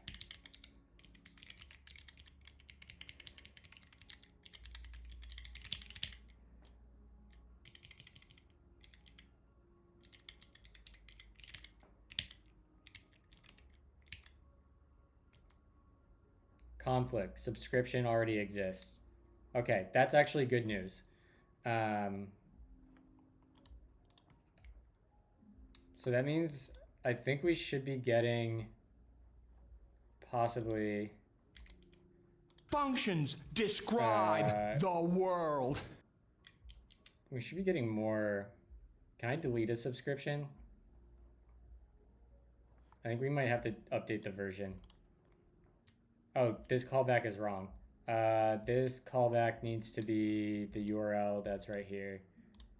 Bum, bum, view to / paste. Yeah, there we go. Callback must provide valid HTTPS callback with standard port and creation request. Okay. I hear you. I see you. Okay. We got that. We should see... can we get logs in here? Ping.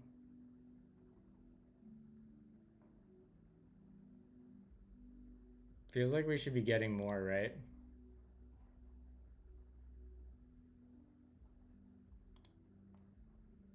Webhooks at Twitch.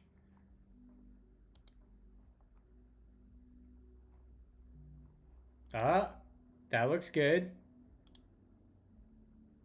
I don't know what I just did. Did I do like a filter or something stupid? Yeah, I did. Events. Traces. No. Trigger. Give me the past 1 hour. Refresh. So we see that. Can I see the logs from this thing? Do I have, I probably have to turn that on, right? I bet. View invocation. I don't know how this works. I don't know how to use Cloudflare, everyone.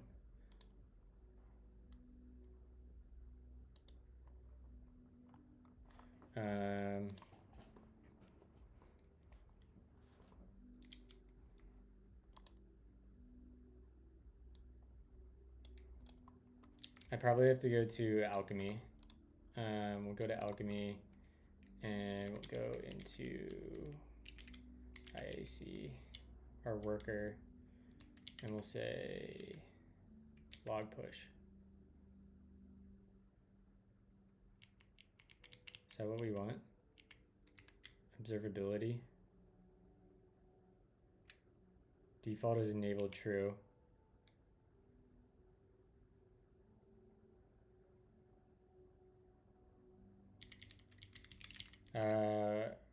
How AI chat? How can I see logs from my worker in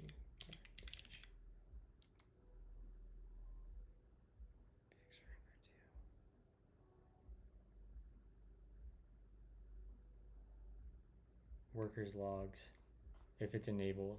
How do I enable?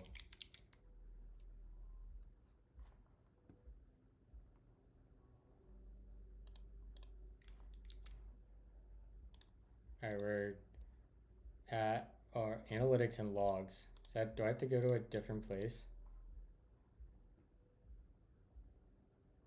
Purchase Log Explorer. Is it free? Does this come with?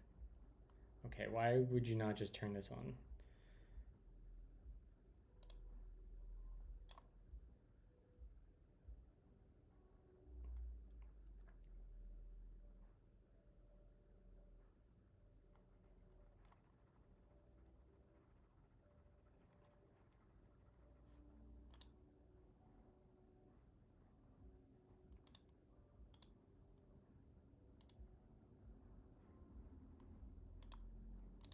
Can I get, how do I do this? It's not what I need. Log push.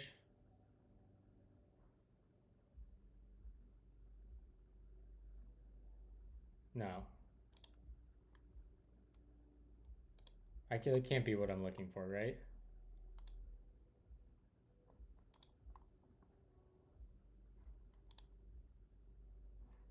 Logs. It's enabled. Sampling rate. Where do I go for this, chat?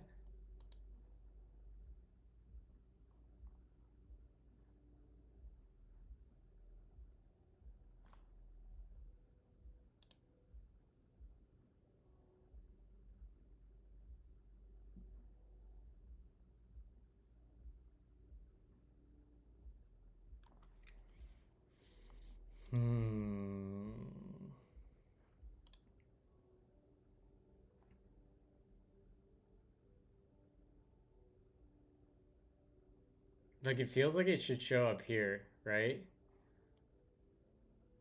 I wonder if this is... We're gonna try something quick.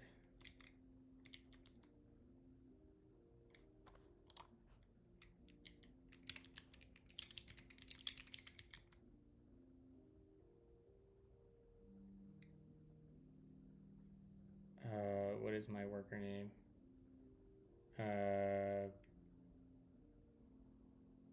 We're gonna figure this out. I'm determined now. This guy.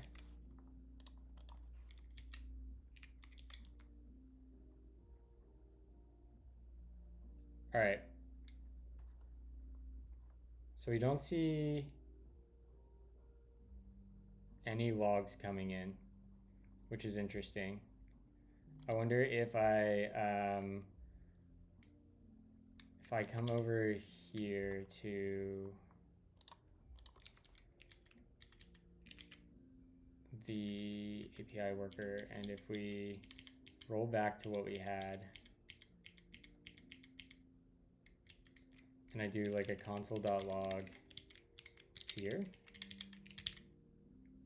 And we get rid of that. And we do a pn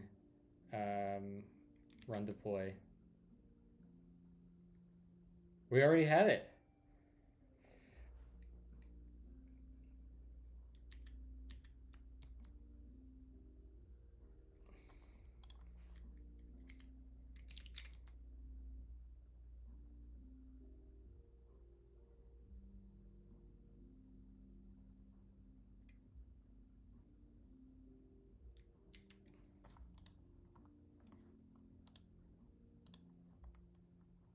All right, what time is it? It's 1:39. Am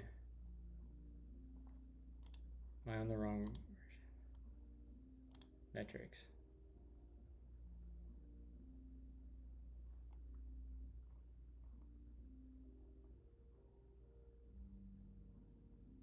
Yeah, I don't care. This is fine. I want to just find overview.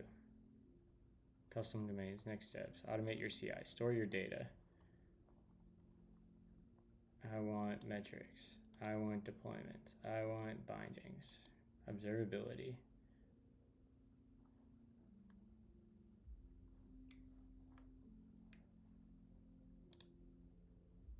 Can I like clear this? Like, can I do like last 5 minutes? Theoretically, this should work.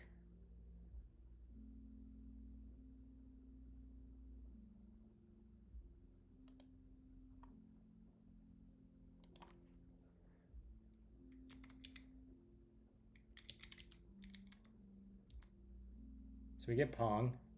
That's good. We should see the invocation happen.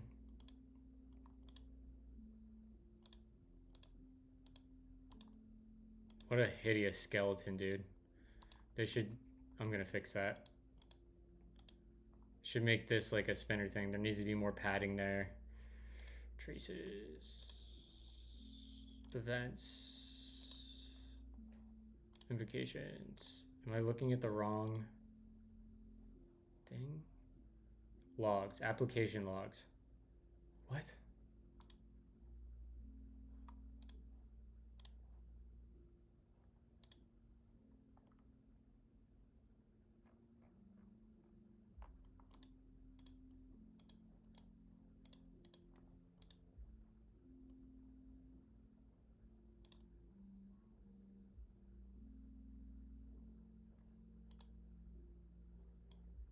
Hey, there's that. So we saw here. You know what, chat? I bet I am a bot because I bet that, well, we'll find out if I'm a bot or not.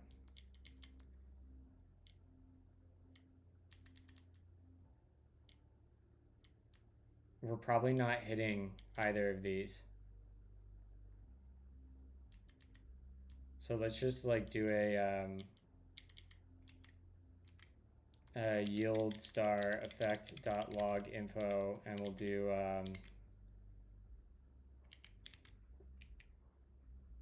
do message, and we'll say here with 3 question marks, and then we'll add message type and the subscription type on there.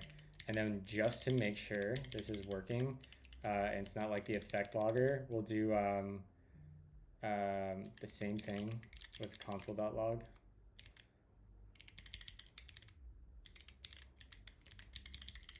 And then we'll deploy that.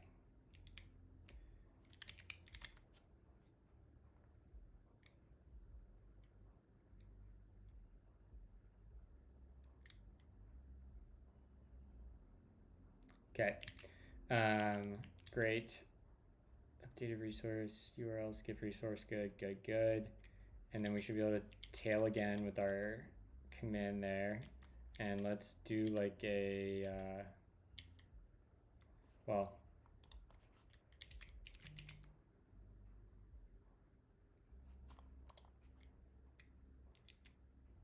we should see that hitting the endpoint.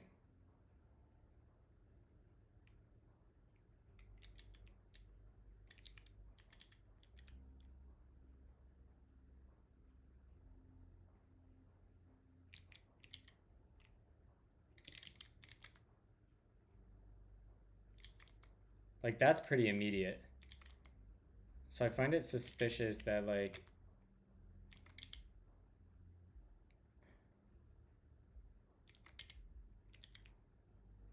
okay, okay. I think we hit it, right? /Twitch. We're subscribed. It, like, somehow unsubscribed. All right, we're seeing stuff flow in. It's pretty immediate. Let's come over here and let's just like clear all my filters. And we'll say last 5 minutes. We should see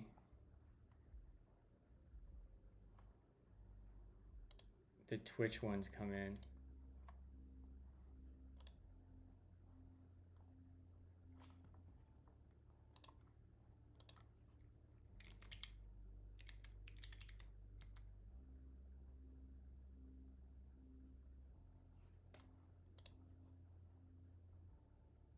Bro, that padding is driving me crazy. I'm literally fixing this padding on day 1.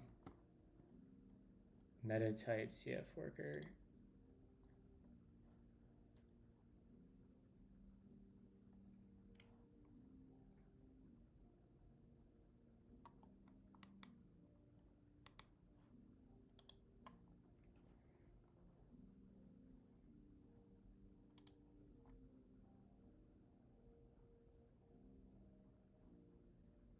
$45. Do we see them roll in now? Webhooks Twitch. Here.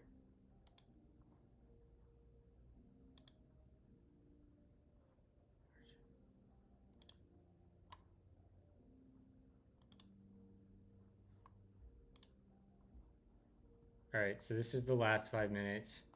We see a bunch of Twitch ones come in. I don't see...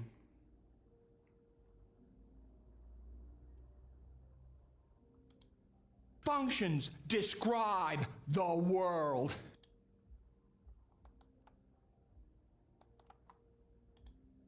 Maybe it didn't, maybe it doesn't like structured logs. Because if we look in here, we see level. It's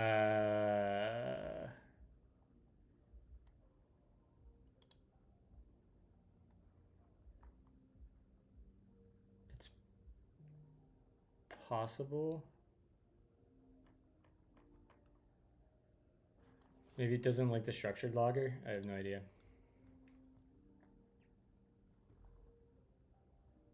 Can I add the... So this is returning a 400.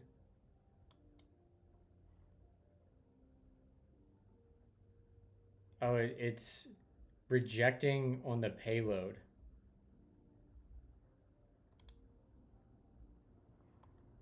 Yeah, it's rejecting on the payload.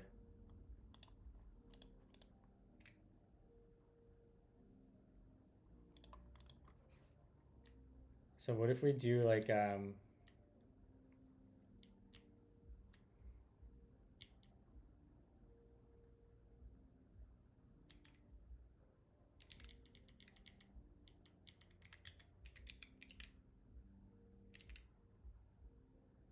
this is fine. We're still gonna deploy it. Do that, and then we'll run our thing, boom, here.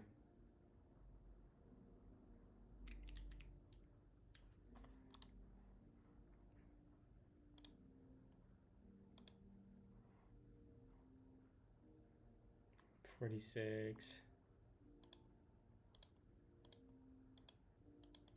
Should see them coming in the next minute or so.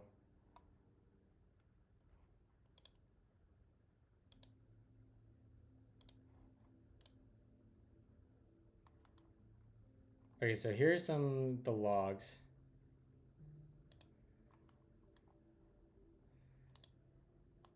Response.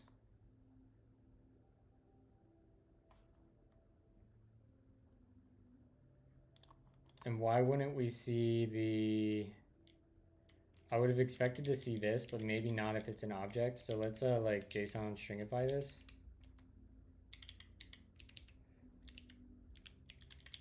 And we'll do the same thing here.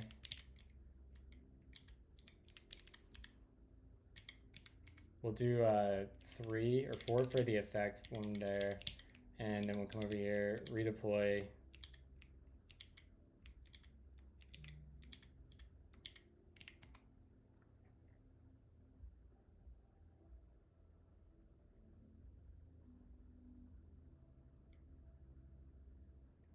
Okay, redeployed, tail wrangler, resubscribe, boom.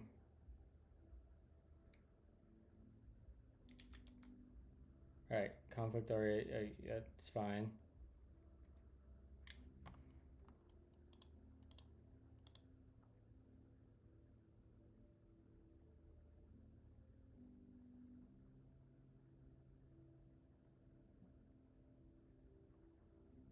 So I don't see the logs there.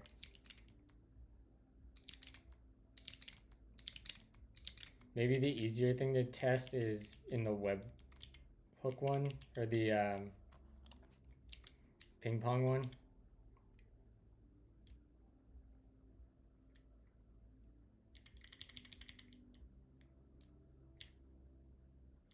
Where we implement that.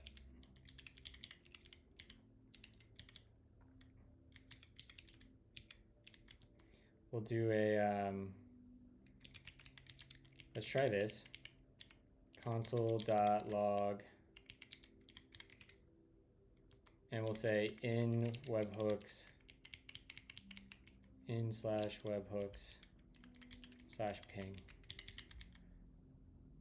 And then we'll return effect.pong. And we'll redeploy that. Now we have a better test harness than actually relying on, what's it called?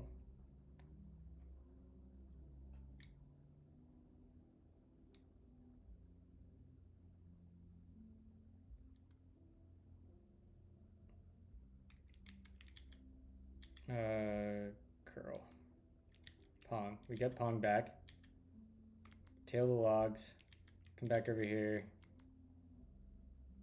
Here. Okay, so we can do that. Now let's turn this into a effect function.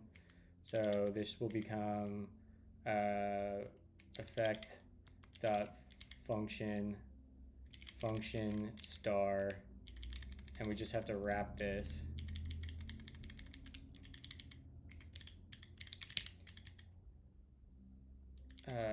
Get rid of that, yeah.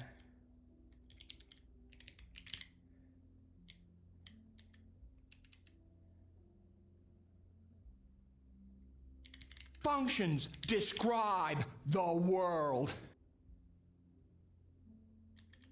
Why is this not good? Isn't this fine? Function star as const. There we go. So we'll say this is console.log, and then we'll do a change to this. Functions describe the world. Info. And we'll change that effect.log info. And then the other one I want to do is this, and we'll do a sync this console.log. And this is going to be a sync. Now let's redeploy that and see if this is just like a weird.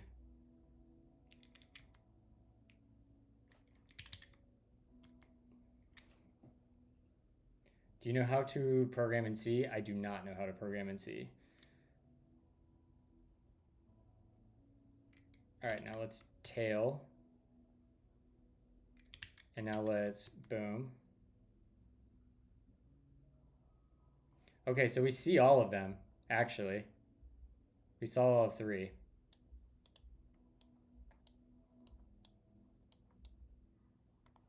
That tells me that one of our schemas is failing parsing.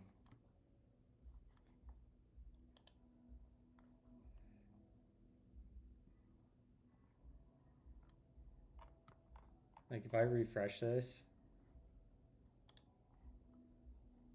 in webhooks, yeah. We should start seeing more of that roll in.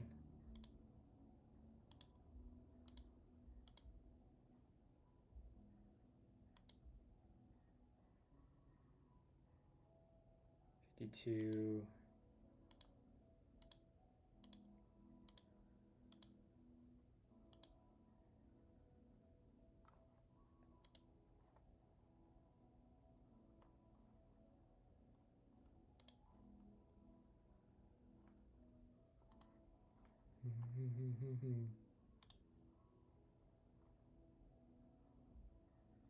All right, there it is. Effect sync.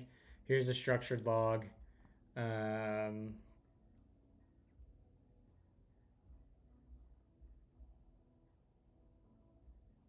Okay.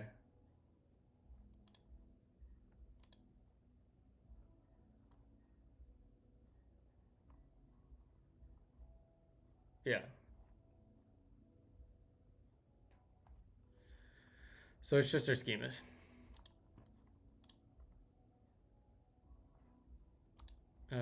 What did I say? Last 30 minutes.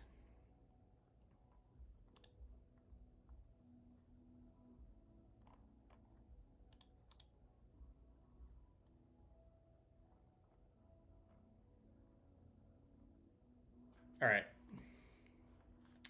I think I'm going to call it there for the day. I feel pretty good about where we got to. I did not. I just got annoyed at building auth and things breaking with better auth nil. And I decided to take a break to fix my NeoVim plugin and then start writing this.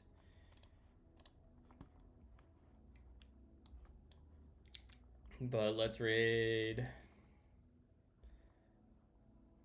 Why do I not have a following? There used to be like a followers thing here. There it is. What are we doing? Boss code. Same category.